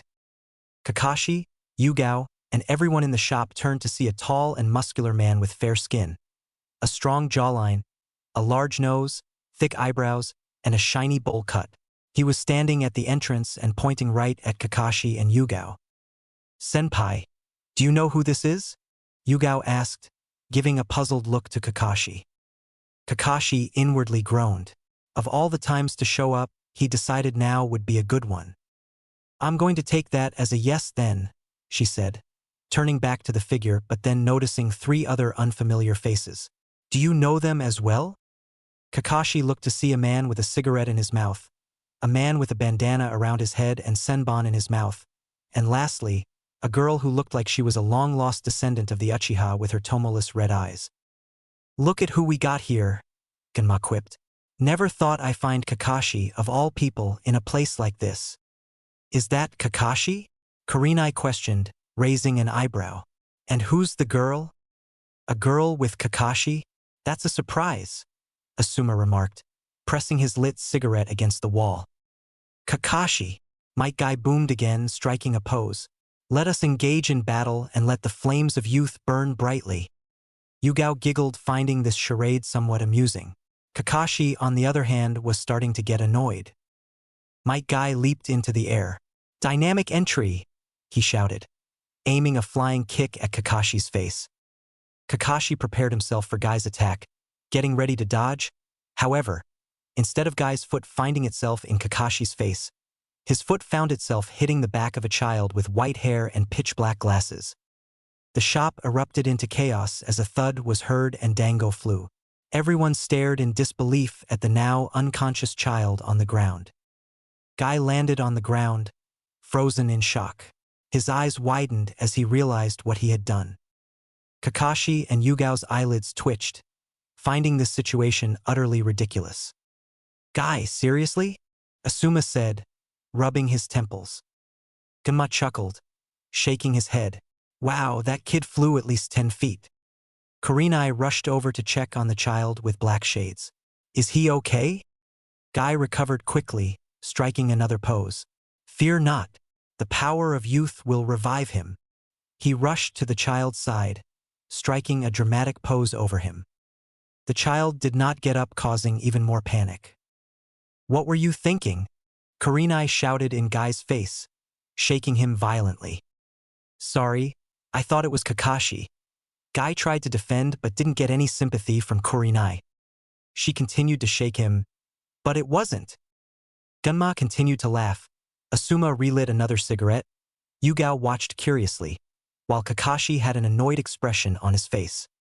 Does this happen a lot? Yugao asked him. Kakashi looked at the mess before him. It happens too often. The group was starting to cause a bigger scene, and all this commotion brought in another familiar face. "What's going on in here?" a feminine voice said, taking a step in the shop. "You're making a mess?" She locked eyes with Kakashi. "Oh, Kakashi." Kakashi audibly groaned, placing a hand on his face. "Oh no, not her." Yugao looked at him worried. "Who is she?" looking at woman rapidly approaching. "An old friend," he responded. Before them stood Anko Mitarashi. She was a woman a few years younger than Kakashi, who had a slender frame with short, spiky, violet hair, styled in a ponytail, and wore a thin mesh with orange miniskirt and tan overcoat. Anko moved forward, getting a better look at the situation and getting closer to Kakashi. "Wow, I'm hurt that you would call me an old friend, Kakashi. I thought we were closer than that." Yugao didn't like how close she was. "Anyway, is he all right?" Kakashi asked, keeping his distance from Anko. "I don't know, he doesn't have a scratch on him, but he's still unconscious," Kurenai replied. "What happened to him?" Anko questioned. Guy looked away nervously, but Gunma was there to speak up. "Let's just say he had a little incident. But in all fairness, he appeared out of nowhere. One second, he was there, and the next second he's on the ground." "It was strange," Asuma chimed in. "I didn't think Guy would hit him." Kakashi found it strange as well. Anko moved closer to the unconscious boy with weird black shades. "Honestly, he looks like he could be your son, Kakashi. You two have pretty similar." The copycat ninja ignored her statement, but the more he looked at the boy, the more the kid reminded him of someone who knew. "What should we do?" Kurenai asked. "Isn't it obvious?" Anko stated, surprising everyone. "He needs a feminine touch. Come on." She grabbed the boy and held him tightly. "What are you doing?" Kurenai shouted. "Every male wants to be held by an attractive woman. We have to use our beauty to wake him up," Anko refuted. "Yeah, she is crazy," Yugao mused, her eyelid twitching. Kurenai looked at Anko before finally. She relented and rested the boy, placing his head on her lap. However, after a few minutes he still didn't get up. "I guess you're not sexy enough," Anko stated with a mischievous smile. A tick mark formed on Kurenai's head. "Why you?" Gunma, Asuma, and Yugao laughed at the catfight happening between the two, while Kakashi still observed the boy. "This doesn't make sense. How did Guy hit him? I don't remember seeing this kid before. It was almost as if he teleported in." Kakashi pondered. With the amount of force Guy hit him with, he should be dead, but he doesn't have a scratch on him. Just then, Kakashi saw a faint smile appear on the kid's lips. "Oh, so he's just a pervert then, huh? Everyone relax."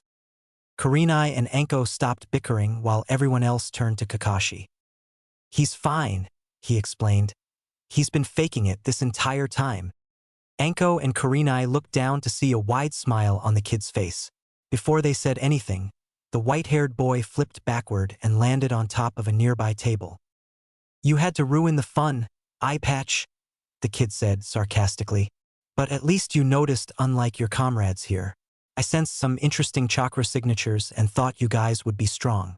Guess I was wrong. But hey, at least, I got to be held by some babes." Kurenai and Anko's faces turned into ones of pure white rage. "You pervert! You think you can mess with us like that?" they shouted, reaching out to grab him. However, the kid immediately formed a one-handed half-tiger/ram seal. Their hands seemed to stop before reaching him, almost like they hit an invisible wall. "Sorry ladies, but I've got to go." The kid flashed through a series of hand seals before ending with the snake seal. "See ya," he said, vanishing. Everyone was confused while Kakashi processed what just happened. That jutsu, those hand signs looked familiar to ones Minato-sensei used for the Hiraishin. Who is this kid? What was that? Asuma questioned. And who is that kid? Gunma shrugged while Guy silently felt better, knowing that he didn't harm the kid. In the meanwhile, Anko and Kurenai were still pissed at the fact they had been played by some perverted kid. Well, Kurenai more than Anko. Yugao quietly chuckled again, finding amusement out of this entire situation. She had never experienced anything like this during her time as an Anbu. As silly as it was, it made her laugh. What do you think, senpai? She turned to Kakashi. However, he was nowhere to be found.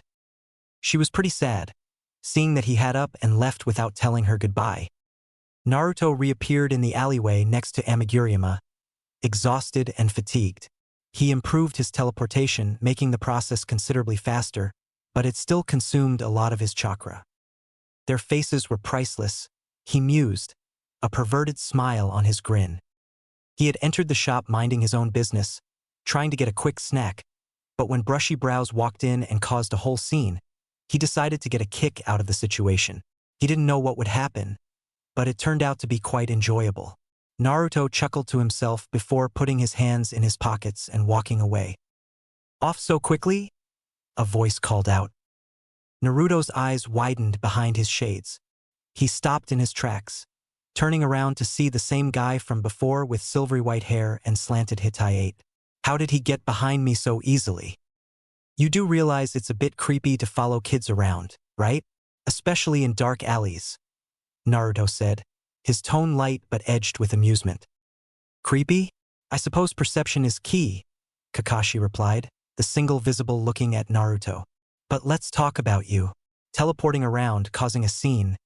Feels a bit show-offy, doesn't it? Naruto's grin widened. Show-offy? I prefer demonstrative. It's important to make an impression, don't you think?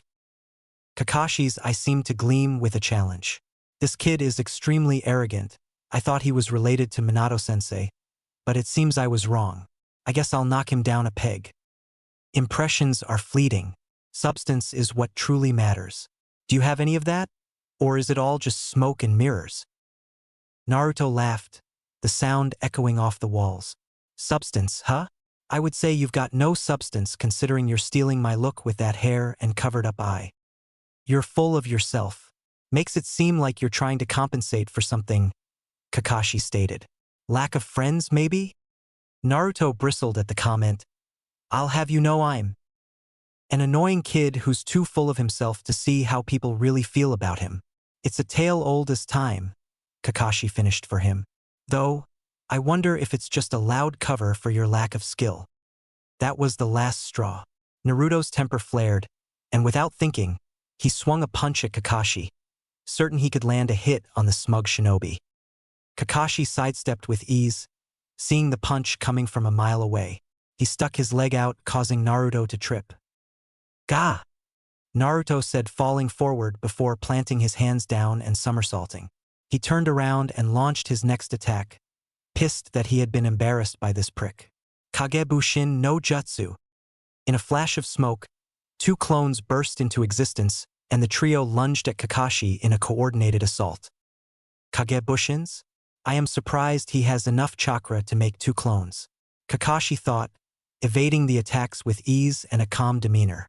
He kept his hands in his pockets, showcasing how much he disregarded Naruto's attack. With each missed attack, Naruto's frustration grew and grew. Who is this one-eyed bastard? Kakashi, seemingly cornered by a clone, was about to receive a solid punch from Naruto when, poof, the clone vanished and Naruto's fist met air. What the dash? Before he could react, he felt Kakashi's hand on his shoulder, and then the rope was quickly wrapped around his body. His hands and feet were bound as he wriggled around in the alleyway. He didn't even see the Jonin move. Kakashi stood before Naruto, looking down on him. Looks like my work here is done, he said, walking away. You can't just tie me up and walk away, eye patch, Naruto yelled, writhing against his binds. Kakashi, unfazed, continued to walk away. It wasn't his responsibility to rein in the brash young shinobi, just to humble them. Naruto got even more pissed at Kakashi's dismissal. Don't underestimate me, you know? You'll regret it. Kakashi paused, having heard that phrase uttered by a red-headed woman. He turned around and regarded the bound figure. He examined this child's features once again. He couldn't see his eyes, but his face was so similar to his sensei's. The only thing being different was the hair color. What's your name? He asked, a hint of curiosity in his tone. Naruto Uzumaki. Remember it well, because I'm going to be the strongest there is. Naruto declared, his pride swelling even in his compromised position. And when I get out of this, I'll beat you. Kakashi's gaze softened, a flicker of recognition passing over his features. Minato-sensei's and Kushina's son. He studied Naruto for a moment longer before offering a rare eye smile. Good luck, he said, disappearing in a swirl of leaves. Wait, you bastard. You can't just… Naruto's protest was cut short as Kakashi vanished. I'll show him. But first, he glanced at the ropes around him. I need to get out of this. December 10th, Hokage's office. The sun was low in the morning sky as it cast a pale golden hue over Konoha. The air was crisp and filled with the promise of a new day. In the Hokage's office, the early light filtered through the tall windows, casting long shadows across the room. Hiruzen sat behind his cluttered desk, an air of calm authority surrounding him. A group of jonin stood in a semicircle before him, their faces a mix of determination and seriousness. Among them were familiar faces, each one a skilled and trusted shinobi of the village. Hiruzen leaned forward, his eyes scanning the gathered warriors. Thank you all for coming on such short notice. Hiruzen began, his voice steady yet grave. As you know, Kumogakure has agreed to sign a peace treaty. However, intelligence indicates a potential threat to the village. It is imperative that we remain vigilant and prepared for any attacks. He paused, letting the weight of his words settle across the room. The jonin exchanged glances, their expressions hardening with resolve. Kakashi and Yugao stood present, understanding the weight of the Hokage's words. That is why we will be increasing patrols and fortifying our defenses. Each of you will be assigned specific sectors to monitor. Your primary objective is the safety and security of our village and its people. The jonin before him nodded in unison, understanding the gravity of their mission. I know you will do your best to safeguard the village and protect the will of fire. I'm counting on you. Dismissed. One by one, they filed out of the office, ready to carry out their duties, leaving only two behind. Kakashi, Yugao, he addressed them directly. I have a special assignment for you both. They stepped closer, their attention fully on the Hokage. The academy has been identified as a high-risk target, he explained. Given the current circumstances, we cannot afford to take any chances. Your task is to ensure the safety of the academy and its students. Specifically, Naruto Uzumaki and Sasuke Uchiha must be protected at all costs. Kakashi's visible eye narrowed slightly, processing the importance of the mission. He believes Naruto is at risk due to Minato's sensei reputation in Kumo. Yugao's expression remained serious, her loyalty unwavering. What's special about the Uzumaki boy? I understand the Uchiha, but why guard him as well? We understand, Lord Hokage, Kakashi replied, his tone respectful yet determined. Yugao nodded in agreement, her eyes reflecting the same commitment. Good, Hiruzen said, a note of relief in his voice. I trust your skills and judgment. Do whatever is necessary to keep them safe. Without another word, Kakashi and Yugao vanished from the room, leaving behind no trance. Hiruzen leaned back in his chair, the weight of leadership heavy on his shoulders, as he pondered the challenges that lay ahead. He prayed that this whole ordeal would go smoothly. Konoha, Naruto's house. In the eastern part of the village, Naruto Uzumaki stood outside his new home, the house that once belonged to his parents. He had finally moved in a few days ago, and while it needed some work after years of neglect, it was nothing he couldn't handle. He was currently training his sensory skills in his snow courtyard. His Rakugan scanned the nearby surroundings. He could feel the ebb and flow of chakra around him, his senses sharper and more refined without the obstruction of his glasses. Currently, Naruto's range extended to 1 kilometer, allowing him to detect chakra signatures with impressive depth and clarity. He could distinguish between the strong, steady pulses of experienced shinobi and the faint, fluttering auras of civilians. He also got better at reading the techniques and Kekkei Genkai of shinobi. Seeing their chakra nature wasn't too difficult, but understanding the Kekkei was something else. He wanted to spend more time training. However, he received a messenger hawk swoop down and delivered a note from the third Hokage. The third had requested his presence at the academy today for some reason which annoyed Naruto to no end. Annoying old man, Naruto mused, kicking some snow on the ground. He was reaching the limit of keeping his eyes exposed. I can keep my eyes uncovered for an hour. That's not good. I need to push past my limits. Just as Naruto reached into his coat pocket to grab his glasses, he felt something usual.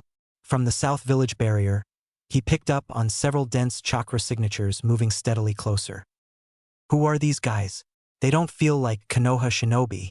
I can't fully tell as they're outside my range. Naruto frowned, wondering who these people could be and why they were approaching the village. Then something else caught his attention. To the west, there was a faint chakra signature surrounded by 4 average-level chakras. What the heck is going on today?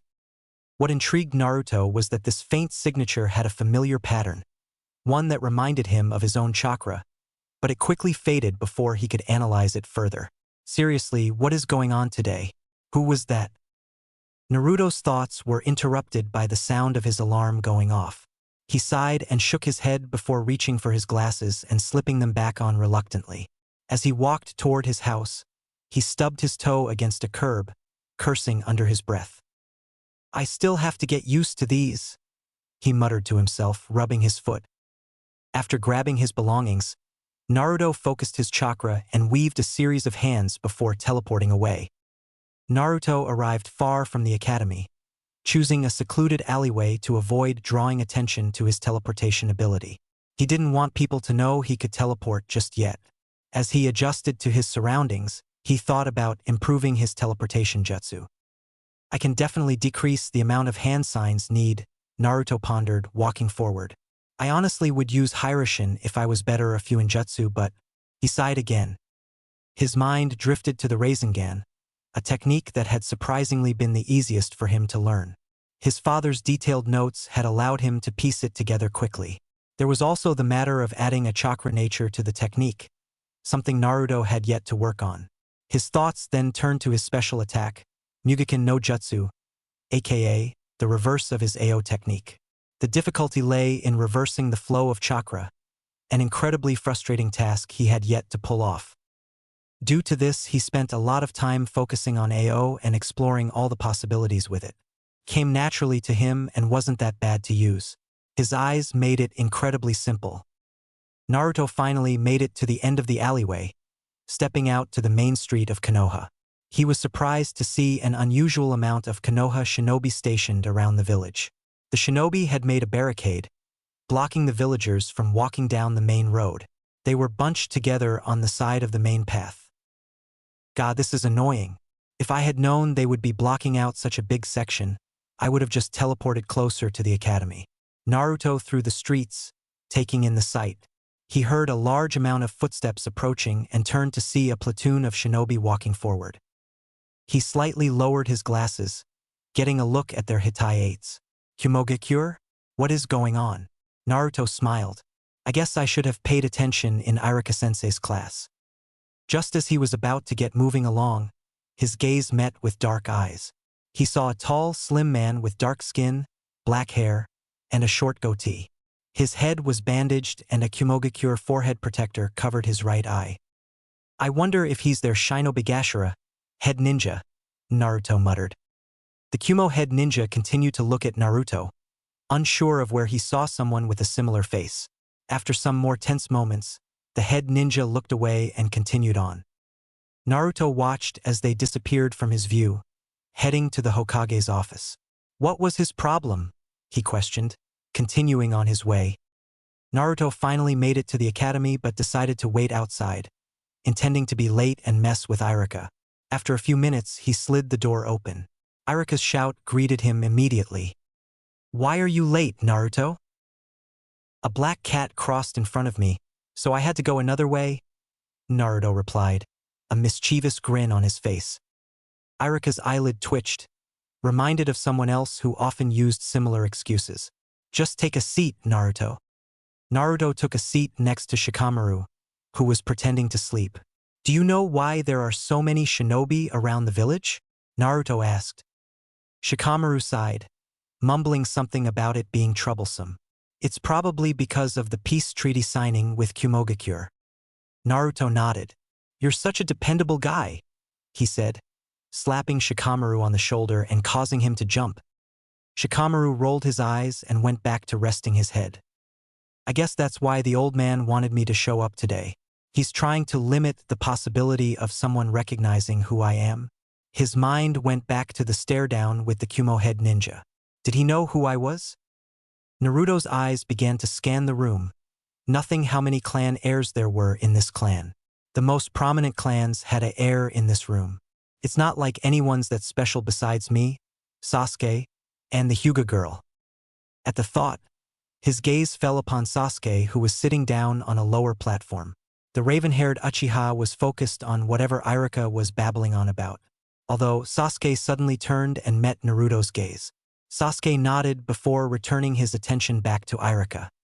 Naruto smiled. I guess he's feeling better. He turned his mind back to the situation happening. Where is the protection? I hope Iruka-sensei isn't our last defense. I like the guy, but his chakra network is a mess. There are some academy students could probably beat him. At that moment, Naruto felt the presence of several shinobi arrive. Guess I spoke too soon.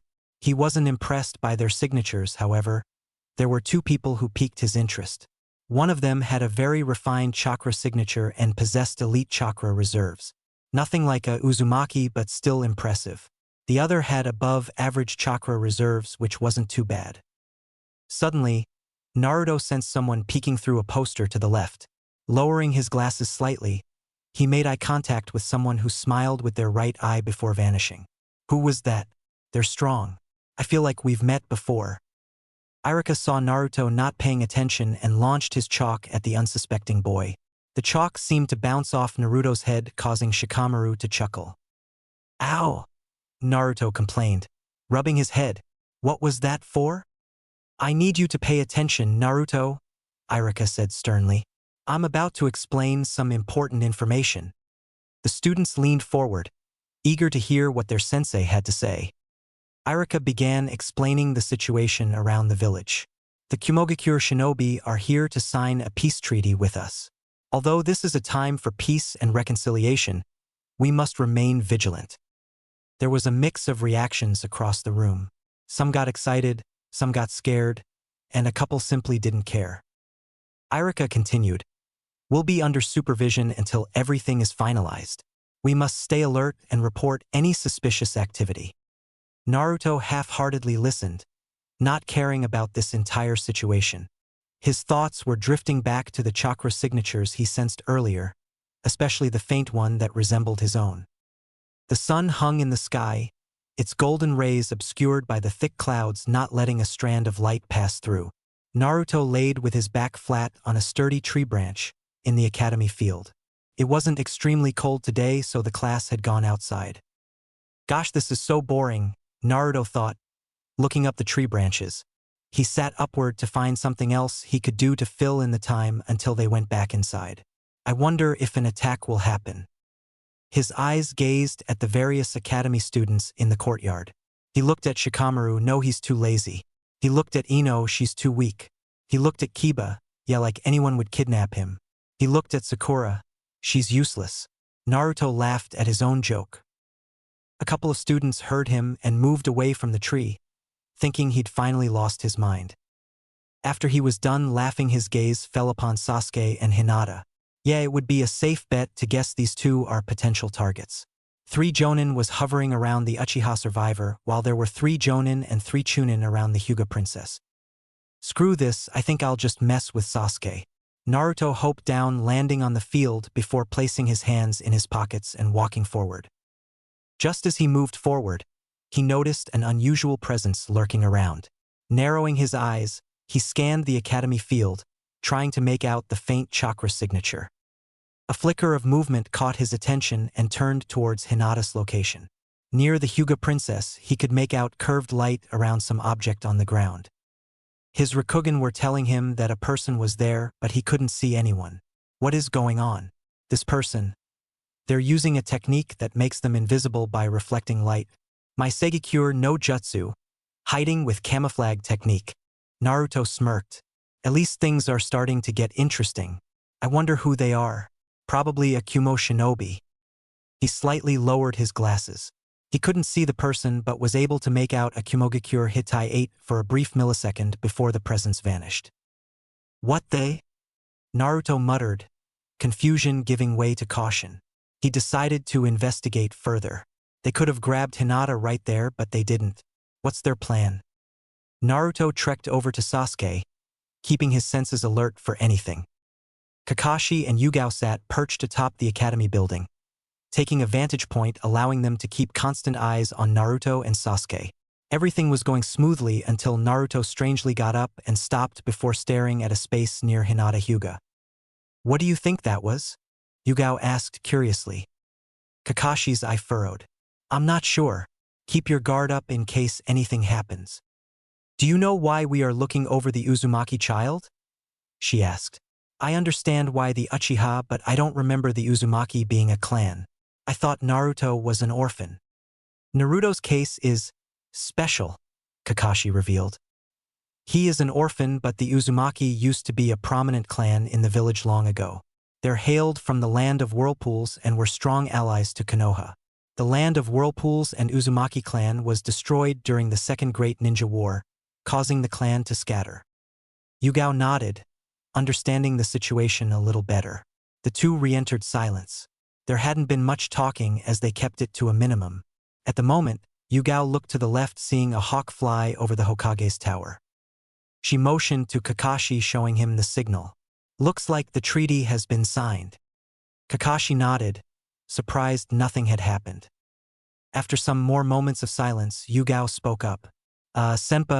Kakashi. After this, do you want to? She was interrupted when Kakashi put his hand up. Wait, something's off. Do you sense that? He inquired. Yugao refocused and started scanning for abnormal chakra signatures. She picked up a faint signature from down below. It's very faint. I don't know what it is. Be on the lookout, Kakashi commanded. We have to be ready for whatever happens. Yo, Sasuke. Naruto waved to him, causing the Uchiha to turn towards him. Sasuke returned his greeting with a simple nod. The Jonin assigned to protect Sasuke looked at Naruto with an annoyed glare. Got something you want to say? Naruto chimed to the Jonin. The Jonin were surprised by his boldness before moving to a different location. You don't have to be a prick all the time, Sasuke said. Naruto grinned. It's a part of my natural charm. Sasuke rolled his eyes. Naruto was about to throw another quip out when he sensed the same presence. His head whipped around trying to find it. He felt the presence move around underneath them. It was like the person was traveling through the ground. What's he doing? Naruto looked around, seeing if anyone else could feel what he felt.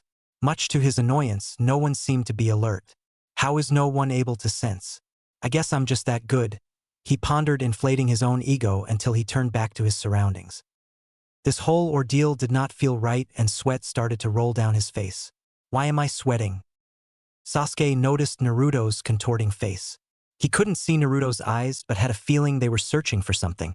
Naruto, are you fine? His voice knocked Naruto out of his stupor as he looked at Sasuke. Yeah, I'm fine, he lied. The presence appeared once more, however. It came from atop of the academy building. Naruto looked up, noting that there were two more Jonin as watching from above. He was surprised he didn't sense them before, but he still couldn't shake this sinister feeling. To say Kakashi and Yugao were shocked to see Naruto staring at them was an understatement. Yugao peered at the boy with black glasses. Can he see us? I'm not sure, Kakashi replied. I wonder if he's a censor. What's going on?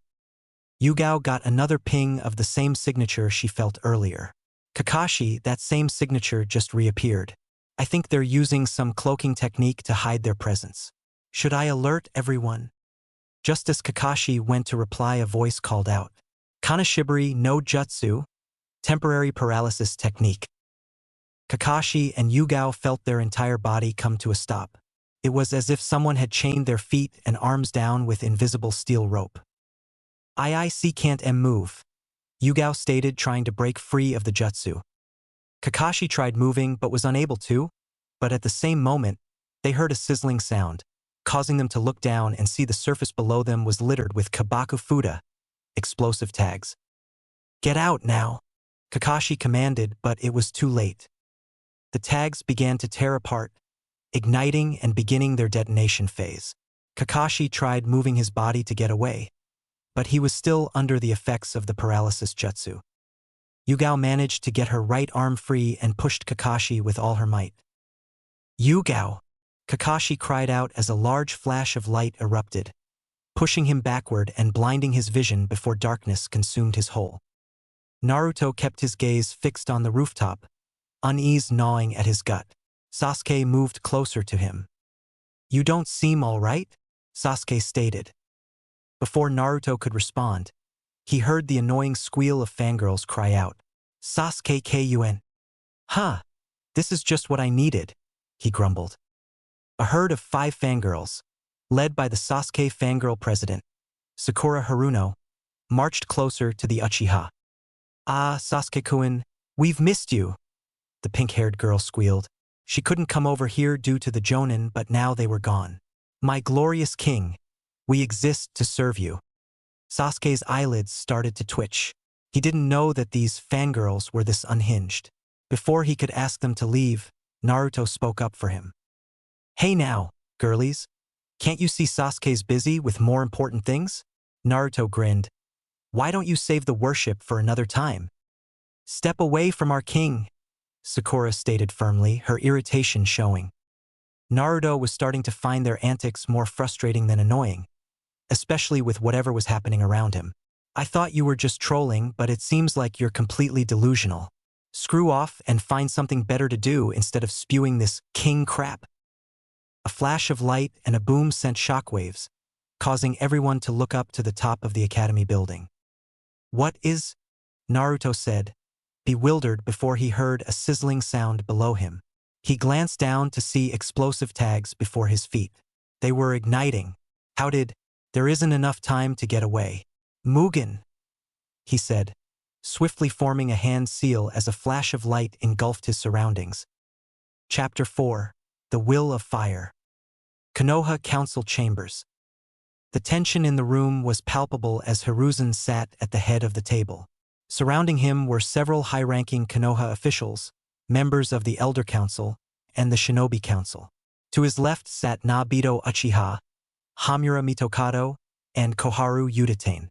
To his right sat Shikaku Nara, Hayashi Hyuga, and Inoichi Yamanaka.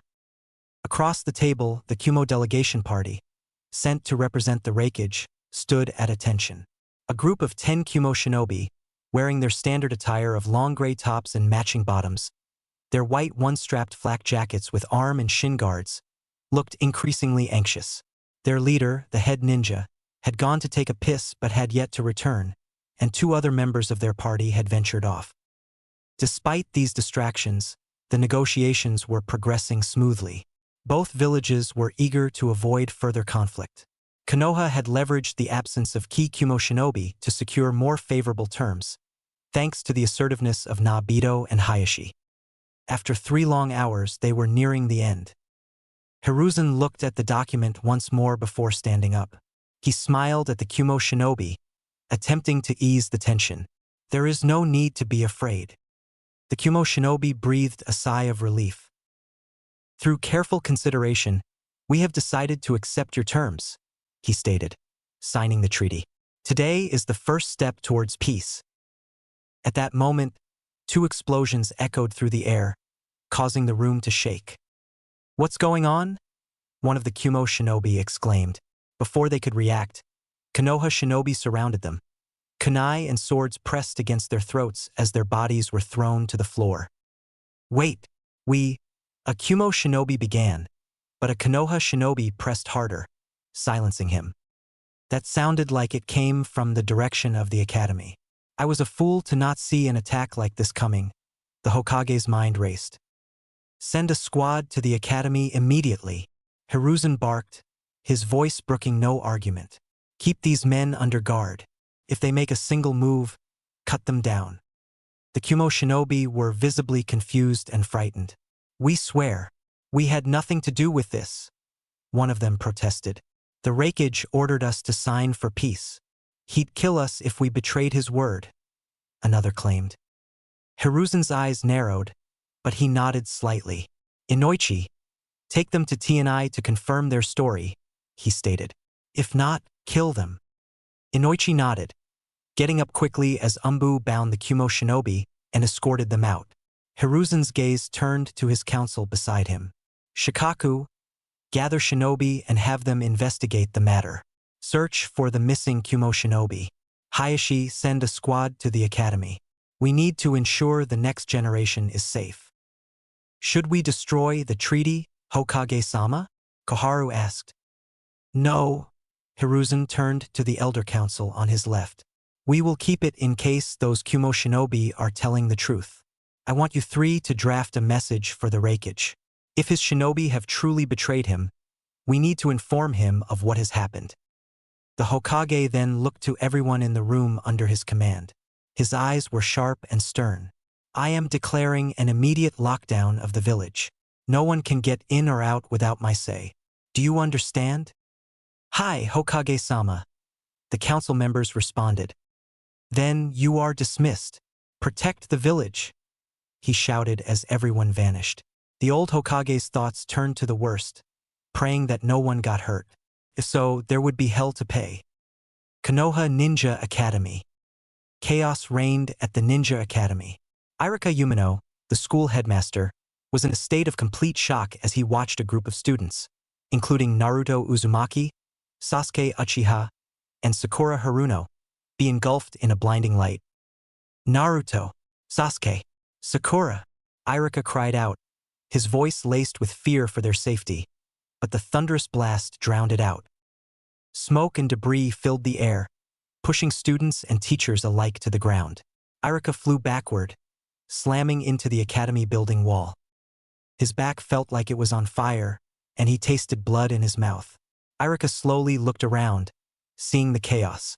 A large cloud of dust and smoke loomed over the area, blinding everyone, and cries could be heard all around him. What's happening? Irika said, standing up and holding his side. Before he could say anything else, several Konoha shinobi materialized around him. One went to support Irika while a familiar face, Ebisu, spoke to him. Irika, are you all right? Yeah, I'll be fine, but what the hell is going on? Irika grunted. We believe it was an attack by the Kumogakure shinobi, but we don't know for what purpose, Ebisu stated, taking a moment to notice the destruction around them. What happened here? Are there any casualties? I don't know, Irika muttered, but there were students near the epicenter. All I remember was the ground igniting and a flash of light. I don't even know if... Look! Another shinobi shouted, pointing to a silhouette in the smoke. Irika and Ebisu watched anxiously while the rest of the shinobi focused on helping those affected by the explosion. After a few seconds, they could see white hair peering through the dust clouds and heard a voice. That bastard really tried to kill me. Naruto's voice echoed, strained yet defiant. He waved his hand, blowing the dust away from himself as he coughed. Everyone's eyes widened in astonishment. Naruto was at the center of the blast, yet he stood unharmed. Naruto, are you all right? Irika called out. How is he still alive? Ebisu pushed up his glasses. Looks like the demon is still alive, but what about the other children? Gradually, Naruto's silhouette became visible through the thinning smoke, his white hair a stark contrast to the devastation around him. He glanced around, calling out. Something like that can't kill me, he replied snarkily. That was close. If I didn't get it up, I would have been dead. However, another strange thing was happening. He couldn't sense Sasuke's presence anywhere around him. Hell, I can barely sense the people around me. Those paper bombs were laced with small amounts of disruption particles. It's blocking the effective range of sensors. These guys really had a plan, but still, what was the point? Naruto looked around some more, starting to get annoyed as the dust cloud had yet to pass. Yo, Sasuke, you can come out now and stop hiding. There was no response, and Naruto's confusion grew. Never took you for a scaredy cat, he muttered, making light of the situation. Come on out. He lifted his hand as a blue aura encased it, and the dust and smoke started to swirl before scattering up. Onlookers watched as the area seemed to clear itself. However, when the dust settled, their eyes widened at the sight before them. Naruto looked to his right, still not seeing Sasuke. He frowned, confused about where he could be. He then noticed the gaping faces of the shinobi around him. Can't say I'm surprised. I would be shocked too. Naruto's words snapped Iruka out of his shocked state. A serious expression crossed his face as he looked back at Naruto. The other shinobi got on one knee or hung their heads. The white-haired kid frowned once more. What's his problem? Naruto then looked to his right and saw something that made his blood freeze. On the ground next to him was the scorched and lifeless body of Sakura Haruno. Her clothes were scarred, her body mangled, and the smell of rotting flesh filled the air. He looked beyond her and saw the other fangirls lying injured, some with severe burns, others with flattened limbs from the explosion's force. "I want my mommy," one cried, tears flowing down her scorched face. "I want my mommy," she said before growing silent and still on the earth. Naruto stood frozen, his mind struggling to process the scene before him. What is this? For the first time, he felt his body shaking. I didn't realize how close they were to me. Everyone was horrified and stayed still. Ebisu turned his eyes away from the scene and met Iruka's saddened gaze. "Iruka, we need to get them to the hospital. Some of them may still be alive," the school headmaster replied. He then spotted Kakashi's slumped body in the distance. He was battered but mostly unharmed. Iruka pointed urgently to two others. "Get him to the hospital." Shinobi started to move and do their best to tend to the dying or dead children. No one touched or approached Naruto. He stood there, lost in the lifelessness of Sakura. The cries and groans of the injured echoed in his mind. That explosion wasn't anything big. They should have lived. His hand trembled, unable to shake the images from his mind. Iruka moved to the still child, touching him on the shoulder. "Naruto, it's time to go. It's not your fault." Naruto looked at him, seeing Iruka's lips move but hearing nothing. All he could hear were the cries of his classmates, a sound that would haunt him for a long time. What is this feeling? Konoha Hospital. Lightning crackled, and the sound of flesh being torn filled Kakashi's ears. His lone Sharingan widened, recording every moment of Rin's grief-stricken face. He saw the blood pool from her lips and tears swell in her eyes. "Kakashi?" she croaked, coughing out more blood. Tears fell from Kakashi's eyes as he felt his arm in her heart and her fading life force. "Rin." Rin coughed out a wave of blood, her eyes growing dim before her body went limp. Kakashi grabbed her shoulder as he pulled his blood-stained arm out of her chest. He felt his body go weak, looking at her closed eyes and the gaping hole in her heart. He wobbled, letting go of her.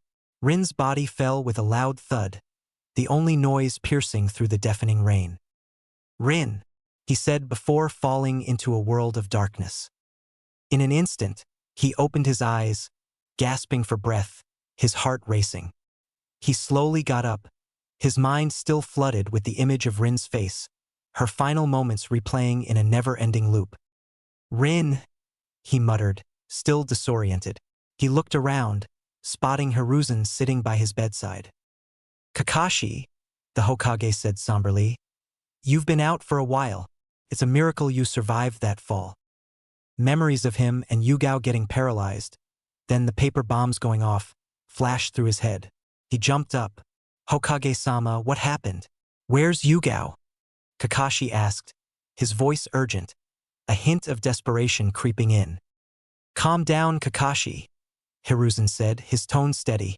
"I'll tell you what happened, but you need to calm yourself." Kakashi tried to control his breathing, his hands trembling slightly as he listened. "We were attacked by a rogue faction of Kumo ninja sent to sign the peace treaty. 3 members of the delegation party left while the treaty was being signed and enacted their plan. We've sent a messenger hawk to the Raikage and are working with the remaining Kumo shinobi to locate Yugao and the others." Kakashi's heart sank. "What others? What happened?" he demanded, fear and guilt evident in his eyes. Hiruzen's expression grew somber. There was an attack on the academy. Several students were killed, and Sasuke Uchiha was taken captive. We believe Yugao was captured as well. Kakashi clenched his fists, guilt and regret washing over him like a tide. He felt the familiar weight of failure pressing down on him. Hokage-sama, I can. Hiruzen interrupted him. You need to rest, Kakashi. You took quite the fall and are lucky to be alive. We can't afford to lose another excellent shinobi. Additionally, search parties are looking for them as we speak. The village is in complete lockdown. No one can enter or exit the barrier without us knowing. Reluctantly, Kakashi lay back down, his mind racing. He felt a hollow ache in his chest, knowing the enemy was still out there. The weight of his failures pressed down, making it hard to breathe. Do not blame yourself, Kakashi. I am the one to blame, Hiruzen stated. I should have foreseen something like this. I'll be back later. He got up from his chair. I need to speak with someone else. Kakashi said nothing as Hiruzen left the room. His mind was a storm of memories and guilt. Rin's death repeated in his mind, her face overlapping with the faces of the students he had failed to protect. His hands trembled as he stared at them, remembering the feel of Rin's blood, now mingling with the imagined blood of the children. Why am I always too late? Why can't I save those close to me? The room felt suffocating, the weight of his failures pressing in from all sides. He could still hear Rin's voice, mingling with the cries of the injured students and Yugao. I'm sorry. I'm so sorry, he whispered to the empty room, the words a hollow echo of his deepest regrets. Hokage's office. Naruto stood in the Hokage's office, still in a daze. The horrific images of the dead and injured students played on a loop in his mind. He couldn't understand why their deaths affected him so deeply. They were just weaklings, why was he still thinking about them? Naruto. Hiruzen's voice broke through his thoughts, bringing him back to the present. Umbu will be watching your every move. You are not to go anywhere without informing me. Do you understand? Naruto scowled. I don't need them, old man. I just want to know about Sasuke. Where is he? Hiruzen shook his head. We don't know at the moment, but rest assured, there are talented shinobi looking for him. Yeah, right, Naruto chastised, getting visibly annoyed. Where were all these talented shinobi when everything went to crap? Screw it, I'll find him on my own. Hiruzen's tone turned firm. No, Naruto, it's too dangerous for you to go after them. These aren't shinobi like Mizuki. I will not allow you to risk your life. I gave your parents my word that I would protect you, and that is what I plan to do. I can do it, Naruto stated desperation in his voice, his mask slightly cracked. Don't underestimate me. I'm strong. Hiruzen looked at the boy. His body language was a mess, and he could see the frustration, guilt, pain, and anger etched across Naruto's face. Naruto, I cannot let you do this. I know you feel guilty about what happened, but what do you know? Don't act like you know me, Naruto shouted, storming out of the office and slamming the door shut behind him. Hiruzen watched him go, knowing that Naruto's anger wasn't directed at him but at himself. He sighed and turned his attention back to locating Sasuke and Yugao. Naruto moved through the streets of Konoha rapidly, his senses searching far and wide for any trace of Sasuke. The old man's words replayed in his mind, igniting a burning frustration. Hiruzen still looked at him like he was weak, like he was incapable of doing anything. He didn't care that the old man was technically right. He needed to prove himself and show that this system was flawed. He didn't just need to find Sasuke, he needed to prove his worth. As he leaped from rooftop to rooftop, he heard a deep growl echo from within his mind. Why are you doing this, brat? Risking your neck for others doesn't seem like your style. Naruto smiled, hearing Kurama's voice. Look who decided to make themselves known. How's your nap been, Kurama-chan? The QB groaned. It was going well until that explosion. But you didn't answer my question. Why are you searching for him, brat? I didn't think you two were friends. We aren't, Naruto replied, his voice tinged with confusion. Sasuke is a special talent. He's someone with the potential to rival me. I can feel it. He paused, a silent thought crossing his mind. He also knows what it means to be lonely. Naruto got silent for a few moments before regaining his composure. Plus, he's the only interesting thing in this village. I'd die from boredom without him. Kurama scoffed, not believing his words. You humans are so predictable. But regardless, all I wish to tell you is don't die. Oh wow, Kurama-chan. I guess you do care about my well-being, Naruto teased, his tone light. I don't. But even though our chakras are not bound together, this seal is set up in a way that if you were to perish, I would die as well. The yondaime was always an annoying bastard. Why do you care? Don't Biju reform after 7 years? Naruto questioned. That's not even that big of a deal for you. It's not, but upon my resurrection, I would be hunted down only to be sealed inside another vessel, Kurama stated. I will go to the ends of the earth if I have to so that I am truly free from you humans. All you do is fight for your selfish ideals, spreading pain and suffering. I don't wish to take part in this game any longer. Naruto continued to jump from rooftop to rooftop. The game is rigged for sure, he muttered, his mind drifting back to the carnage at the academy. The sight of those lifeless bodies haunted him, their innocent faces now forever etched in his memory. From inside his cage, Kurama perked up. I'll tell you a secret, Kurama-chan, Naruto said, his voice barely above a whisper. The top of the shinobi world is garbage, especially in this village. Conservative fools, traditional fools, arrogant fools. He thought about his time in the village and the countless idiots he had come across. The ninja academy was designed to make them foolish sheep who ate up the village's propaganda, teaching them about love rather than how to be strong or defend themselves. This mindset led to the attack and death of those girls. They died because they were weak, and he refused to let that happen again. I'm going to become the strongest to implement a new system, a system based on the strong.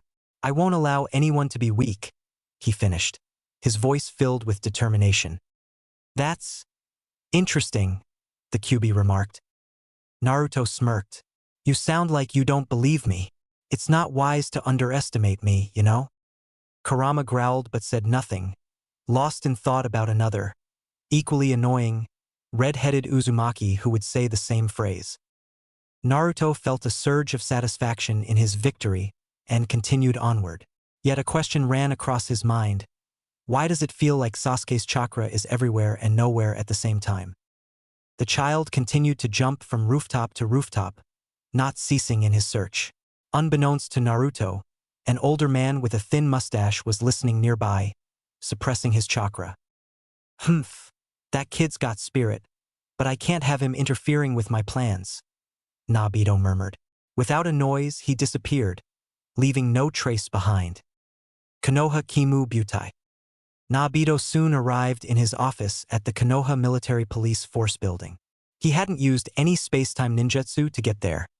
It was his natural speed using the Shunshin no Jutsu, body flicker technique. His body ached as he walked through the wooden doors and took a seat. To think at one time my speed was second to Nidaime, he mused. If it wasn't for the yondaime, I would have been considered the fastest. The old man snarled, annoyed at the thought, and began to peruse the papers on his desk while waiting for his scouts to return. As the Uchiha clan head, he also served as the chief of the police force, a position he had filled with the Uchiha's distant cousins, the Fuma clan. Despite their inability to awaken the Sharingan, the Fuma clan proved useful with their proficiency in Shurikenjutsu and the Demon Wind Shuriken. Nabito's focus remained on locating Sasuke.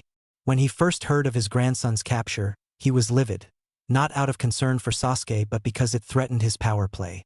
He needed the boy and the Takusa no Kage Bujutsu to restore the Uchiha to their former strength. The office, with its bland designs, reflected nothing of Nabito's ambitions. I can't believe Fugaku had the patience to sit in this chair all day, he thought. His boredom was interrupted by the approach of two presences. Two Fuma clansmen appeared before his desk, heads bowed. Uchiha-sama, our mission is complete. We have located Sasuke's whereabouts and instructed Kaori to pursue. As you ordered, Kotaro Fuma reported. A wide grin spread across Nabito's face. He could have had these two rescue the boy, but he needed an Uchiha to do it. This way, the clan would be in a better position to recover from the devastation of the Uchiha massacre. He did not trust Hiruzen, whom he saw as a fool, too idealistic and soft. That was the only thing he and Danzo ever agreed on. Good. Now enact the second phase of your mission, Nabito ordered. I've spread that brat's scent all over the village. Not even those damn dogs can find him. I want you two to continue disrupting any attempts to locate him. The two nodded before Aiki, the other Fuma member, spoke up. Uchiha-sama, what about the other Jonin woman who was captured? Nabito stroked his mustache, thinking. Yugao Yuzuki. She was in the Umbu if I remember correctly. His thoughts drifted to the council meeting where it was decided she and the copycat ninja would no longer be in the Umbu forces. He knew she was of no use to him, but she could be a means to gain favor with the copycat ninja. Observing the two, he could tell they were close, perhaps not romantically, but still close. Nabito nodded, reaching a decision. Aiki, find the copycat and inform him of this knowledge. Kaori should have enough time to retrieve Sasuke. Kotaro, continue with the second phase on your own. I don't want anyone interrupting my plans. Hi, Uchiha-sama, they said before vanishing from his office. Nabito leaned back, smiling. Normally, he would have left this woman to die without a second thought, but things were different now. The Uchiha clan was in shambles, and he needed to play the political game. The copycat ninja was one of the strongest, arguably the strongest, Jonin in the village. Having him as a pawn would serve wonders. Nabito chuckled to himself, so loudly that anyone who could hear and see him might think he'd lost his mind. These remaining years of his would most definitely be fun. Konoha Memorial Stone. Kakashi stood silently before the Konoha Memorial Stone, examining the names of the fallen etched into its surface. His fingers traced over the familiar names, lingering on those of his fallen friends. Minato Namikaze, Kushina Uzumaki, Obito Uchiha, and Rin no Era. Rin's name, always a painful reminder, seemed to stand out more today. He sighed deeply. Memories of his old team flooded his mind. He remembered their laughter and the camaraderie. His mind then shifted to Obito and Rin, and he looked at her with unspoken love. Obito never told her how he felt. He thought bitterly, just like I'll never be able to tell Yugao. Yugao's face appeared in his mind, her determined eyes and kind smile. He clenched his fist, frustrated at his inability to protect her. The guilt of his failure gnawed at him, threatening to pull him under. Kakashi closed his eyes, trying to calm the storm inside him. The weight of his failures felt unbearable. Am I destined to always be too late? He wondered. What's the point of it all? As he stood there, lost in his thoughts, he recalled a lesson Minato-sensei tried to teach him so many years ago. 9 years ago, the moonlight bathes the training ground in a silvery glow as Team Minato finishes completing a late-night training exercise to help them get better at fighting in the dead of night. Minato looked at his team with a smile on his face. Obito, Rin, you two did well tonight. Rin jumped in joy, looking to her right where Obito beamed with pride, puffing out his chest. Ha ha ha, you see that? I knew we could do it, he exclaimed, putting his fists in the air. Obito then got a scowl on his face and turned his head to the right. It would have been better if he helped us. Everyone turned their direction to the lone student, leaning against a tree, arms crossed, and watching them with a serious expression. Don't get too full of yourself, Obito. You still tripped over your own feet twice, Kakashi stated. Obito's face turned red with anger. Shut up, Kakashi. At least I'm not a cold-hearted jerk who only cares about rules.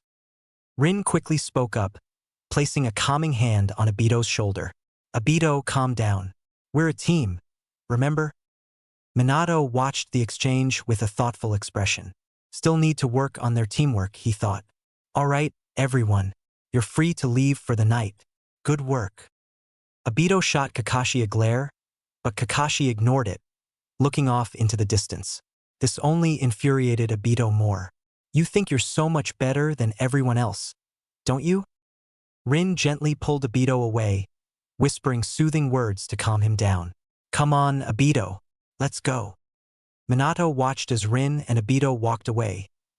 He could hear Obito proclaiming that he would become Hokage. Minato smiled and turned his attention back to Kakashi, who hadn't moved. He walked over to the young boy. Kakashi turned and stood up straight, correcting his posture in front of his sensei. "Sensei," he said. "You can relax, Kakashi," Minato chuckled. "We're not on a mission, so you don't have to be so formal. You can just call me Minato-sensei." Kakashi nodded before returning to his serious and stoic gaze. There was an awkwardness between the two, causing Minato to shift before finally thinking of the right thing to say. "You don't have to be serious all the time. There's more to the shinobi life than training," Minato said. "A shinobi's duty is to carry out missions and serve their kage," Kakashi retorted. "Our lives consist of nothing but training unless we wish to die." "I should have figured he would say something like that," Minato pondered. "Kakashi, I know what happened to your father, but you have to let go of that burden. I don't want you to miss out on the joys of life, to make friends with your new comrades." Kakashi slightly flinched at the mention of his father. The memory of his corpse in their living room flashed into his head. "I know you feel the weight of the past, but there's one thing I want you to remember. The people we hold dear give our lives meaning. They're not just comrades or friends. They are what make us fight with all our might. Protecting those you love isn't just a duty. It's a reflection of who you are. Strength is not measured solely by power, but by the connections we forge and the resolve to defend them. When the time comes, you must be willing to sacrifice for those you cherish. It's through those sacrifices that we truly grow stronger." He took a step closer, looking directly into Kakashi's eye, hoping to convey the seriousness of his words, while still showing him the warmth of his belief. Kakashi looked at him briefly before diverting his gaze. Minato internally sighed and smiled at Kakashi. "Well, I'll see you later. Enjoy the day off tomorrow," he said before heading home. The young Chunin watched as his sensei journeyed home. Kakashi could see there was this aura around him that radiated peace and happiness. "Is that why he's so strong? Because he fights for those he cherishes," he spoke aloud. Kakashi said nothing more as he walked home in the dead of night. Present. Kakashi's gaze shifted back to the names on the memorial, his mind returning to the present. "I understand now, Minato-sensei, what you were trying to tell me all those years ago." He drew a deep breath, his chest expanding as he closed his eyes to gather his thoughts. His shoulders squared as he straightened his posture, every muscle tensing with a determined energy. "I can't afford to sit around here and wait for something to happen. That would be a disservice to them," he whispered to himself. "I'll honor their memory by doing what I can to protect those who are still with us. I won't let my past dictate my future." Kakashi's eyes snapped open, his gaze resolute. He adjusted his headband with a deliberate motion, the cool metal a reminder of his duty. His Sharingan activated its red glow, a beacon of his commitment. "I am Kakashi of the Sharingan, the copycat ninja," he declared aloud, his voice steady and resolute. The words rang clear in the evening air, a promise to himself and to those he had lost. "I won't fail." The ground seemed to shift beneath his feet as he vanished in a swirl of leaves, the echoes of his declaration lingering in the air. He was no longer the shinobi burdened by his past. He was a warrior ready to forge his future, driven by the memory of those he had lost and the commitment to those he would protect. Konoha, unknown location. Sasuke Uchiha slowly opened his eyes, feeling dirt on his face, and couldn't see a single thing around him. He tried moving his arms but felt the grip of rope tied around his wrists. "What's going on? Where am I?" he thought, trying to recall what happened before he got here. All he remembers was an explosion and everything going black. Sasuke looked around in his new location.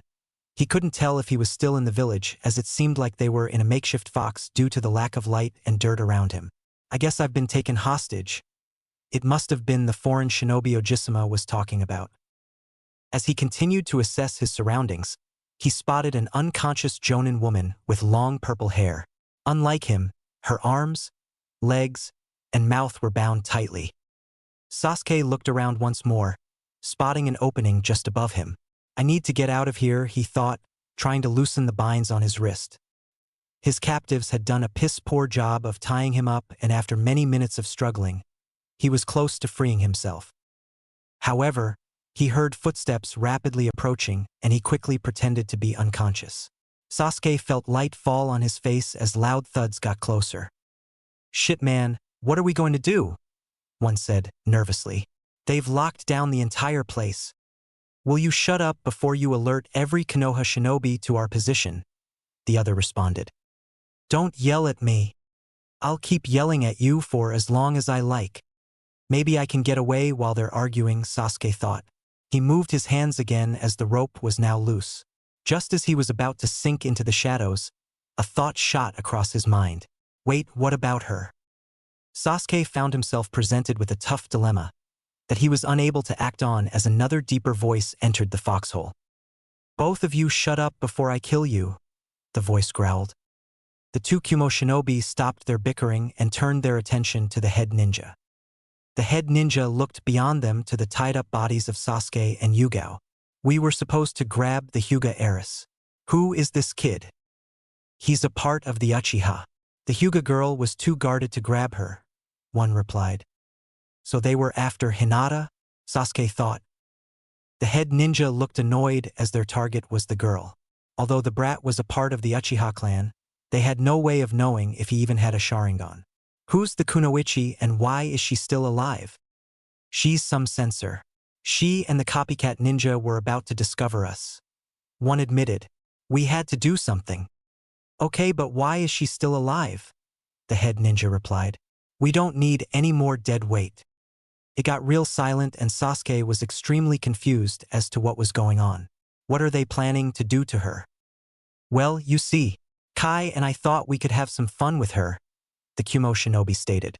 "It would be a waste to let her sexy body go untouched. Give her a good time before she's dead." Sasuke could feel their lust magnify and his blood started to boil. He tried to keep his anger under control but was finding it very difficult. These guys, they're evil. His clenched fists started shaking so much that it caused the head ninja to look over in his direction. Sasuke quickly controlled himself, but the head ninja kept looking in his direction. The two other shinobi noticed it. "What is it?" The head ninja turned his attention back to the two, thinking it was his imagination. "Nothing." "So what do you say?" Kai asked, lustful in his voice. "I don't care what you do with her. Just make sure she's dead at the end," the head ninja replied. "We've already wasted too much time and can't afford to miss our window with the Kusugakure smugglers." "Oh yeah, I almost forgot. That Uzumaki girl, right? The one who can use reserved chakra techniques." "Yes, she's the one. We're going to get paid handsomely for the Uchiha and Uzumaki.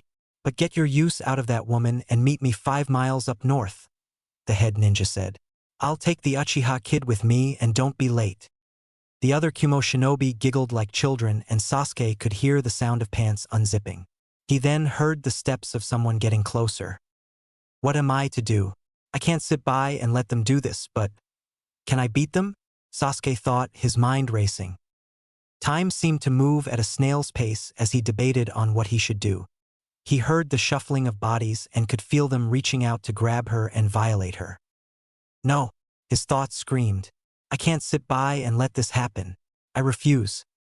The head ninja reached for Sasuke, his hands stretching out for eternity, but in a blur of motion, Sasuke broke free, pivoting on his hands and launching a vicious kick. The kick connected with a resounding thud, causing the head ninja's head to snap back. "Erg," he groaned. The flash of pain and shock caused everything to slow down around him. "What the?" Kai said, turning to see the advancing kid.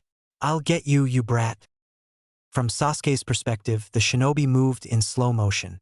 I can see their movements. He evaded the attacker's hand, ducking and launching a punch right into his groin. Kai cried out in pain as Sasuke's fist was buried deep in his scrotum and he fell to his knees. With his Sharingan still ablaze, Sasuke dodged another take, gracefully sidestepping and then somersaulting over the attacker. He landed next to Yugao's body and quickly placed his hand on her before they sank into the shadows. "What the?" the other Kumo shinobi asked, confused as to what had happened. It all went done in quick succession. The head ninja regained his composure with a pissed-off look while Kai squirmed on the ground holding his balls. "You two are lucky I didn't kill you too. Right here on the spot," the head ninja gruffed. "Find the boy and kill the woman. I'm going after the Uzumaki. Don't return to me unless you have the boy," he threatened before leaving. The Kumo shinobi gulped before pulling up his pants and grabbing Kai. The two regathered themselves before taking off to find the kid. Once they were gone, Sasuke emerged from the shadows with Yugao. Once they were on solid ground, he started breathing heavily. "I didn't think there was a weight limit to what I could hold within my shadow." He took another deep breath. "It looks like I can only carry what my body can handle." He turned his attention to the purple-haired Jonin. Using his Sharingan, he examined her chakra network. He saw that something wasn't right. "She's under a genjutsu. This explains why she hasn't woken up yet." Sasuke frowned. "I wish I knew how to release it." With a sigh, he deactivated his Sharingan to conserve chakra and carried her outside, exiting the foxhole only to find himself in a forest. He looked up to see that the sun was on the verge of setting. Blue skies gave way to dark orange and pink hues on the horizon. "It looks like it has been a few hours." He looked at the sun's position and determined that to get back to Konoha he needed to go southeast. "I don't think I can carry her for that long. I wonder if it can." Sasuke gently put her body against a tree, before bringing his hands together and forming a hand seal that resembled a toad shadow puppet. Gamma. He concentrated his chakra, and his shadow started to expand as a creature began to rise from the depths. In mere moments, a dark green human-sized frog, bigger than Sasuke, with marks around its eyes and a strange symbol. It was the Okitsukigami, the mirror of the deep. He recently tamed this Shikigami under the instruction of his grandfather. From the little training he had done with this Shikigami, he learned it was best suited for support. The Shikigami could conceal its presence and also hide people with its mouth. "Hide her," he said awkwardly. He wasn't used to commanding his Shikigami. They could read his thoughts, but he didn't feel comfortable with that. Gamma extended his tongue, wrapping up the unconscious Jonin, and bringing her into its mouth. Sasuke started to head back with Gamma until he remembered what one of those Kumogakure shinobi had said. "That girl. Who is she and what is reverse chakra? They said she's an Uzumaki. Does Naruto know who she is?" He stood still, realizing that he faced another dilemma. Go after the girl or return to the village. Risk his life and this Jonin to save one person, or do nothing and let fate have her. "This world isn't fair," he muttered to himself. "Saving one person while sacrificing another, it isn't right. But what should I do?" Suddenly, Naruto's voice echoed in his mind. "Be selfish." The words cut through his turmoil like a sharp blade. His head shot upward and his gaze hardened. "Be selfish," he repeated. He looked at Gamma once more and knew what he needed to do. Konoha Forest. Kaori Uchiha moved swiftly through the forest, jumping from tree branch to tree branch in search of her nephew. "I hope I can find Sasuke before it's too late," she thought, her breath visible in the cool air as she whistled past the tree branches. "He's been through so much already, and for this to happen, I don't want to lose him." She had been searching for nearly an hour. A member of the Fuma clan had informed her of the mission, which she assumed was orchestrated by her Tusan. No one else had this information, nor had she been sent with a team. Kaori's concern for her nephew outweighed any other motive. All she cared about was finding Sasuke and bringing him back before anything worse happened. She traveled the terrain for a few more minutes before arriving at the location. There were tracks in the ground that looked like a set of two guards. There must be something nearby. She activated her Sharingan and looked at the footsteps. Her two Tomo danced with ferocity as they analyzed the footsteps. They lead to a location up ahead. She crouched down, carefully moving forward and surveying the area. Kaori eventually finds a small opening with some leaves covering the top. She brushes the foliage aside and makes contact with the makeshift foxhole. She hopped in and examined the small area. She is met with the sight of broken rope, lines in the ground, body imprints, and footprints scattered around. "I think Sasuke was here alongside another person, most likely an adult." She wasn't exactly a sensor, but her Sharingan could see small traces of Sasuke's cellular DNA. Looks like there was a struggle, but where did Sasuke go? Kaori emerged from the foxhole, realizing there was nothing else for her in there. The sun dipped below the horizon, and nightfall approached. I need to find Sasuke before it gets too dark. She was abruptly pulled from her thoughts when a hand clamped around her midsection, restricting her movement.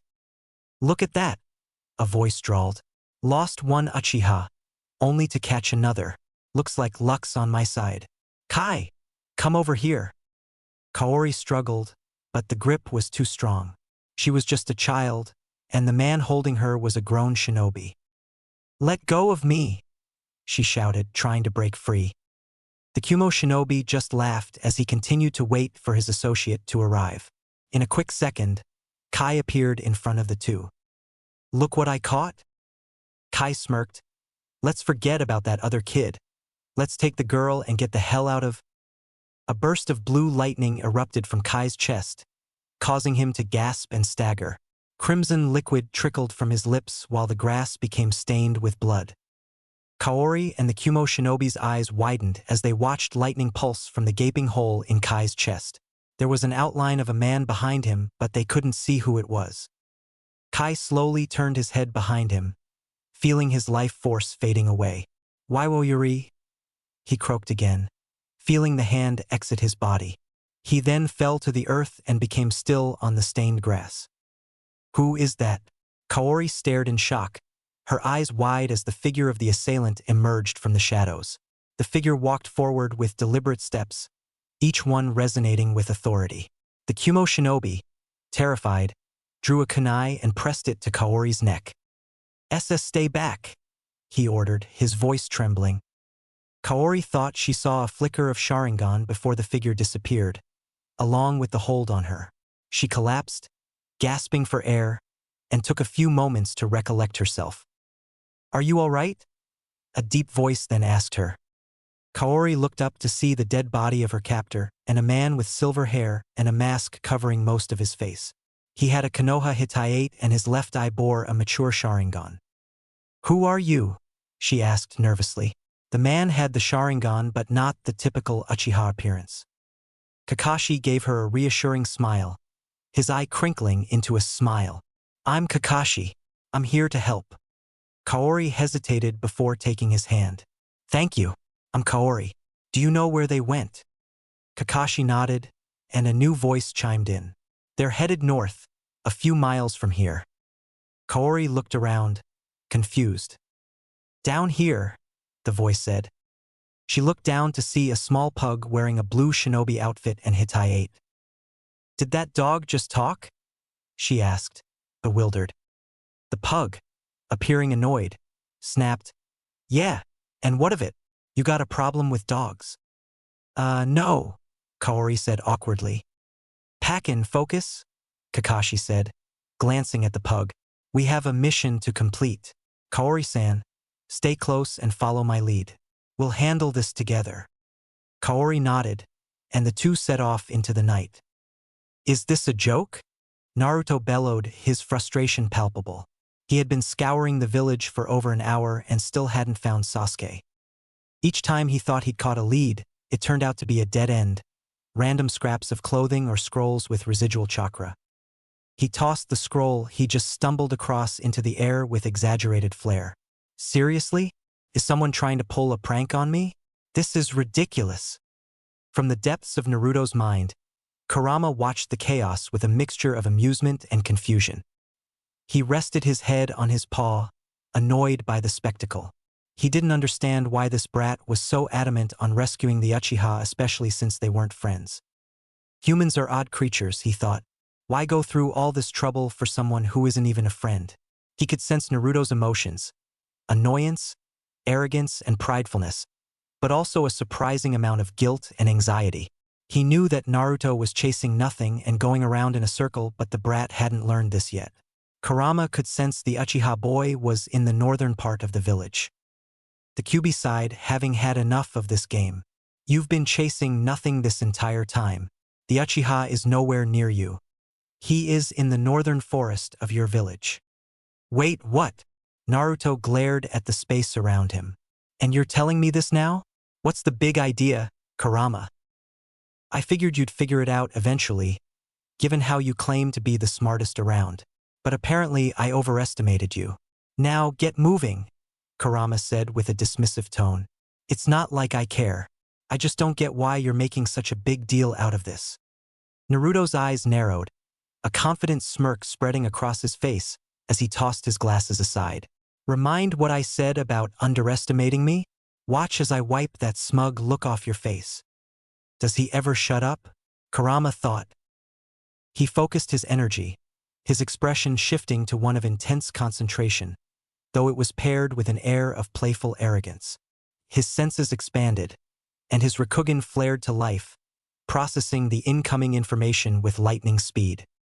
Naruto extended his senses and tuned into Sasuke's signature, feeling the heat, the jolt of electricity, and the void-like feeling. His eyes gleamed with a blue glow.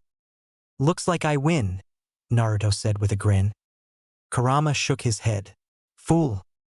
Just a little longer now, Sasuke, Naruto thought. He went through many hand signs before clasping his hands together and being pulled away. Konoha Northern Forest. Sasuke moved silently through the forest, his form melding with the shadows. The night was his ally, cloaking him in darkness as he crept closer to the camp. Any head-on engagement wouldn't be ideal, especially since needed to keep his concentration on his technique. He had left Gamma and the Jonin at a safe distance. 200 meters was too close for comfort but the limit of his current ability. The murmur of voices reached his ears, and he pressed on. Scaling a tree with fluid grace, he perched on a branch, the dim glow of the campfire below casting flickering shadows. From his vantage point, Sasuke saw 5 shinobi gathered around a fire, a head Kumo ninja and 4 Kusugakure shinobi, engaged in a tense discussion. You're lucky we didn't leave, a tall Kusugakure shinobi with dark hair snapped. You're wasting our time. The head ninja waved off the comment. We encountered complications, but we're ready to receive what we paid for. I'd like to see a demonstration of her abilities. Sasuke's focus sharpened. Looks like I'm just in time. He scanned the area for the captive. What does an Uzumaki look like? Do they all have white hair like Naruto? After searching for a little longer, he spotted a girl with short red hair and brown glasses, about his age. His gut twisted as he watched as the tall Kusa shinobi grabbed the young girl's arm. The girl tugged defiantly until a strong and decisive slap traveled across her face, causing the girl to stumble and fall to the floor. She slowly picked up her now cracked lenses before the tall Kusugakure shinobi pulled down her shirt's arm sleeve. Another Kusa shinobi then bit into her flesh and the girl cried out in pain, tears flowing down her eyes. Visible chakra seemed to drain out and flow into the biting man. Sasuke's jaw and fists clenched, his knuckles white. Bastards. Is this how other villages treat prisoners? Regardless of nation, we're still human and deserve fairness. But they're not guys aren't human. They're monsters who need to be punished. No child should be treated like this. He almost leaped out of his hiding spot to attack them but hesitated when doubt crept into the back of his mind. Can I do this? These guys are Jonin. I'm not even a genin. Memories of his mother's death flashed before him, her lifeless body. The pain of being powerless to save her as he watched the masked man snap her neck. It's not about if I have to do this. Karen could barely hear herself over the man's grotesque slurping as he continued to bite into her arm. Stop it, she cried, her fists pounding uselessly against him. Please, she sobbed, her voice breaking with desperation. The other shinobi laughed cruelly as the man finally released her, standing up with a satisfied smirk. Her skin began to heal, flaking off and revealing fresh flesh underneath. Stop crying, the tall Kusugakure shinobi barked, shoving her to the ground. I've never seen medical ninjutsu like that before, the head Kumo ninja lied, already knowing her gifts. So that was reverse chakra? These fools don't realize the goldmine they have. He tossed a heavy bag at the tall Kusugakure shinobi. Here's your payment. The tall shinobi caught the bag, a greedy smile spreading across his face. The Kumo head ninja mirrored the expression. Idiot, he muttered.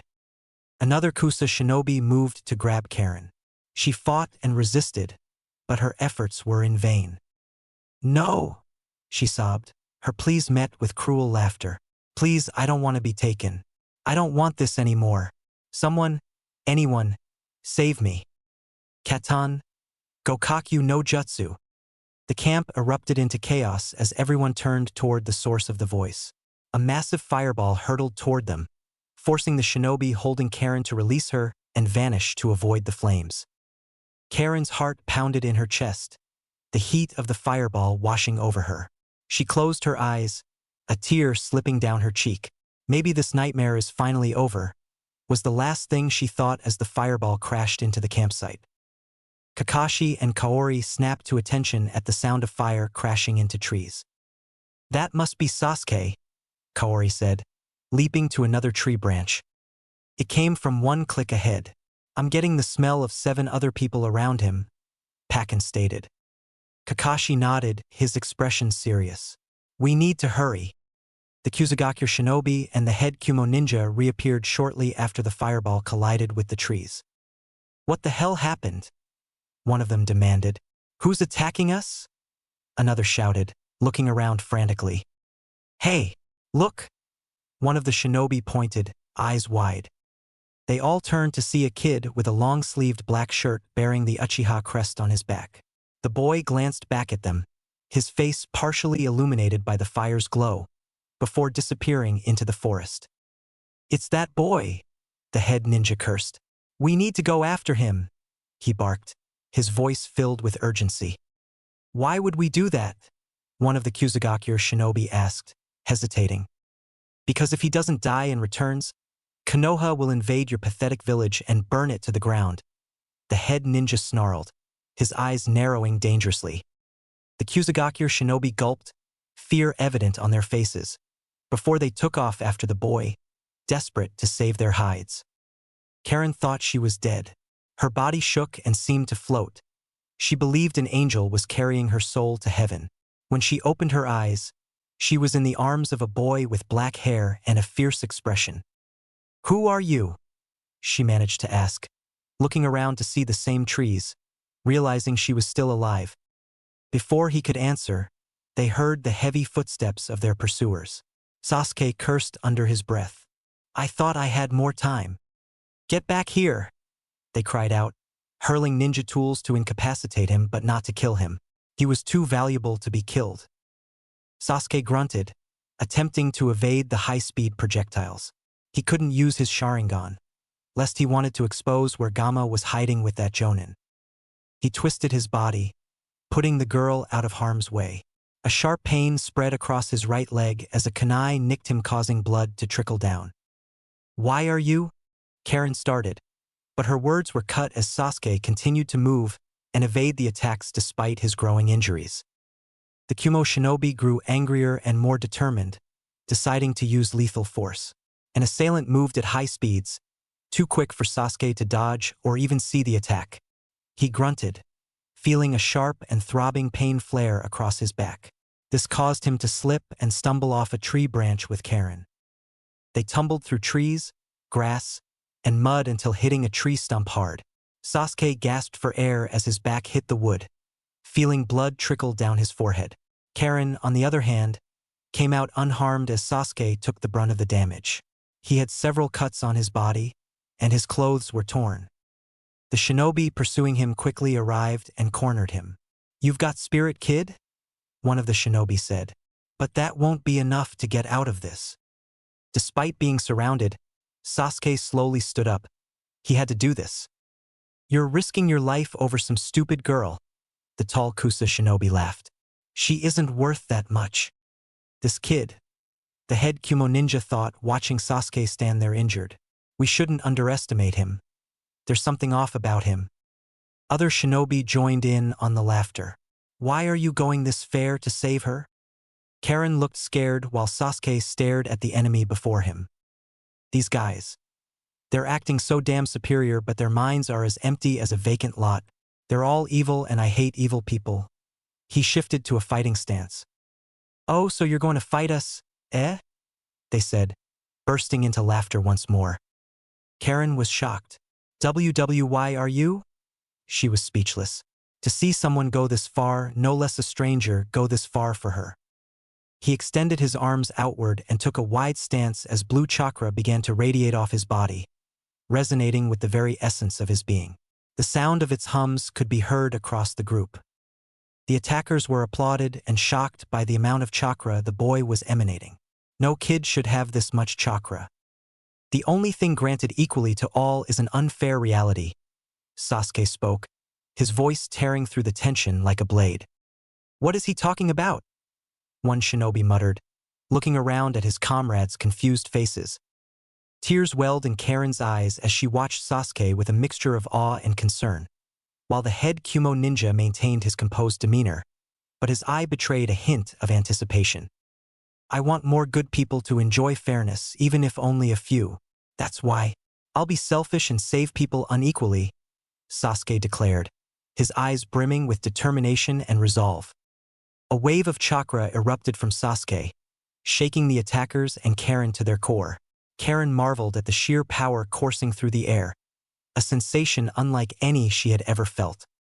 Everyone prepared themselves for what was about to happen, but at that moment, water sprung from the ground, covering the feet of every combatant. The sound of lightning crackled followed as the head ninja realized what was happening. He leaped into the air, watching the rest of the shinobi get electrocuted, their insides frying before dropping dead. From the corner of his eye, he saw a blur of speed then emerge from the canopies. He braced himself for a fight but didn't know it was already over. The sound of metal tearing through flesh echoed as the head ninja felt a searing pain through his chest and a sword erupted through him. His eyes went cold as his body fell to the ground.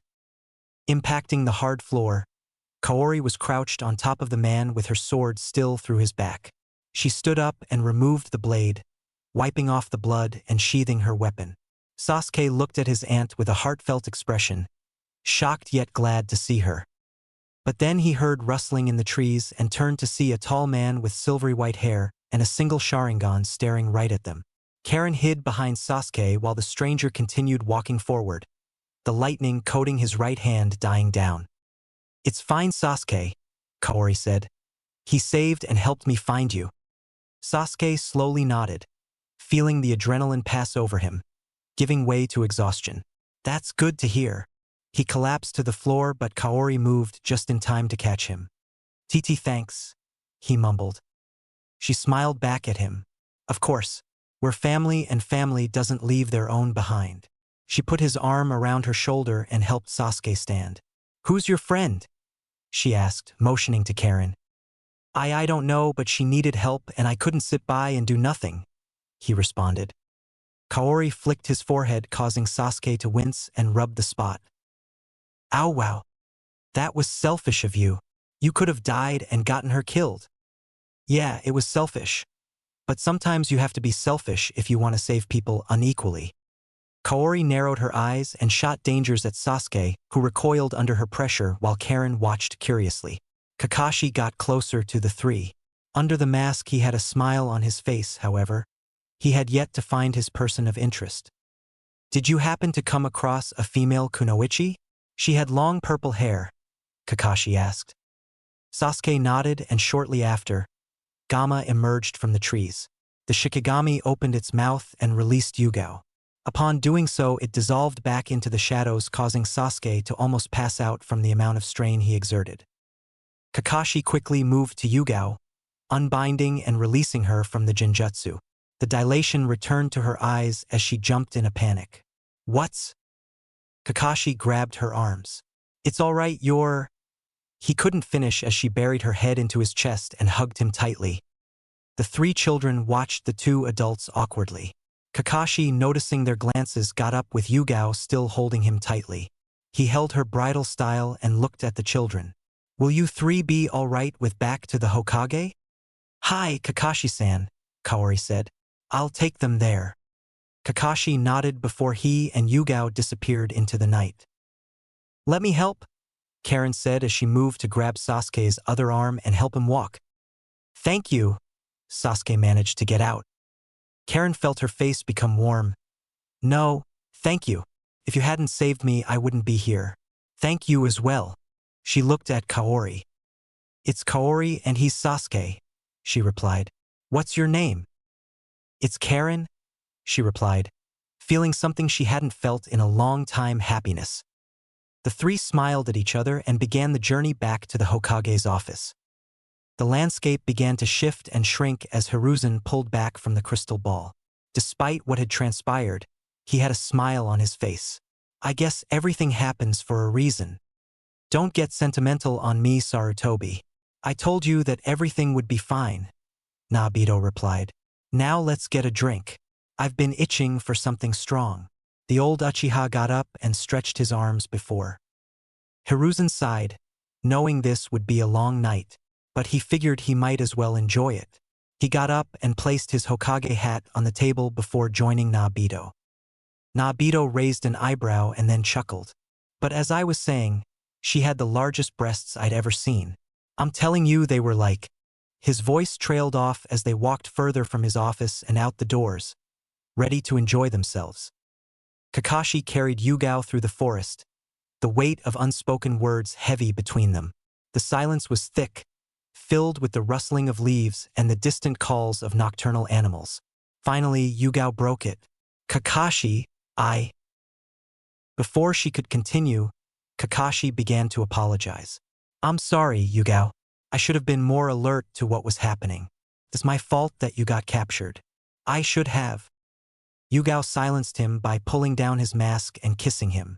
Kakashi was taken by complete surprise, causing his foot to slip on the tree branch. They tumbled down onto the ground, startling nearby animals. Kakashi found himself lying on his back in the grass, with Yugao on top of him. Wait, what are you? She put a finger on his lips, silencing him for a second time. No more talking, she whispered, her eyes filled with emotion. Kakashi's heart raced as he looked into her eyes, seeing the concern and love that mirrored his own. He gently moved her hand away from his lips. Yugao, I need to say this. I wasn't honest with my emotions. I've always tried to keep them hidden, thinking it would make things easier, but it hasn't. Yugao listened, her eyes searching his face.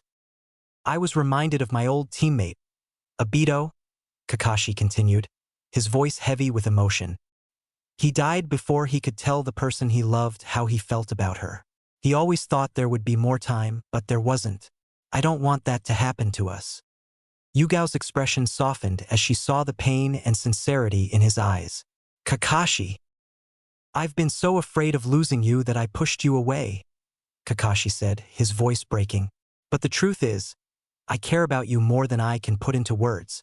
I don't want to lose you without you knowing how much you mean to me. Yugao felt tears welling up in her eyes as she leaned down, her forehead resting against his. Kakashi, you won't lose me. Care about you too. More than anything. Kakashi closed his eyes, feeling a sense of relief wash over him. I don't want to waste any more time. I want to be with you, fully and honestly. Yugao smiled through her tears. Then stop talking and show me. Kakashi opened his eyes and pulled her into another kiss. This time slower, more deliberate, filled with all the emotions he had kept locked away. They stayed in the forest for a long time, holding onto each other as if they never wanted to let go. Konoha Northern Forest. The trio of Sasuke, Karen, and Kaori made their way back to Konoha. Today had been a long one, but it ended in a good manner. However, an unbeknownst threat was lurking. Erg, a battered Kusagakure shinobi said, limping forward. He had been able to survive the electrification. He spotted the unsuspecting trio of children, their backs facing him. He grunted before pulling out a kunai. Like a wounded animal, he cried out and rushed forward. I'll kill you. Kaori, Karen, and Sasuke's hearts dropped when they heard the cry. Yet, in the merest heartbeat, the shinobi was flattened, its lifeblood painting the earth. Beneath it, the ground bore the imprint of an unseen force, the serpent reduced to a crimson smear. Wow, that was your best attempt. I thought a jonin who'd be more of a challenge. Looks like you're just weak. They stared, wide-eyed, as Naruto stood, hand outstretched, eyes ablaze with an otherworldly glow, walked forward. The strongest is here, Prepare yourself. Naruto spotted mid-sentence as he looked around, seeing no more enemies. Where is everyone? He had sensed at least 6 combatants, however. The only people here were 2 girls and Sasuke. They were looking at him strangely. There was a girl with red hair and brown glasses on his right and a girl with long black hair to his left.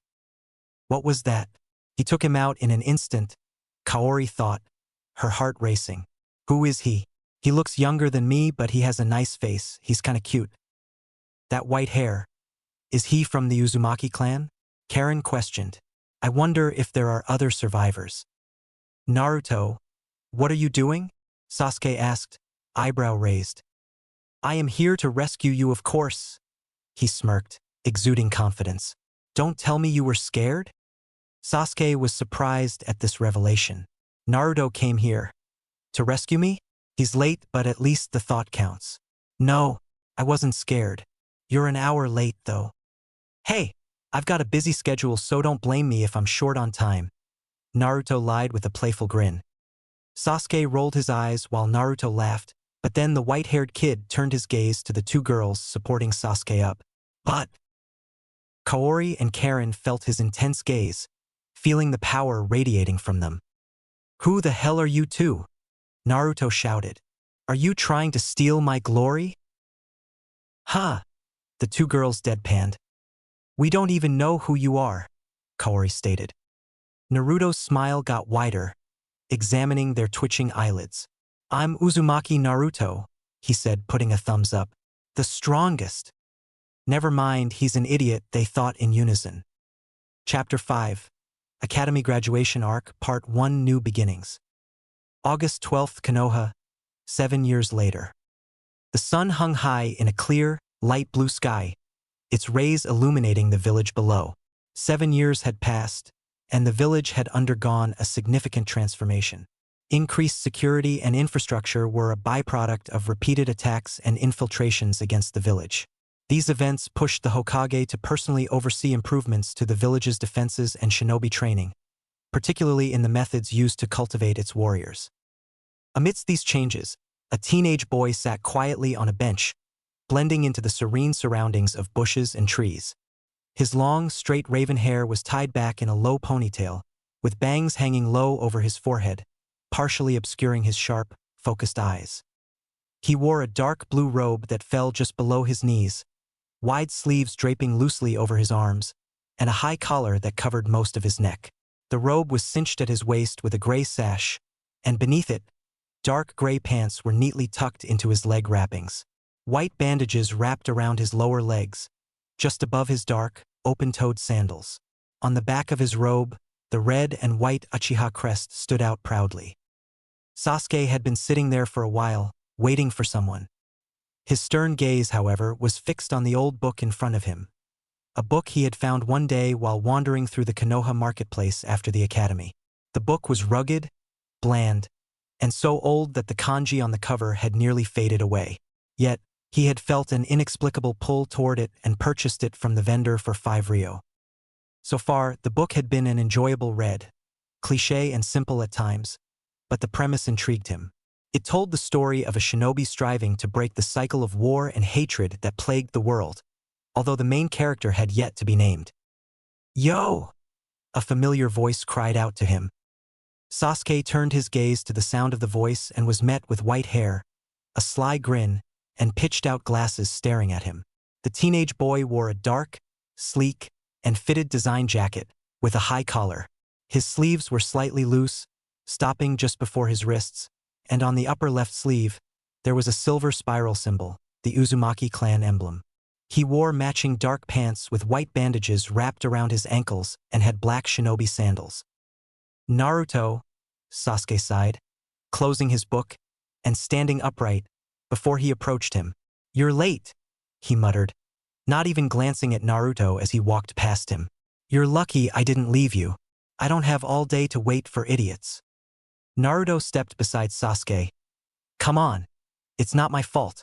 I swear. There was this massive group of girls that kept following me. He waved his hands dramatically.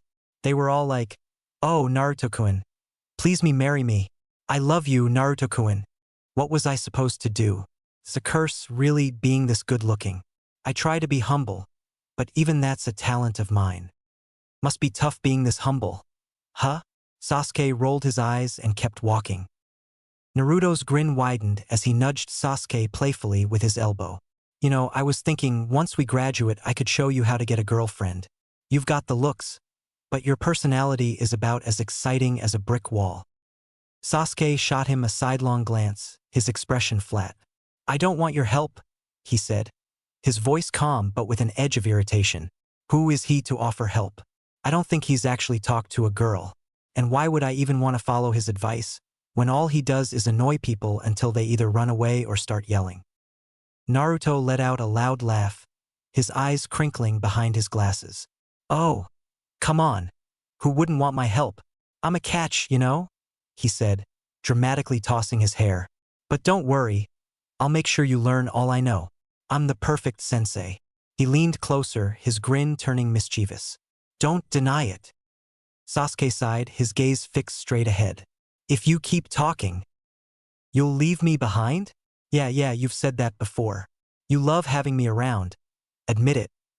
Naruto interrupted, though he didn't back off, his grin unwavering. He stuffed his hands into his pockets and glanced forward, taking in the scenery around them. But for today's graduation day. About time too, you know. I can't believe those old fossils stopped me from graduating early, Naruto scoffed. Bureaucrats and their precious rules. It's like they enjoy holding back talent. Sasuke silently nodded, tracking how many times Naruto said, you know, and hoping he wouldn't start another rant. For a moment, Naruto was silent, his usual playful air softening into something almost thoughtful. You ready for it? He asked, glancing at Sasuke. Sasuke didn't hesitate. Yes. Naruto's grin returned, bright as ever. Well, just make sure you don't fall behind, yeah? Sure, he replied. Although the two had grown closer, over the years, Sasuke had yet to learn why Naruto hung around him. They continued to walk through the village before a thought popped into Sasuke's head. He glanced at Naruto. Where's Karen? I thought she was going to participate in the academy's graduation. A short groan emanated from Naruto, and he tilted his head, his grin fading slightly. Karen? I think she's at Konoha Hospital, but I couldn't care less about whether she will come to the graduation. She's a big girl and I'm not her babysitter. Sasuke frowned. You talk about her like she doesn't matter. Naruto shrugged nonchalantly. She doesn't, not really, besides political purposes. Outside of her status as an Uzumaki, she's weak. He paused, then added, I mean, she's got some usefulness with reverse chakra techniques and fuinjutsu. But besides that, he waved a dismissive hand. She isn't strong. Sasuke's expression hardened. Strength doesn't matter when it comes to family. They're supposed to be more than just convenience. If you're not willing to protect her, then what's the point? Naruto snorted, a mischievous glint returning to his eyes. I never said I wouldn't protect her if push came to shove. It's just not my job to protect her at every waking moment. If she gets in trouble, that's what her training is for, right? That's not what I... Before Sasuke could finish his thought, he sudden impact, a small body crashing into his side. He heard an audible groan and the sharp clatter of pebbles scattering across the path. Ha! Naruto commented as they looked down to see a young girl, no older than 12. She wore a simple, knee-length dark green tunic, the color blending in with her surroundings. The tunic had minimal decoration, with subtle wave-like stitching in dark brown that hinted at a unique design but without drawing much attention. She paired it with fitted black pants, practical for moving quickly, and plain dark sandals. A dark brown hooded cloak was draped over her shoulders, the hood currently down, and beneath it, a crimson scarf peeked out slightly, though most of it was concealed. Her dark hair was loosely tied back with a simple brown ribbon, and her eyes were closed. Why does this kid look so weird? Naruto questioned, a mischievous grin tugging at his lips. It's like she's trying to hide something. That attire isn't anything like what villagers wear. Who is she? Where did she come from? Is there someone after her? Sasuke wondered. Excuse me, miss, are you all right? He called out, shaking her shoulder, but the girl was unresponsive. He was starting to get worried. Naruto slightly lowered his glasses. Oh, don't worry, Sasuke. She's just taking a nap. Probably bored by your thrilling conversation. Sasuke nodded, feeling slightly better, before he picked her off the hard pavement and moved to the soft grass. He looked down at her as she lay in his arms. What should we do? Don't look at me, Naruto replied, shrugging his shoulders. I saw we leave her here and move on. We can't just leave out here. Sasuke turned his head as he felt her move in his arms. She's waking up. Naruto raised an eyebrow as Sasuke moved the girl to the grass. Really, Sasuke? We're on a schedule here. If we start rescuing every random kid who bumps into you, we'll never get anywhere. Let someone else handle this. It's not our responsibility. It is our responsibility, Sasuke refuted, looking over the unconscious girl. We should have been more careful. Naruto rolled his eyes behind his glasses, realizing this conversation was going nowhere. When this goes bad, don't say I didn't warn you. Sasuke ignored his comment and turned to the girl who was beginning to open her eyes. He watched as she blinked a couple of times and then squinted up at him. Are you all right? She felt her body numb and face turn red, before launching a devastating slap across Sasuke's face. Pervert! She screeched. Ugh! Sasuke groaned, feeling the sting across his face. She scrambled backward, eyes wide and fists raised, almost tripping over her cloak. Stay back, you pervert! She yelled, trying to appear braver than she felt. I won't let you take me. Naruto burst into laughter at the whole situation, and a wide grin appeared on his face as he glanced over at Sasuke. I think she likes you, Sasuke, he said, but you gotta play it cool. Try bringing flowers next time. That might help you avoid getting slapped next time. You know? Sasuke took a deep breath, trying to suppress the irritation bubbling up as he rubbed the now red slap mark. This isn't worth getting worked up over. She then huffed as she steadied herself, brushing dirt off her tunic. Is this supposed to be a game or something? What do you two want? She snapped, her voice carrying an edge that betrayed her young age. Naruto turned to the girl, a playful smirk in place. You know, you should be more careful, kid. You never know who you could run into. The girl shot him a glare, crossing her arms. Who are you calling kid? And what are you talking about? Blindy? I demand to know who you are. Naruto's grin didn't falter. You're feisty yet so weak.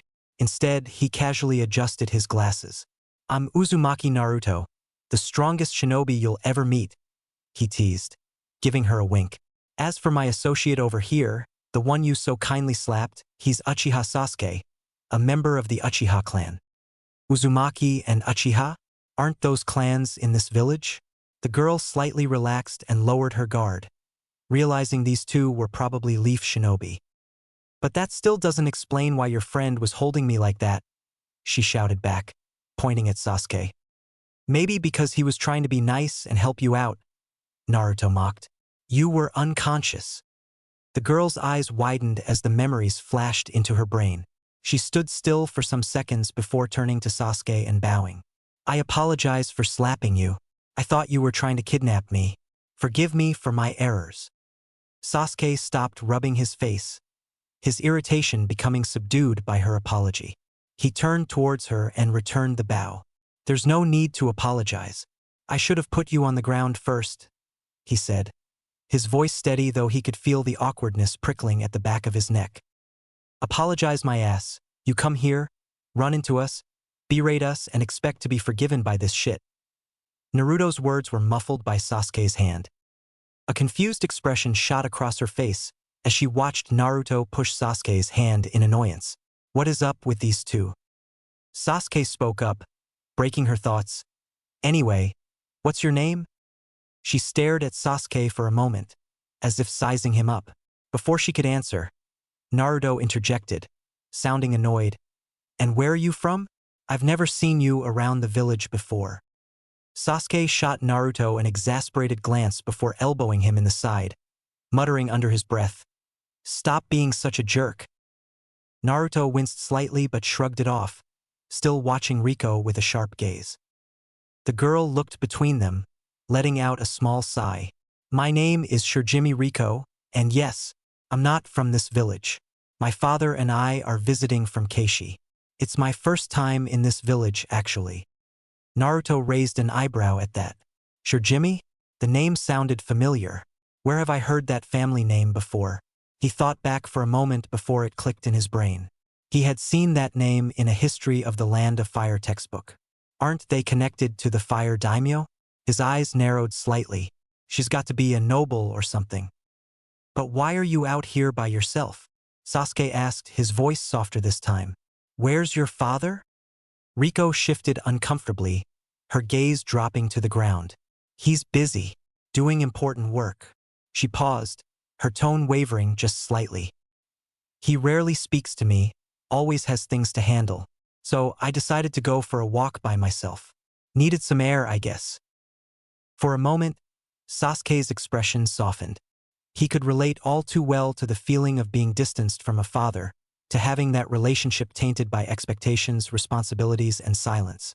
The unspoken weight hung between them, and he felt a pang of sympathy. Naruto crossed his arms and frowned. His sensory abilities allowed him to get a good feeling about someone's emotion, and he could tell she was being honest and truthful. What's up with everyone having daddy issues? He chuckled to himself, then drifted into seriousness. This loneliness she feels. Naruto shook his head, suppressing his feelings. Although he was telling the truth, he felt a prickle of doubt. He might be too hard on her, but something about this situation felt off. He scoffed suddenly, irritation bubbling over, breaking the moment. Riko and Sasuke both looked at him, Riko's brow furrowed, and Sasuke's gaze narrowing. Naruto gave an exaggerated shrug, his grin laced with mockery. Don't play dumb here. I hate it when people act like idiots. His eyes gleamed as he leaned forward slightly. What's someone like you doing out here? Riko glared at him, her lips pressing into a thin line. Before she could retort, Naruto's expression shifted. His gaze flickered to the side, and his demeanor grew serious. Wait, he said, his voice dropping. There are 10 shinobi moving this way fast. Sasuke tensed, his eyes narrowing. Are they from the village? Naruto shook his head, his senses sharpened. No. They aren't like anyone I've sensed around here before. He turned his eyes to Riko, a hint of suspicion returning. They must be your friends, huh? Riko looked nervous for a split second before straightening up, her eyes meeting theirs. You two should leave, she said, her voice a little shaky but firm. I don't want any trouble. Just go. Naruto grinned, almost relieved. Gladly. I'm getting bored here anyway. He glanced at Sasuke, giving a nonchalant wave. Come on, let's bounce. Sasuke, however, hesitated, looking at Riko. Are you sure you'll be all right? He asked, his voice softer. Riko forced a smile, nodding. Yeah, I'll be fine, she replied, though her eyes seemed to betray a flicker of uncertainty. Naruto grabbed Sasuke's arm, and in a flash, the two disappeared, leaving Riko alone. She watched the spot where they had stood, her expression dropping into something more solemn. A moment later, 10 figures materialized around her, dressed in red armor with the Fire Daimyo's crest emblazoned on their uniforms. One of them, the apparent leader, stepped forward, his tone formal but tinged with concern. Lady Shirjimi, it is not wise for you to be out here by yourself. Although we are within the land of fire, you must stay vigilant. Come along now. Your father has instructed us to escort you to your next destination. He will rejoin you later. He paused, glancing at her attire. But first, you need to get into better attire that highlights your status. Riko looked down, her fingers gripping the edge of her tunic. She let out a small sigh, her shoulders sagging slightly. Of course, she muttered, her voice barely above a whisper. The leader gestured for her to follow, and she fell in line, her expression unreadable as they moved. As they walked, Riko's gaze remained distant, her thoughts lingering on the words spoken earlier and the two individuals she had just met. Although their conversation was brief and that Naruto guy had been a jerk, it was nice to talk to people around her age. She had felt free. Naruto Uzumaki, Sasuke Uchiha. I wonder if I'll see you two again. Konoha Barrier Team Headquarters. The Konoha Barrier Team headquarters sat nestled within a secure compound, a network of finely tuned chakra sensors, seals, and sensory-type shinobi monitoring the invisible barriers that surrounded the village. Within the main chamber, Yamanaka Ryu sat cross-legged, his hands pressed together in the traditional hand seal used to focus his chakra. His eyes were closed, but his mind was fully alert, sensing the barrier's vast expanse as it pulsed with energy, ensuring no foreign chakra entered unnoticed. Around him, several other members of the barrier team were similarly positioned, quietly communicating through mental links, scanning the perimeter with the precision and discipline required for such a delicate task. The atmosphere was calm, typical of routine surveillance. Then a flicker. Ryu's eyes snapped open. For a brief second, he had felt something, an irregularity, a ripple in the otherwise smooth chakra flow. His brows furrowed as he focused harder, reaching out with his chakra senses to the specific location where the disturbance had occurred. Did anyone else feel that? Ryu asked, his voice steady but cautious. Another Yamanaka, positioned near him, shook his head. No, nothing here. You sure it wasn't just the wind causing a fluctuation? The barrier's been stable for hours. Ryu hesitated, his instincts telling him otherwise. But after another deep scan, he found nothing more. The barrier was steady once again, undisturbed. He exhaled, the tension in his shoulders easing as he tried to dismiss the feeling. Yeah, maybe you're right, Ryu muttered, leaning back slightly. Probably just my mind playing tricks. Unbeknownst to them, the sensory screen flickered once more before returning to its normal state. Far beyond the compound, hidden in the trees, 8 figures darted through the shadows with practiced ease. Their movements were precise, silent, and deliberate, their chakra signatures suppressed to avoid detection. They had already slipped past the barrier unnoticed, aided by a specialized seal crafted by a very dangerous man. One of the shinobi, a tall, lean man with a scar running down his jaw, smirked as they entered the village perimeter. Lord Orochimaru's seal worked perfectly, he whispered, a gleam of satisfaction in his eyes. Konoha won't even know we're here. The leader of the group, cloaked in dark robes, gave a curt nod. His eyes were cold and calculating, focused on the mission at hand. We split up here. You 3, he gestured to the scarred man and 2 others. Head to the hospital. Our target is the Uzumaki girl, Karen. Make sure there's no trace of your presence. We can't afford to fail. The 3 men nodded and immediately veered off, heading in the direction of Konoha Hospital, their footsteps light as they moved swiftly through the darkened streets. The leader turned to the remaining 5 shinobi. The rest of us will take the academy. The Fire Princess is our secondary target. Capture her alive. No unnecessary bloodshed. They all nodded in understanding, their expressions hardening. With their orders given, the group separated, disappearing into the village like wraiths, their silent footsteps echoing through the forest. Hokage's office. As you all know, today is the academy graduation. This year's class is shaping up to be an extraordinary group. Hiruzen's old voice echoed from behind his desk. The future of this village could not be in better hands. He had a calm yet commanding posture, the weight of his years of leadership clear in his eyes. Hiruzen watched the faces of the soon-to-be Jonin instructors of this year's graduating academy class. I wonder if they can handle these students. He mused, looking at the blank faces around him. If ever a generation held the future of Konoha, it's this one. However, there he found faces unlike the others spotting his son, Kakashi Hatake, and Kurenai Yuhi. Kakashi's single eye held its usual unreadable look, betraying no hint of emotion. Asuma stood at attention, already ready and focused, while the young Kunoichi, Kurenai, occasionally glanced at his son. She was greenest out of the entire room and had recently been promoted to Jonin. A small smile formed on his face. However, new threats and dangers have been appearing more frequently. Within the past 20 years, we have seen more attacks in the village unlike ever before. We need to ensure that this next generation is ready, and more importantly, prepared to face challenges we cannot yet foresee.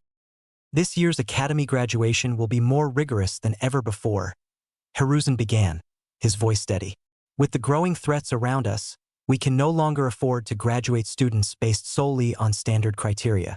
Instead, we'll be conducting a new test, an early genin exams.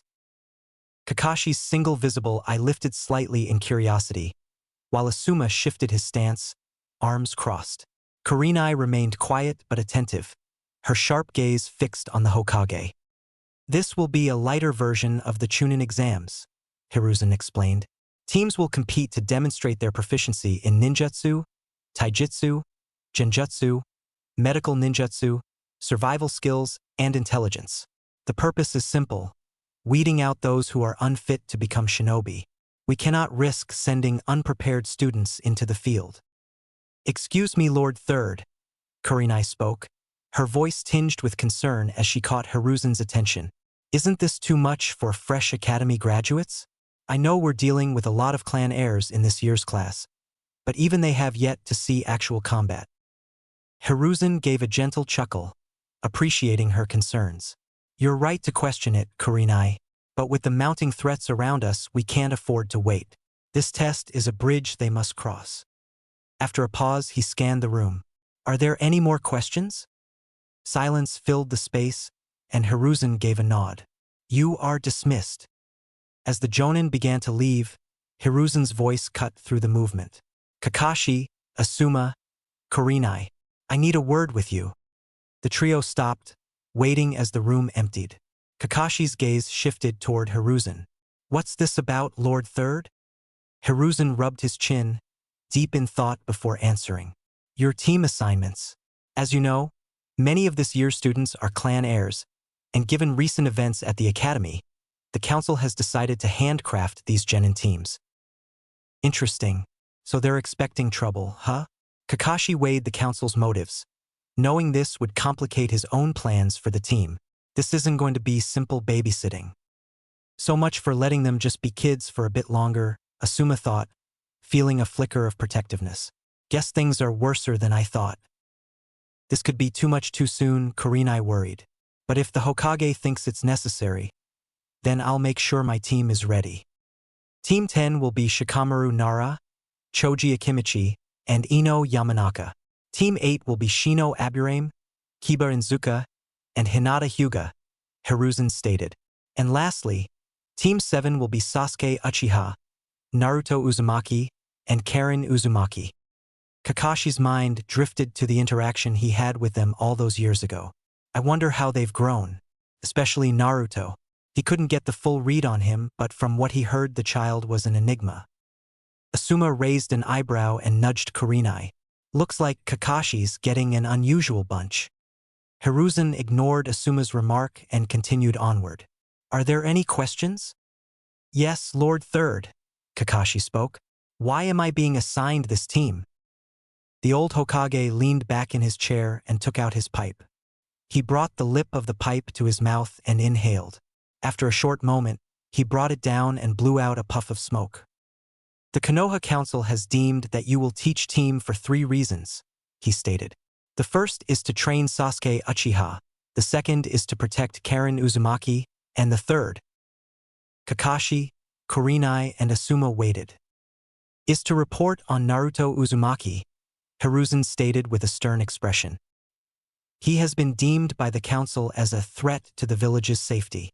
They want you to uncover his desires, motives, abilities, and to ensure that he does not jeopardize this village.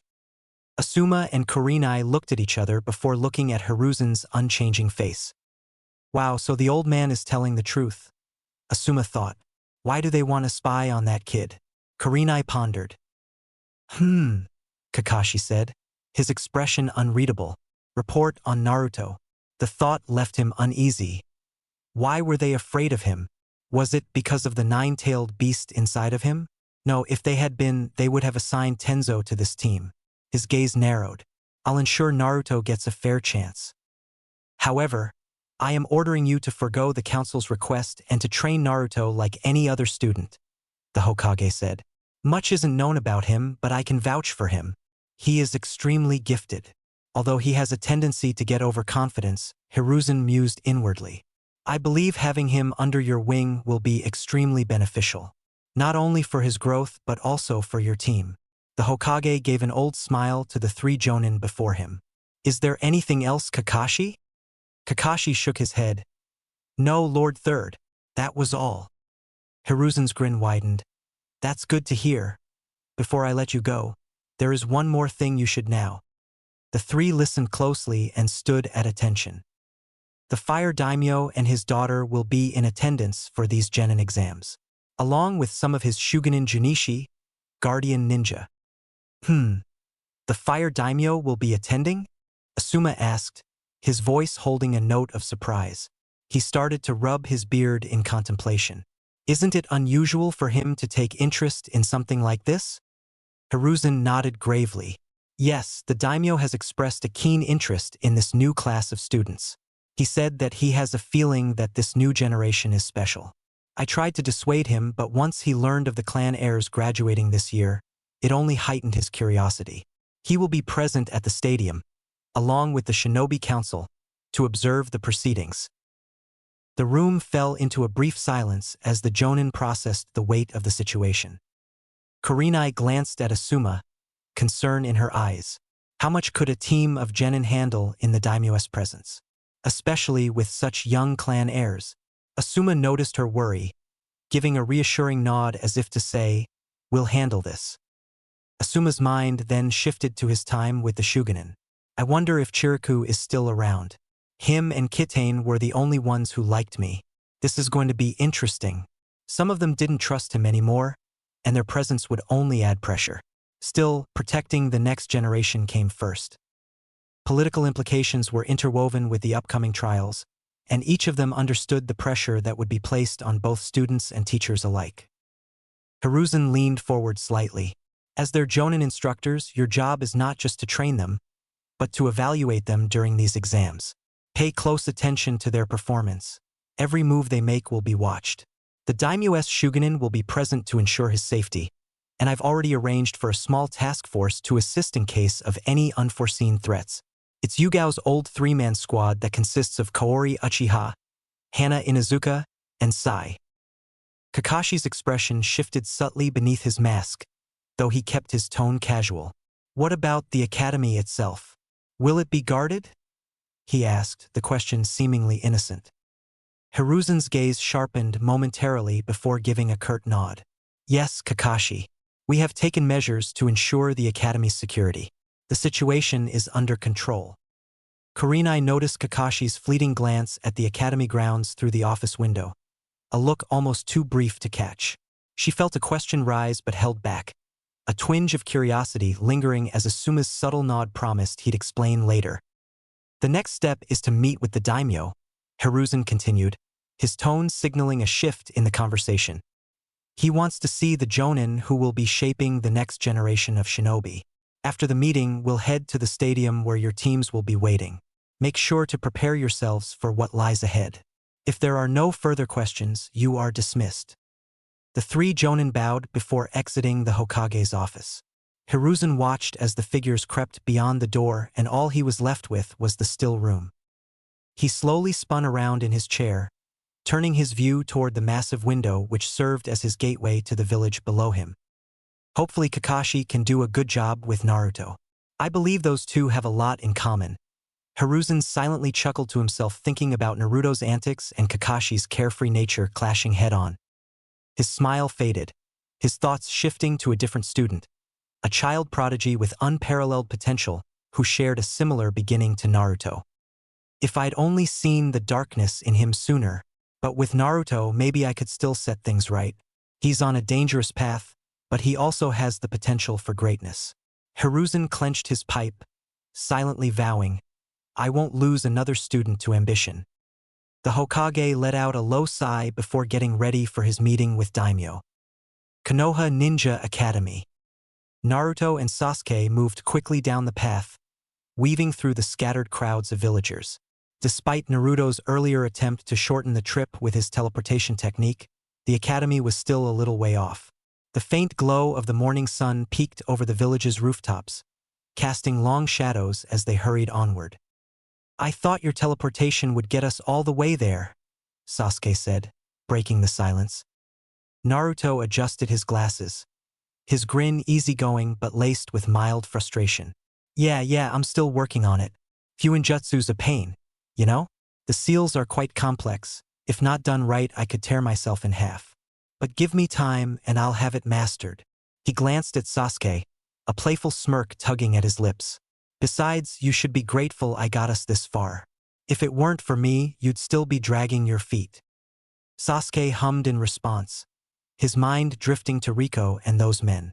That girl, Riko, do you really think she was telling the truth about running away? And why were those men after her? I think we should have stayed back, just in case they tried something. Naruto waved his hand dismissively. Nah, don't worry about it. Those guys were a part of the Shugenin Junichi, guardian ninja, high-end bodyguards who are loyal to the daimyo. If she's with them, then she's royalty. If I was a betting man, I would say she's the daimyo's daughter. His grin shifted into something a little more cynical. But she's not to be trusted. Authority types are all the same. They smile, they lie, and they think they're so smart. Fools. Sasuke frowned, processing the statement. So why was she trying to run if she's got all that protection? Naruto shrugged, his tone light but dismissive. Who cares? She's probably just another spoiled brat playing rebel. Or maybe she's got daddy issues like half the people around here. He let out a small chuckle, though there was an edge to his voice. Honestly, I don't trust anyone connected to the daimyo. That guy? Total idiot. Weak, useless, and somehow he's in charge of the whole damn land of fire? It's a joke. Sasuke glanced over at him, surprised by the venom in Naruto's words. You really think that low of him? Naruto stopped walking for a second, his eyes gleaming with amusement as he turned to Sasuke. Why wouldn't I? He asked, his voice carrying a dismissive edge. People like the daimyo sit on their thrones and make decisions that accomplish nothing. They're the reason this shinobi system is the way it is, where fools control everything. They never fight, never risk anything, but get to control everything. It's pathetic. Sasuke watched as Naruto grew silent. Naruto then shrugged as if the whole thing was a joke. I don't get how someone that weak is in charge of a place like the Land of Fire. His tone wasn't as cold as before, but a quiet bitterness remained underneath. The shinobi system should cater to the strong, not the weak. Sasuke frowned, but he didn't immediately argue. He wasn't blind to the flaws of the system either, but Naruto's perspective was a little too dismissive. Yeah, maybe, Sasuke muttered, his voice thoughtful. But even if they're not strong, there needs to be some system to protect people. Not everyone's born a fighter. There will always be innocents who can't defend themselves. Naruto gave him a sidelong glance but didn't respond right away. He didn't look particularly convinced. That's the problem, though, he finally said, a smirk forming on his lips. The weak cling to the strong, hoping they'll save them. You can't wait for someone to save you. You need to save yourself. Be greedy and get stronger. Sasuke's brows furrowed as he considered Naruto's words. He didn't completely disagree. You shouldn't wait on others to save you, but there was something off about how Naruto spoke about people. It was too calculated, detached, and dismissive. Sometimes I wonder what's really going on inside your head, he questioned. He decided not to press into it any further and continued silently to the academy. Naruto averted his gaze to the clouds above him and smoothly placed his hands into his pockets. They continued walking, the conversation lingering in the air between them. After walking for what seemed like an eternity, Sasuke and Naruto eventually arrived at their desired destination. They were greeted by a lot of academy students and their parents standing outside the academy building. As Naruto and Sasuke approached the academy, they noticed a small gathering near the entrance, a familiar cluster of faces in the mix. Shikamaru stood slouched against the large tree, his hands stuffed lazily into his pockets, a look of mild disinterest on his face, while Choji munched on a bag of chips beside him, offering the occasional nod. Ino, as lively as ever, was talking to Hinata, who responded with shy smiles. Kiba was roughhousing with Akamaru at his feet with Shino watching silently through his dark glasses. Naruto's lips curled into a sly grin as he neared the group, his eyes sweeping over them with a mix of amusement and disdain. Look at this, everyone decided to show up. Didn't know it was a day for slackers, he sneered, his gaze settling briefly on Kiba. Kiba scoffed, flashing a challenging grin. Look who's talking. Thought you'd be too elite to hang around us regular folk. He shot back, giving Naruto a light shove. Naruto barely flinched, his expression turning colder. Please, like I need to waste my time with a mutt who can't even keep up without his dog. His tone was biting, dismissive. Maybe try to stand on your own before you talk about carrying weight. Kiba's smile faded, his fists clenching as he glared back. Don't push it, Naruto, he growled. Naruto merely smirked, turning his attention elsewhere, unbothered. Maybe if you focused less on barking and more on training, you'd actually matter around here. Akamaru and Kiba growled. What did you say, you four-eyed bastard? Will you two stop the bickering? I'm trying to sleep over here. Shikamaru's raspy voice pierced through the tension. Don't pick a fight you can't win, Kiba, but I didn't think the strongest needed to graduate from the academy. Kiba scoffed and moved away from the group. You are right on that last statement, but I'd never miss the chance to watch all you slackers sweat. Naruto retorted with a smirk, glancing at Sasuke, who rolled his eyes. So here I am. Sasuke kept quiet, not wanting to get involved in a silly back and forth. He'd rather not waste his time on something so trivial. He gave a slight nod to Shino, who returned the gesture but mostly kept quiet until he heard someone call his name. Hi, Sasuke, Hinata quietly said, offering a small wave. Sasuke returned the wave with his own, causing Hinata to turn red and quickly turn her face away. The Uchiha raised an eyebrow, confused at the exchange. Idiot was the collective thought of Shikamaru, Ino, Shino, and Kiba. Naruto noticed but didn't care while Choji was too busy stuffing his face. Shikamaru yawned, breaking the awkwardness and stretching his arms over his head. Troublesome.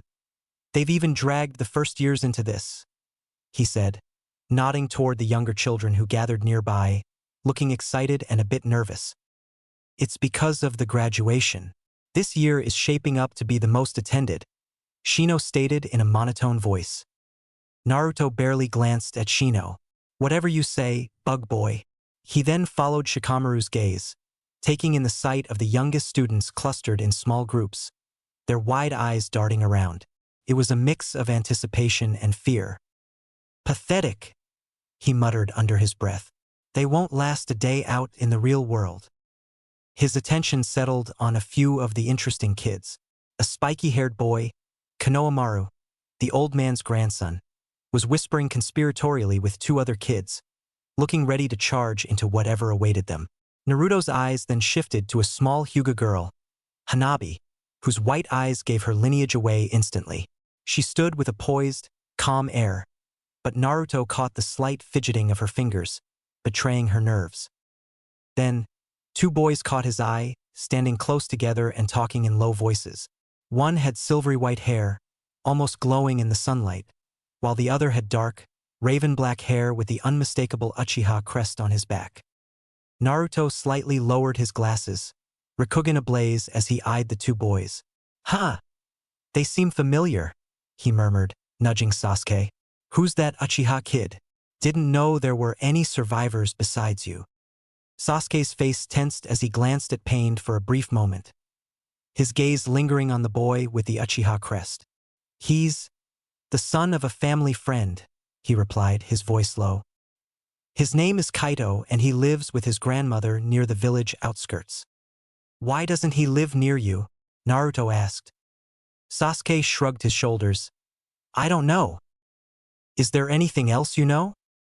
No. Naruto raised a brow, unimpressed. That's it. I don't speak to him much, so that's all I know, Sasuke responded, trying to control his annoyance. I knew his mom, but she didn't survive the massacre. Naruto paused, catching Sasuke's tone but shrugged it off. All right, relax. He turned his attention back to the kids, a smirk tugging at his lips. Still, they might be fun to mess with. Think they're up for it. Sasuke watched Naruto, irritation flickering in his eyes. You'd know if you stopped thinking everyone's just a target. Naruto chuckled, brushing off Sasuke's words. Guess we'll see soon enough. Hey, Emo Jr. What are you doing? A familiar voice cried out, interrupting Naruto. They turned to see a young woman with short dark hair, tied in a ponytail, with two long bangs swaying as she walked up to them, arms crossed, sharp eyes, and a neutral expression on her face. She was above average height and wore a dark, long-sleeved, fitted shirt under her chunin flak with a matching dark skirt. She had on dark pants with bandages wrapped around her ankles, connecting to her shinobi sandals. On her right shoulder was the Konoha Military Police Force crest, the red and white Uchiha symbol with a green shuriken surrounding it. What were you about to do? Kaori asked. Oh, Kaori-san. Naruto grinned, unbothered. I'm just killing time, Naruto quipped. There isn't much to do out here while we wait. Kaori eyed him up and down. Sure. She then shot a glare at Sasuke. Are you not going to say anything? Sorry, Obasan. Kaori's put her hand on his lips, cutting him off. I told you to stop calling me that. I'm only 17. I don't need anyone to hear that and start spreading rumors that I'm some old hag. She hissed in a quiet but firm tone. I already look older for my age. Kaori removed her hand from Sasuke's mouth, letting out a frustrated sigh. Naruto watched with a smirk. You know, Kaori-san, you really do act like an old lady sometimes, he teased. Kaori narrowed her eyes, crossing her arms. And you act like a brat who's never been disciplined. Naruto's grin widened, unfazed as he took a step near her. Oh, you want to discipline me? Think you can handle me? She leaned forward slightly, meeting his gaze with a challenging smirk. You're the same boy I met all those years ago. All bite no bark. Try me. For a second, neither backed down, their eyes locked in playful defiance. What the hell is happening? Sasuke thought. He felt weird watching this interaction. It didn't sit right with him on how weird those two were being and how close they were getting. Sasuke cleared his throat, breaking you two out of their trance. Are you two done? Kaori straightened up, a hint of amusement on her face. Yeah, we're done, she replied, giving Naruto one last glance before returning her attention to Sasuke. Sasuke watched as Naruto flashed a devious smile. Yeah, I don't like this at all. What are you doing here? He asked, suppressing his emotions. Did Ojaizen send you? No, why would he care about this? I'm here because of the Genin exams and my mission. Genin exams? What's that? Sasuke asked. I'm not completely sure. It's something Lord Third constructed, but there should be an instructor here who knows. But my team has been assigned to watch over the daimyo's daughter. Kaori explained.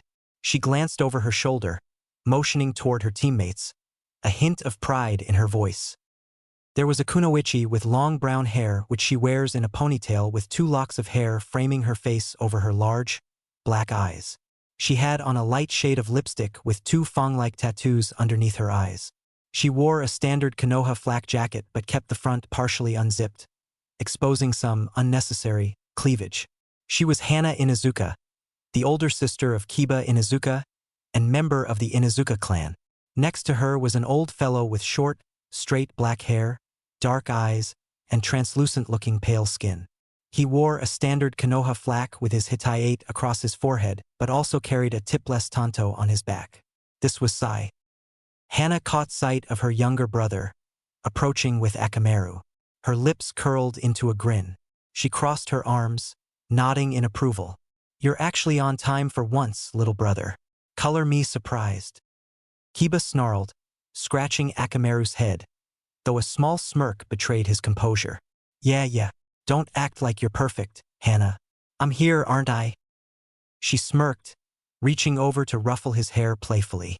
Just try not to embarrass the clan, all right? Kiba batted her hand away, scowling but smiling. Like you're one to talk.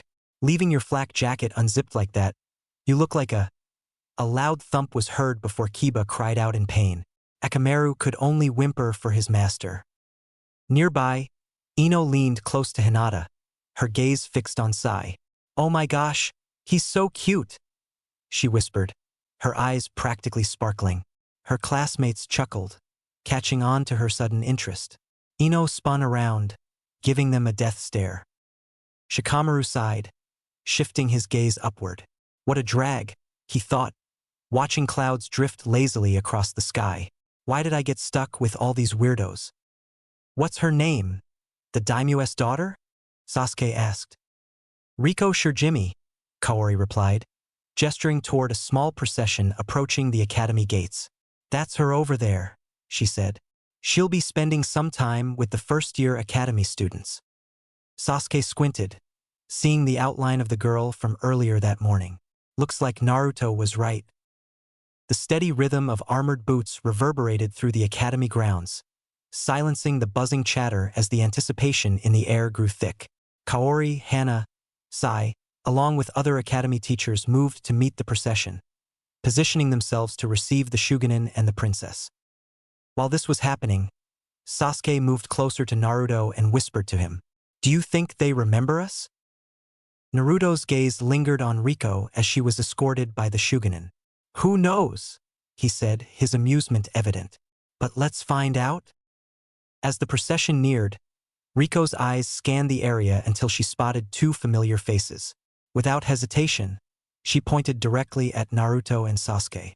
"You too," she called out, her voice loud enough to draw attention. Kiba blinked in confusion, looking between Riko and the boys.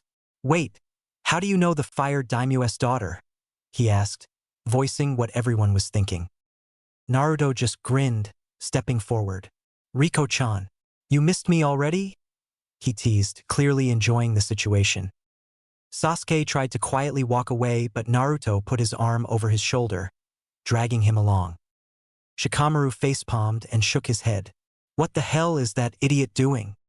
Kiba silently prayed Naruto would get squashed. Shino watched curiously. Ino was irritated, while Hinata was concerned for Sasuke. Meanwhile, Choji continued munching on his snacks. Riko's cheeks flushed with annoyance. "You don't get the right to call me that. It's Riko-sama to you, idiot!" she snapped. But there was a hint of exasperated familiarity in her tone that only deepened everyone else's confusion. One of the Shugenin guards stepped forward, his expression stern as he turned to Riko. "Princess Shirjimi, someone of your status shouldn't get so riled up over a commoner's words," he said, his voice edged with disapproval. Riko fell quiet, her expression shifting into a more reserved look. Naruto's grin softened slightly, noticing the change. "Who does this guy think he is?" he mused. The guard then glanced at Naruto, his tone dripping with disdain. "Do you even know this commoner, princess?" he asked, before adding with a sneer. "He certainly lacks the decorum to speak to someone of your stature." Naruto's grin returned, wider than ever. "Oh, you must be new around here if you think I'm the problem," he quipped, crossing his arms. "You know, you'd be a lot less grumpy if you stopped trying to guard that massive stick up your ass. Venting your frustration out on a young girl? You're definitely making up for something. I bet the helmet's just there to keep your ego in check." "Watch your mouth, brat," the guard snapped, his face reddening as Naruto chuckled at his reaction. Naruto leaned in with a mock-concerned smile. "Easy there, big guy. Don't strain something. I'd hate for Riko-sama to lose such a charming bodyguard." The guard's eyes blazed with anger, fists clenched as he took a step forward. "You think you can challenge me?" Naruto only laughed harder, his amused snickering echoing around them. His expression then turned manically and deadly. He left one of his eyes to peer through his glasses. The guard saw the sea of blue in Naruto's eyes. He felt calm but also terrified. "No, I know I can destroy you. You're nothing," Naruto stated. The guard tightened the grip on his weapon while Naruto's grin widened. But, with a swift motion, Kaori's hand connected with Naruto's head, sending him stumbling forward like a fool onto the ground. She then bent down and whispered in Naruto's ear. "If you keep acting like an idiot, I'm going to hang you from the Hokage monument," she chided, before bowing to the guard with a fake smile. "Please forgive his behavior. He's still working on his manners." Naruto gave Kaori an annoyed look, rubbing the back of his head and mumbling something about women and always having his infinity on. He slowly got up and moved to the side. Why did he get involved? He could have just walked away. Riko glanced at him, frowning in confusion. "What's your problem? You didn't have to go that far." Naruto shrugged, his grin unfazed. Just thought someone should knock that guy down a peg. Sasuke raised an eyebrow watching the exchange. That was different since when did Naruto care about knocking down people for others' sake? The Uchiha shook these thoughts off and moved along, not wanting to get involved any further. He quietly slipped away from the group and made his way over to Irika-sensei, who was overseeing the gathering of students. Irika-sensei, Sasuke said, catching his attention. Is Karen going to be here today? Irika nodded, his expression softening slightly. Yes, she's going to be taking the graduation exam. She should be arriving shortly. As Sasuke processed this information, the sound of Riko and Naruto's bickering grew louder. Naruto had leaned in closer, a playful grin on his face. Ah, don't be like that, Riko-chan. We're practically best friends now. Absolutely not. Riko shot back, crossing her arms defiantly. Don't get any weird ideas. Before Naruto could say anything else, Kaori stepped in, slipping between them with a playful shove. All right, that's enough, Naruto, she said, pushing him aside lightly but effectively. I was serious when I said I was going to hang you. Kaori turned back to speak with the Shugenin escorts, her demeanor shifting from playful to professional in an instant. Naruto was about to resume his banter with her, a teasing comment on the tip of his tongue, when something else caught his eye. Near the academy entrance, a small memorial stood, worn but lovingly maintained. The names of children who had died 7 years ago were inscribed on it, a somber reminder of the village's past. His gaze drifted to the scene unfolding in front of the memorial. 2 figures, a man and a woman, stood there, their shoulders slumped, hands clasped together. Tears streamed down the woman's face as she silently read the names, while the man's grip tightened, his expression rigid. Naruto recognized them instantly, Sakura Haruno's parents. Their grief was still raw, still fresh, as if the loss had happened just yesterday. Naruto felt his chest tighten, a familiar, suffocating pressure that made it hard to breathe. The image of Sakura's parents mourning stirred something deep within him, something he tried to keep buried. He could still remember the smell of burnt flesh and the charred faces of those girls. He felt uncomfortable, and before he realized it, his legs were already moving. He turned away from the group, his eyes hidden behind his glasses, and began away. I'm out, he muttered, heading towards Sasuke and Irika. I need to find Karen. She's going to be late. Sasuke looked at him with a mix of confusion and concern at this sudden and irrational behavior. Naruto, what are you? Naruto. Irika's voice cut through, sharp and authoritative. The exams are starting soon. Where do you think you're going? Naruto stopped but didn't turn around. This whole exam is a joke, Irika-sensei. There's no way I'm failing. I'll be back when it matters. Before Irika could respond, Kiba's voice rang out, loud and mocking. Running away, huh? Guess you're not as confident as you make yourself out to be. Naruto's lips curled back into a smirk as he finally turned back to face them. Oh, don't worry, dog breath, he shot back, his tone as light as ever. I'm just heading out on a date with your sister. She's been begging me after all. Kiba's eyes widened in shock, and his face turned red with indignation. You! Naruto's laughter echoed through the academy courtyard, carefree and loud, almost as if nothing was wrong. He raised a hand in a mock salute, his grin widening as he called back, See you later, Kiba. He quickly weaved through a series of hand signs before disappearing. As the others watched him vanish, the atmosphere felt slightly heavier, the laughter ringing hollow to those who knew Naruto a bit better. Irika sighed, shaking his head, while Kiba clenched his fists, still fuming. Use your Itanki, Sasuke muttered under his breath, but there was no malice in his tone, only a hint of worry. At that moment, a loud ring was heard emanating from the school building. All right, everyone. Today is a busy day and we all need to be on our best behavior. Got it, Irika shouted. Hi, Irika-sensei, the students responded. Good. First, second, third, and fourth years, follow your teacher's instructions. As for the rest, you know what to do, he finished. Teachers herded the younger students inside, while the older ones followed their friends. Sasuke turned to head in, along with the rest of his class, but felt a tug on his sleeve. Raising an eyebrow, he turned to see Riko looking up at him with a determined expression. You're going to watch over me today, she said firmly. Kaori blinked, caught off guard. But we're the ones assigned to protect you, she said, glancing at Hana and Sai, who nodded. He's not even a shinobi yet. I don't care, Riko said, her grip tightening. I want Sasuke. Kaori wanted to protest, but Sasuke interrupted her. I'll be fine, Kaori-san. I'll make sure nothing happens to her. Fine, one of the Shugenin said impatiently. We've wasted enough time. Let's move.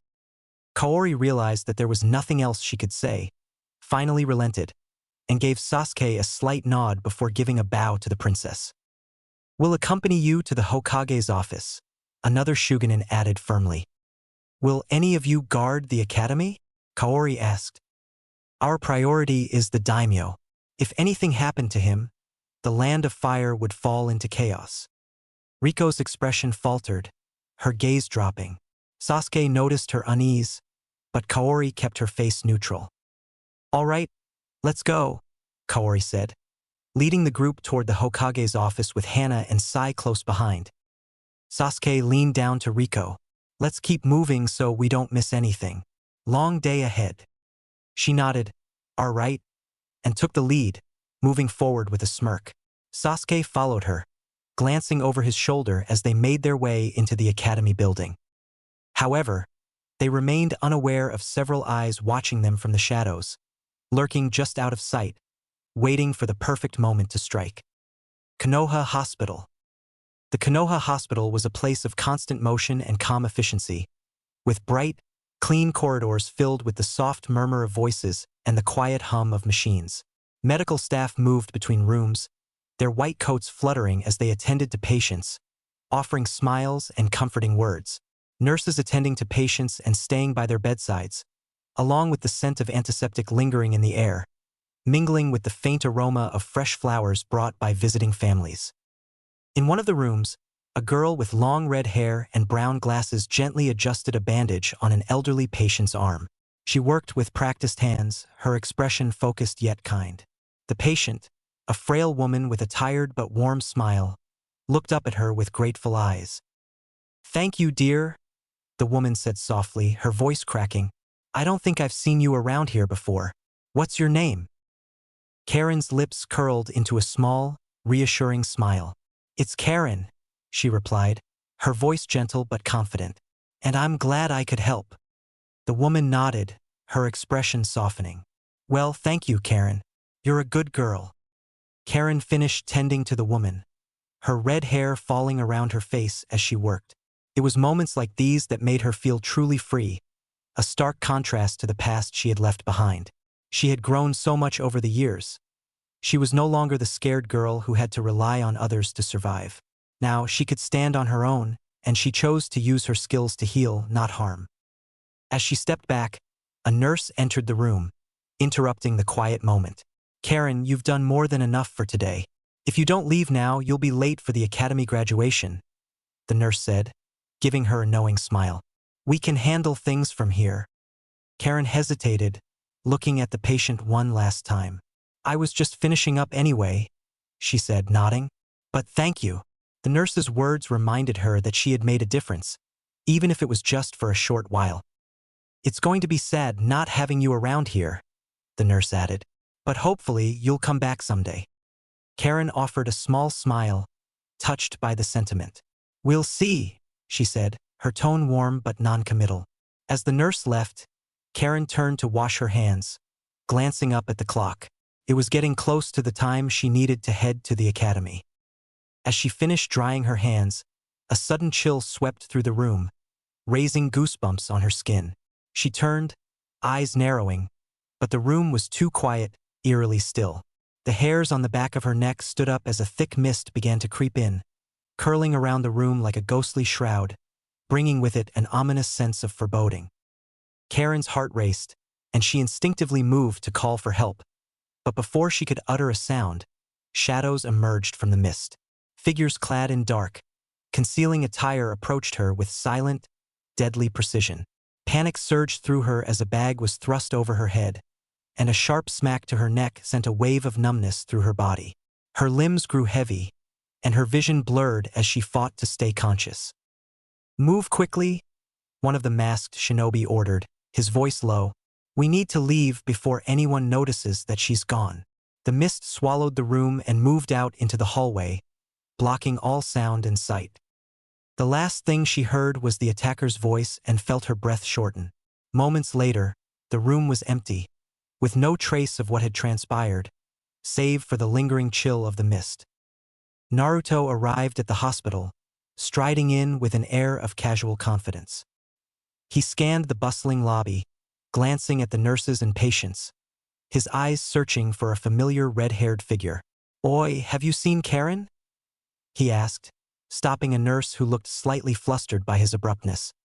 The nurse paused, thinking for a moment. "The last I saw her, she was on the 4th floor," she replied. "But that was a while ago. Maybe she's still there." Naruto tilted his head to the side and had a bored look on his face. He nodded at the nurse and headed for the staircase. He went up to the 4th floor, taking in the sterile surroundings and sensing the coldness around him. He could see nurses shuffling in and out of doors, smell the stench, and hear the wails of the weak, frail. A faint frown tugged at his lips. Why does she put herself in a place like this? He thought, perplexed. Why bother to help these people? As if to mock him, his mind flashed back to the burnt and seared corpse of Sakura Haruno and those academy girls once again. "Feeling guilty, are we?" A deep, ominous chuckle reverberated from Naruto's mindscape. "I didn't take you for one to get hung up over others." Naruto's expression remained neutral as he continued walking. "I wondered when you going to say something," he responded internally.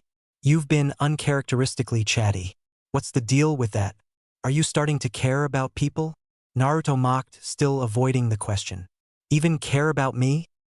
Kurama's presence loomed larger, a mix of amusement and boredom. "I don't. But watching you squirm is the only entertainment I've got. Like when you felt the need to stand up for that girl earlier. What was her name? Riko?" Kurama's chuckle turned into a low growl. "And now you're having flashbacks to those children's deaths. Interesting." Naruto brushed his comments off. "Don't think that you know me," he muttered. "I know you better than anyone else. I know your feelings, your dreams, and your fears." Kurama responded. "As much as you try to deny or hide it from others, I'll always know." "So what? Why does it matter to you?" Kurama's eyes glowed, reflecting the depth of his centuries-old disdain and curiosity. "It doesn't, brat. I have nothing to do and no one to talk to besides you. But don't forget, you've yet to fulfill our agreement." Naruto's frown deepened. "I'm still working on it. My father was a genius, and the seal is difficult to crack, even with knowing how it works. Plus, the village has sensors that can detect your chakra. So, if you don't want to be immediately recaptured, then you can shut up." Kurama's laughter echoed through Naruto's mind. "You've got guts, kid. I'll give you that. When I'm released, I may not kill you." "Sure, whatever you say," Kurama-chan, Naruto mocked. "Don't forget that I know you too. You're a big softy." Kurama growled before going quiet. Naruto smirked, feeling satisfied that he won their bantering session. Reaching the spot where the nurse had indicated, Naruto stopped, his eyes narrowing as he glanced around. Karen was nowhere to be seen, but a strange mist lingered, curling around the room's corners like tendrils. Naruto's senses sharpened, and he tilted his head, curious. "Now what's this?" he muttered, a glint of interest sparking in his eyes. He tried to sense Karen's chakra, but it was faint, almost as if it was being masked. He smirked, his earlier boredom giving way to excitement. "Looks like the day just got interesting." Naruto took off his glasses, revealing the subtle, eerie glow of his Rikugen. The mist around him seemed to shift and break down, revealing faint, wispy, and tiny particle trails of chakra. "Kirigakure no Jutsu," he muttered, the technique's secrets unraveling in his mind. His gaze sharpened as he scanned the area, catching a small, thin strand of red clinging to a corner. He bent down, picking it up with a curious, almost amused smile. "Jackpot," he said quietly, rolling the strand between his fingers. It was unmistakably Karen's hair. Using the faint residual chakra on the strand, Naruto locked onto a weak trace of her energy. "There you are," he murmured, eyes narrowing. Whoever had taken her was already moving fast, heading south. He stretched his senses, calculating the distance. "They're outside my range already. Jonin-level speed. 2, maybe 3 of them." He slid his glasses back on, his smirk growing wider. "Finally, something interesting," he said, excitement in his voice.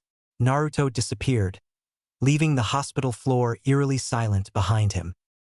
Konoha Ninja Academy. Irika stood at the front of the academy classroom, his voice echoing through the room as he addressed the students. "Today marks an important day for all of you," he began, beaming with pride. "These exams are not just about testing your skills, but also about showcasing the hard work and dedication you've put in over the years. I do not doubt that you all will make fine shinobi." As the students filled into the classroom, a mixture of nerves and excitement filled the air. Some exchanged quick glances while others whispered strategies. Irika watched them go, his expression softening in approval. Meanwhile, Sasuke glanced around the room, noticing the empty seats where Naruto and Karen should have been. He frowned slightly. "Where are those two?" "I'm guessing Naruto either decided to lie and skip or he can't find Karen." His thoughts were interrupted when a teacher handed him a sheet of paper and informed him the exams were about to begin. They started with a written exam, followed by a series of practical tests. Shuriken and kunai throwing, transformation jutsu, clone jutsu, and even a simple genjutsu test. For most of the students, the tasks were straightforward, and they passed with ease. Irika gathered the class again once the tests were complete, his expression warm and encouraging. The teachers and he left the class to grade them and then returned to the classroom about half an hour later to announce who passed. Shino scored the highest on the written exam while Sasuke scored highest on the Shuriken and kunai test. Hinata showed good skills, Choji did well, Ino got the 4th highest score on the written exam, Shikamaru barely tried getting exactly in the middle, and Kiba nearly failed and got dead last. Congratulations to those who passed. You've all done exceptionally well and I'm proud of each of you. I'm confident that you will make Konoha proud as shinobi. The students smiled, a mix of relief and excitement buzzing in the room. Kiba raised his hand, looking confused. "Hey, Irika-sensei, what about our forehead protectors?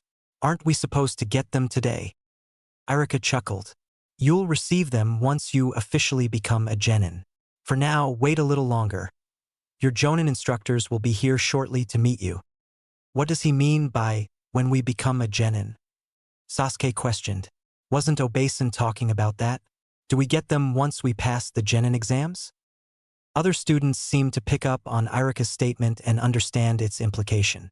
Some started to get antsy and anxious. Irika noticed this and calmed them down. "Don't worry, you'll learn more when your jonin instructors arrive. Just make sure to believe in yourself and you'll be fine." "Also, what about Naruto? Shouldn't he automatically fail?" Kiba barked. "And that girl with the red hair?" Irika inwardly groaned. "I wish I could punish him for not doing my test. I worked really hard on it. The Hokage has excused Naruto and Karen from taking these exams." Kiba scoffed, annoyed and jealous that Naruto got special privileges from the Hokage. He clenched his fists under the table, irritation burning in his chest. It wasn't fair. Naruto always seemed to get a free pass, while he had to fight for every inch of recognition. "Speaking of which, listen closely to learn your team assignments," Irika stated. He began to list out the teams and their senseis. It took him a while before he got to the clan heirs. Team 7 consists of Sasuke Uchiha, Karen Uzumaki, and Naruto Uzumaki. Your sensei will be Kakashi Hatake. Sasuke didn't react. "So he's our sensei."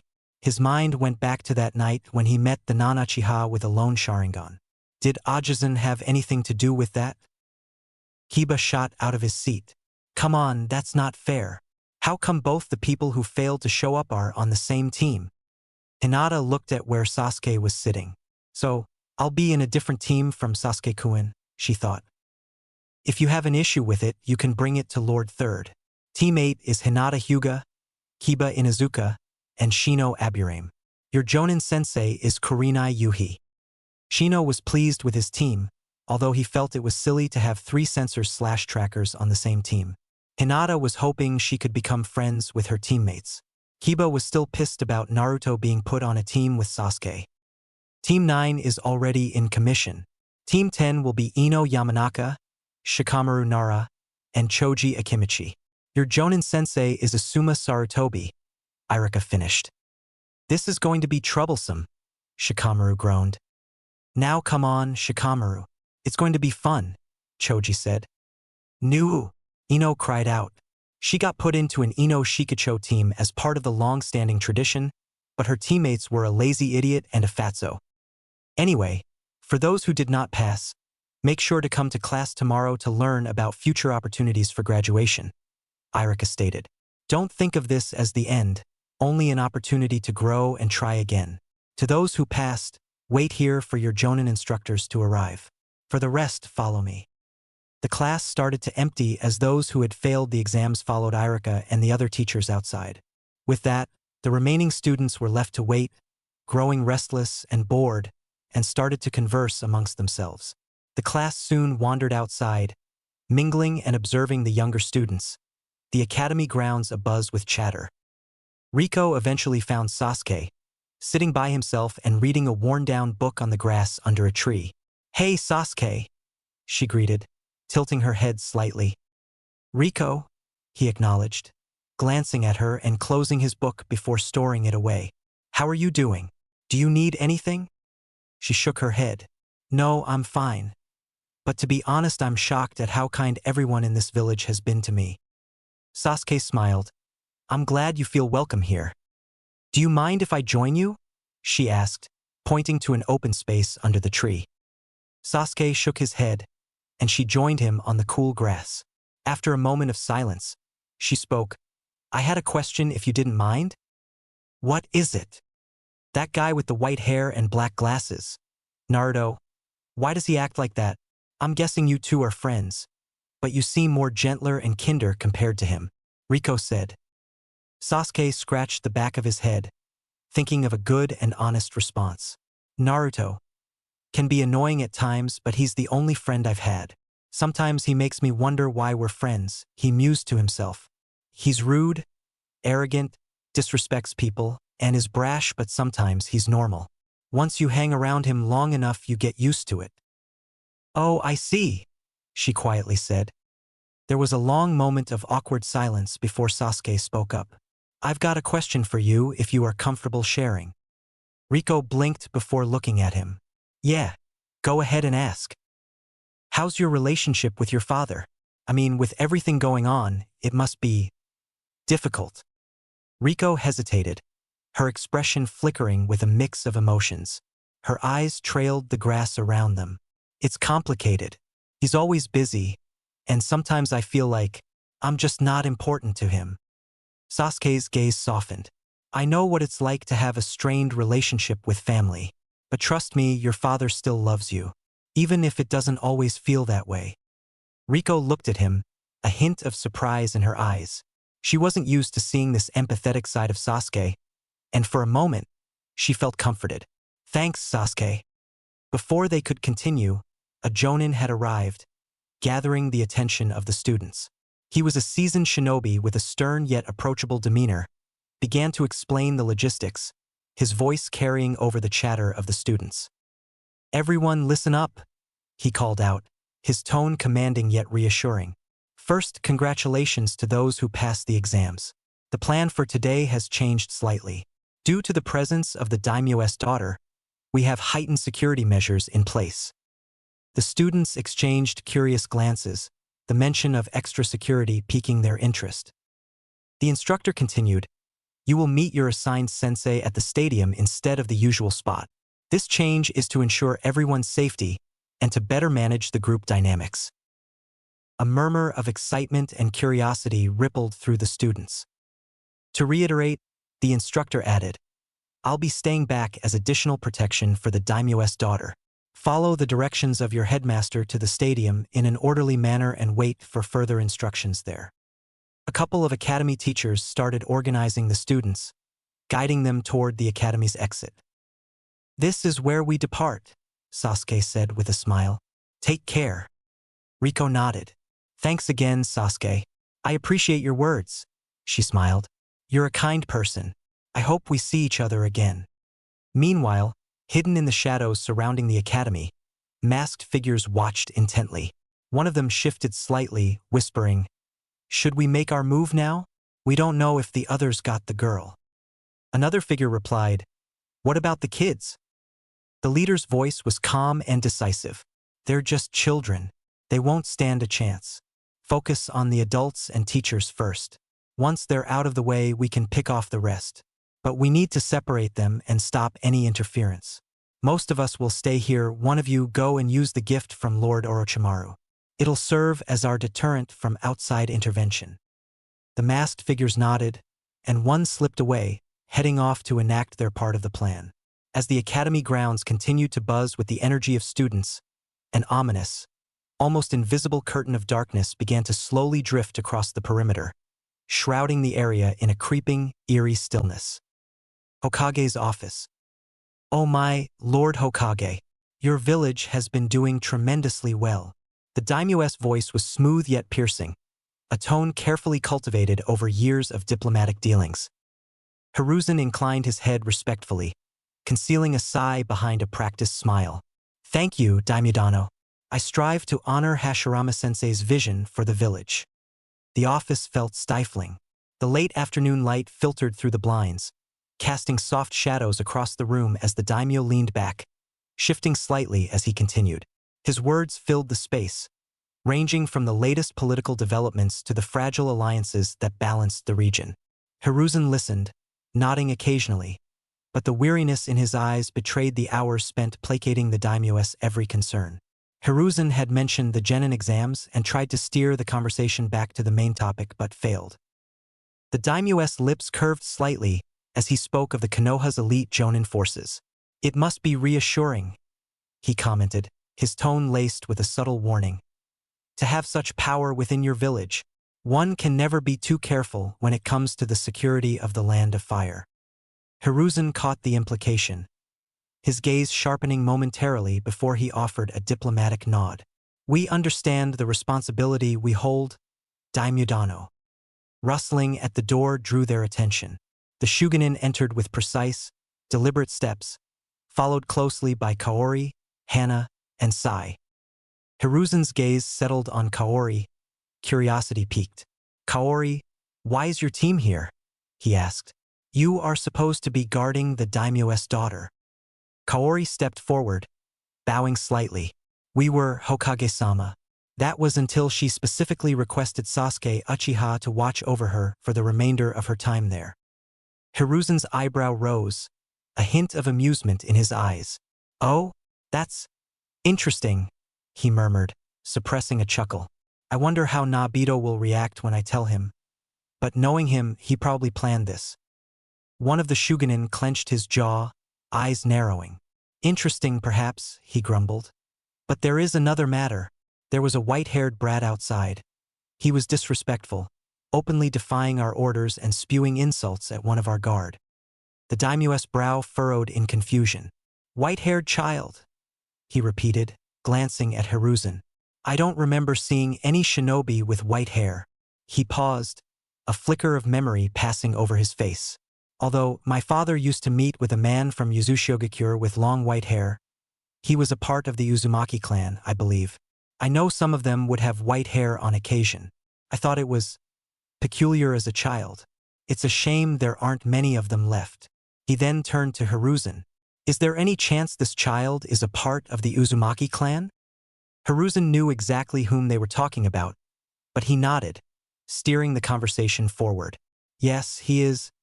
But his lineage is not the topic at hand," he remarked diplomatically.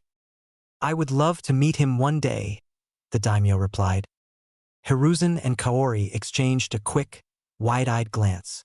They knew exactly how Naruto viewed authority figures and politicians. Another Shugenin crossed his arms, his expression hardening. "That child needs to learn respect," he said sharply. Hiruzen's expression darkened, his tone growing authoritative. "That is enough," he commanded, silencing the room. "The situation is under control, and discipline among our own is a matter for Konoha alone. I trust you'll remember that." The room fell silent, Hiruzen's words settling over them all. The Shugenin shifted, his gaze dropping as he turned his attention back to the daimyo.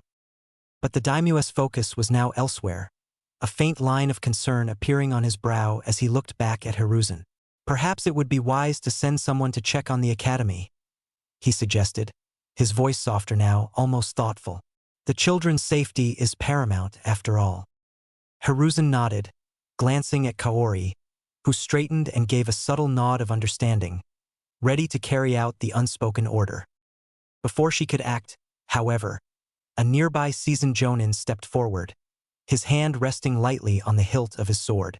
"I'll check on the graduates and ensure everything at the academy is in order," he offered with quiet confidence. Hiruzen gave him a curt nod, acknowledging the swift action. With that matter settled, Hiruzen gestured to Team Yugao. "You three may leave. The daimyo and I have another matter to discuss before the start of the genin exams." Team Yugao bowed respectfully before filing out of the office.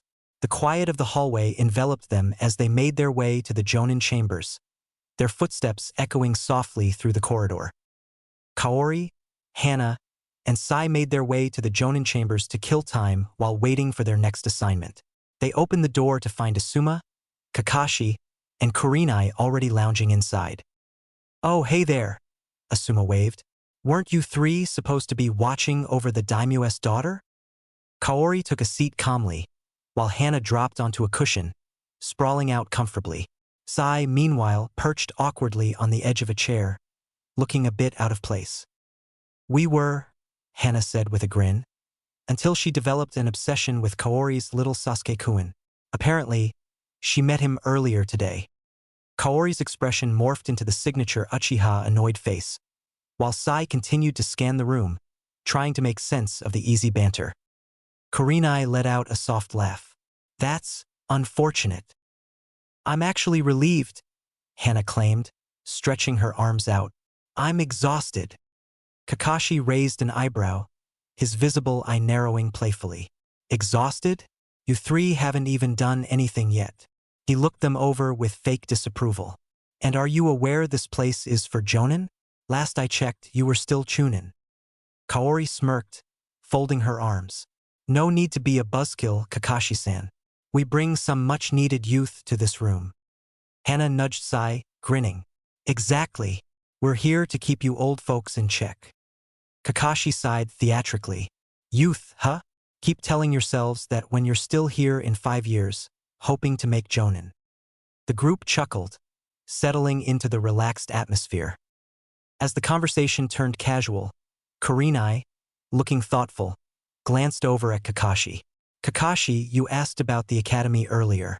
I know you care about the village, but what made you ask?" Kaori and Hana exchanged a glance, stifling laughter. Sai, watching their reactions, tilted his head in confusion. Asuma clapped a hand on Sai's shoulder with a grin. "Don't worry, Sai.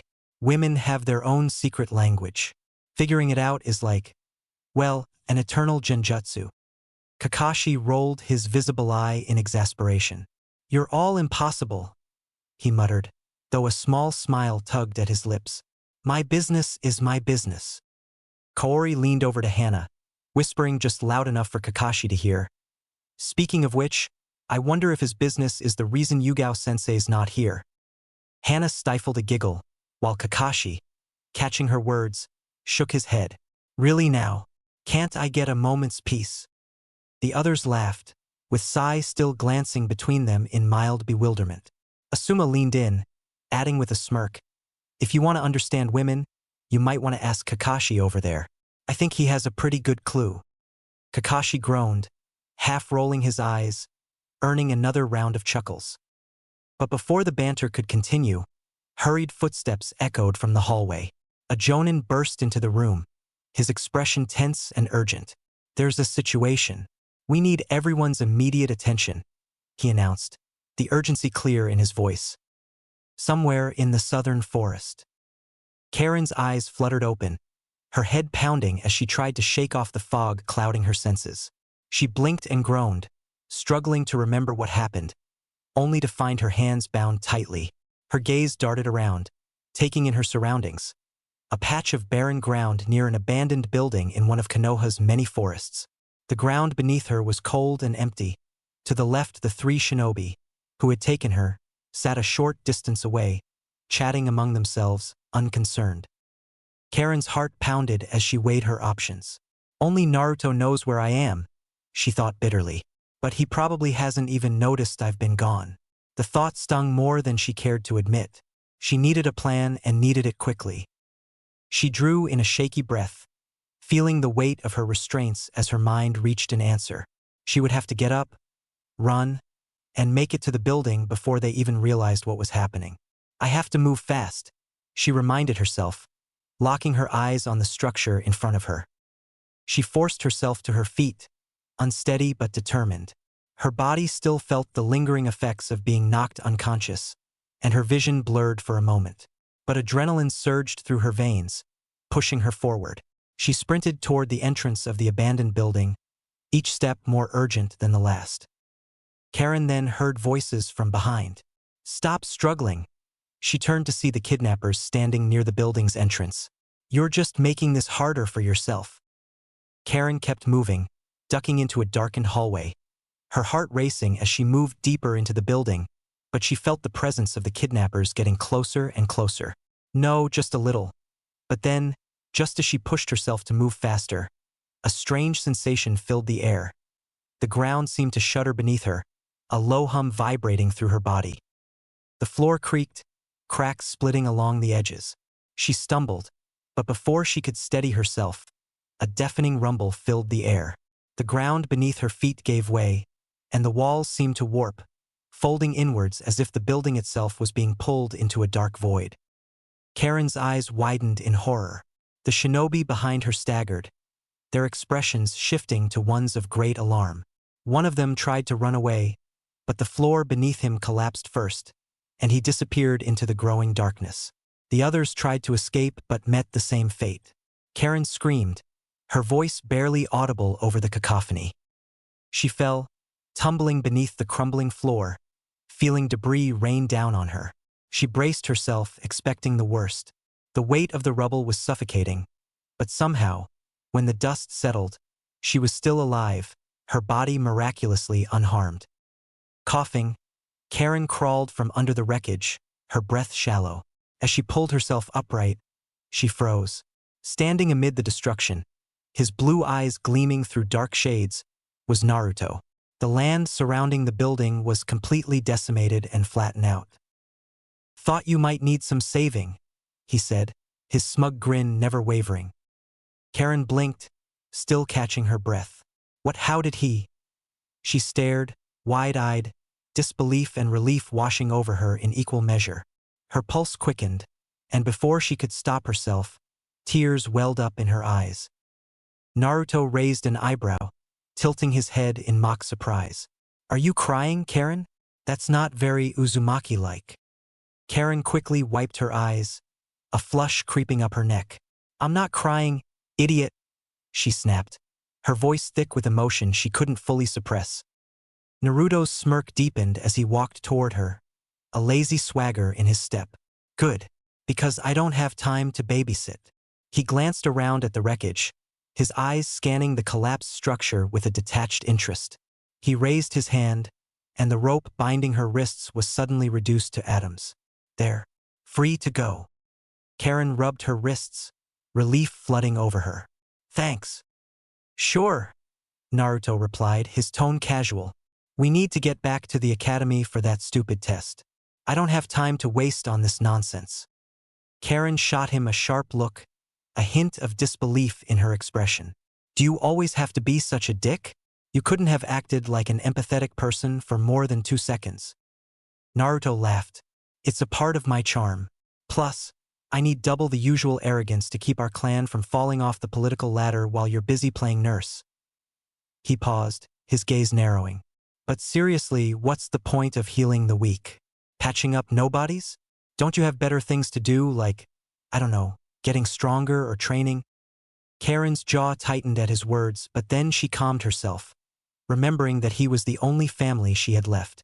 Not everything is about strength, Naruto, she said quietly. Sometimes, it's about helping people, being kind, and sharing love. That's what makes a difference. Naruto snorted, crossing his arms. That's lame, and you know it. Strength is everything. Our clan was destroyed because they weren't strong enough. Karen paused for a moment, then realized her relative still didn't get it. Maybe you'll understand one day, Naruto. Maybe, he said, the skepticism in his voice thick. But I didn't come here for a heart-to-heart. We've got those graduation exams to get through, and I'm not wasting any more time on this. Karen didn't answer. She simply gave a small, knowing smile and finished helping the trapped person to their feet. Fine, let's go then. As she turned to leave, Naruto's expression shifted. He lowered his shades slightly, revealing one of his eyes, sharp and focused. A sudden stillness gripped him, his gaze shifting to the distance, toward the ninja academy. Karen noticed the change immediately, tension coiling in her gut. What is it? She asked, her voice a whisper. Naruto's lips curled into a smirk as he pushed his shades back up. An opportunity, he said simply. Looks like today just got a lot more fun. Konoha Ninja Academy. The air around the academy was filled with excited chatter, buzzing with anticipation as the Jonin veteran prepared to dismiss them. All right, everyone, it's time to... His eyes flicked upwards, narrowing as he saw something disturbing. A dark, black curtain slowly falling around the perimeter of the academy grounds. It was unnatural, moving like a shadowy shroud, cutting off the light and making it hard to see what lay beyond. Shortly after he looked up, everyone noticed and pointed to the black veil surrounding the school, encapsulating it and blotting out the blue sky, replacing it with a gray, dry, and oppressive sky. What the hell is that? Kiba muttered, his voice tense as Akamaru barked nervously at the growing darkness. Shikamaru's usual lazy expression hardened, his brow furrowing as he glanced up. This looks like a drag, but something's not right. Sasuke's eyes narrowed, his sharp gaze trying to pierce through the dense veil. Riko instinctively moved behind Sasuke, her breath quickening.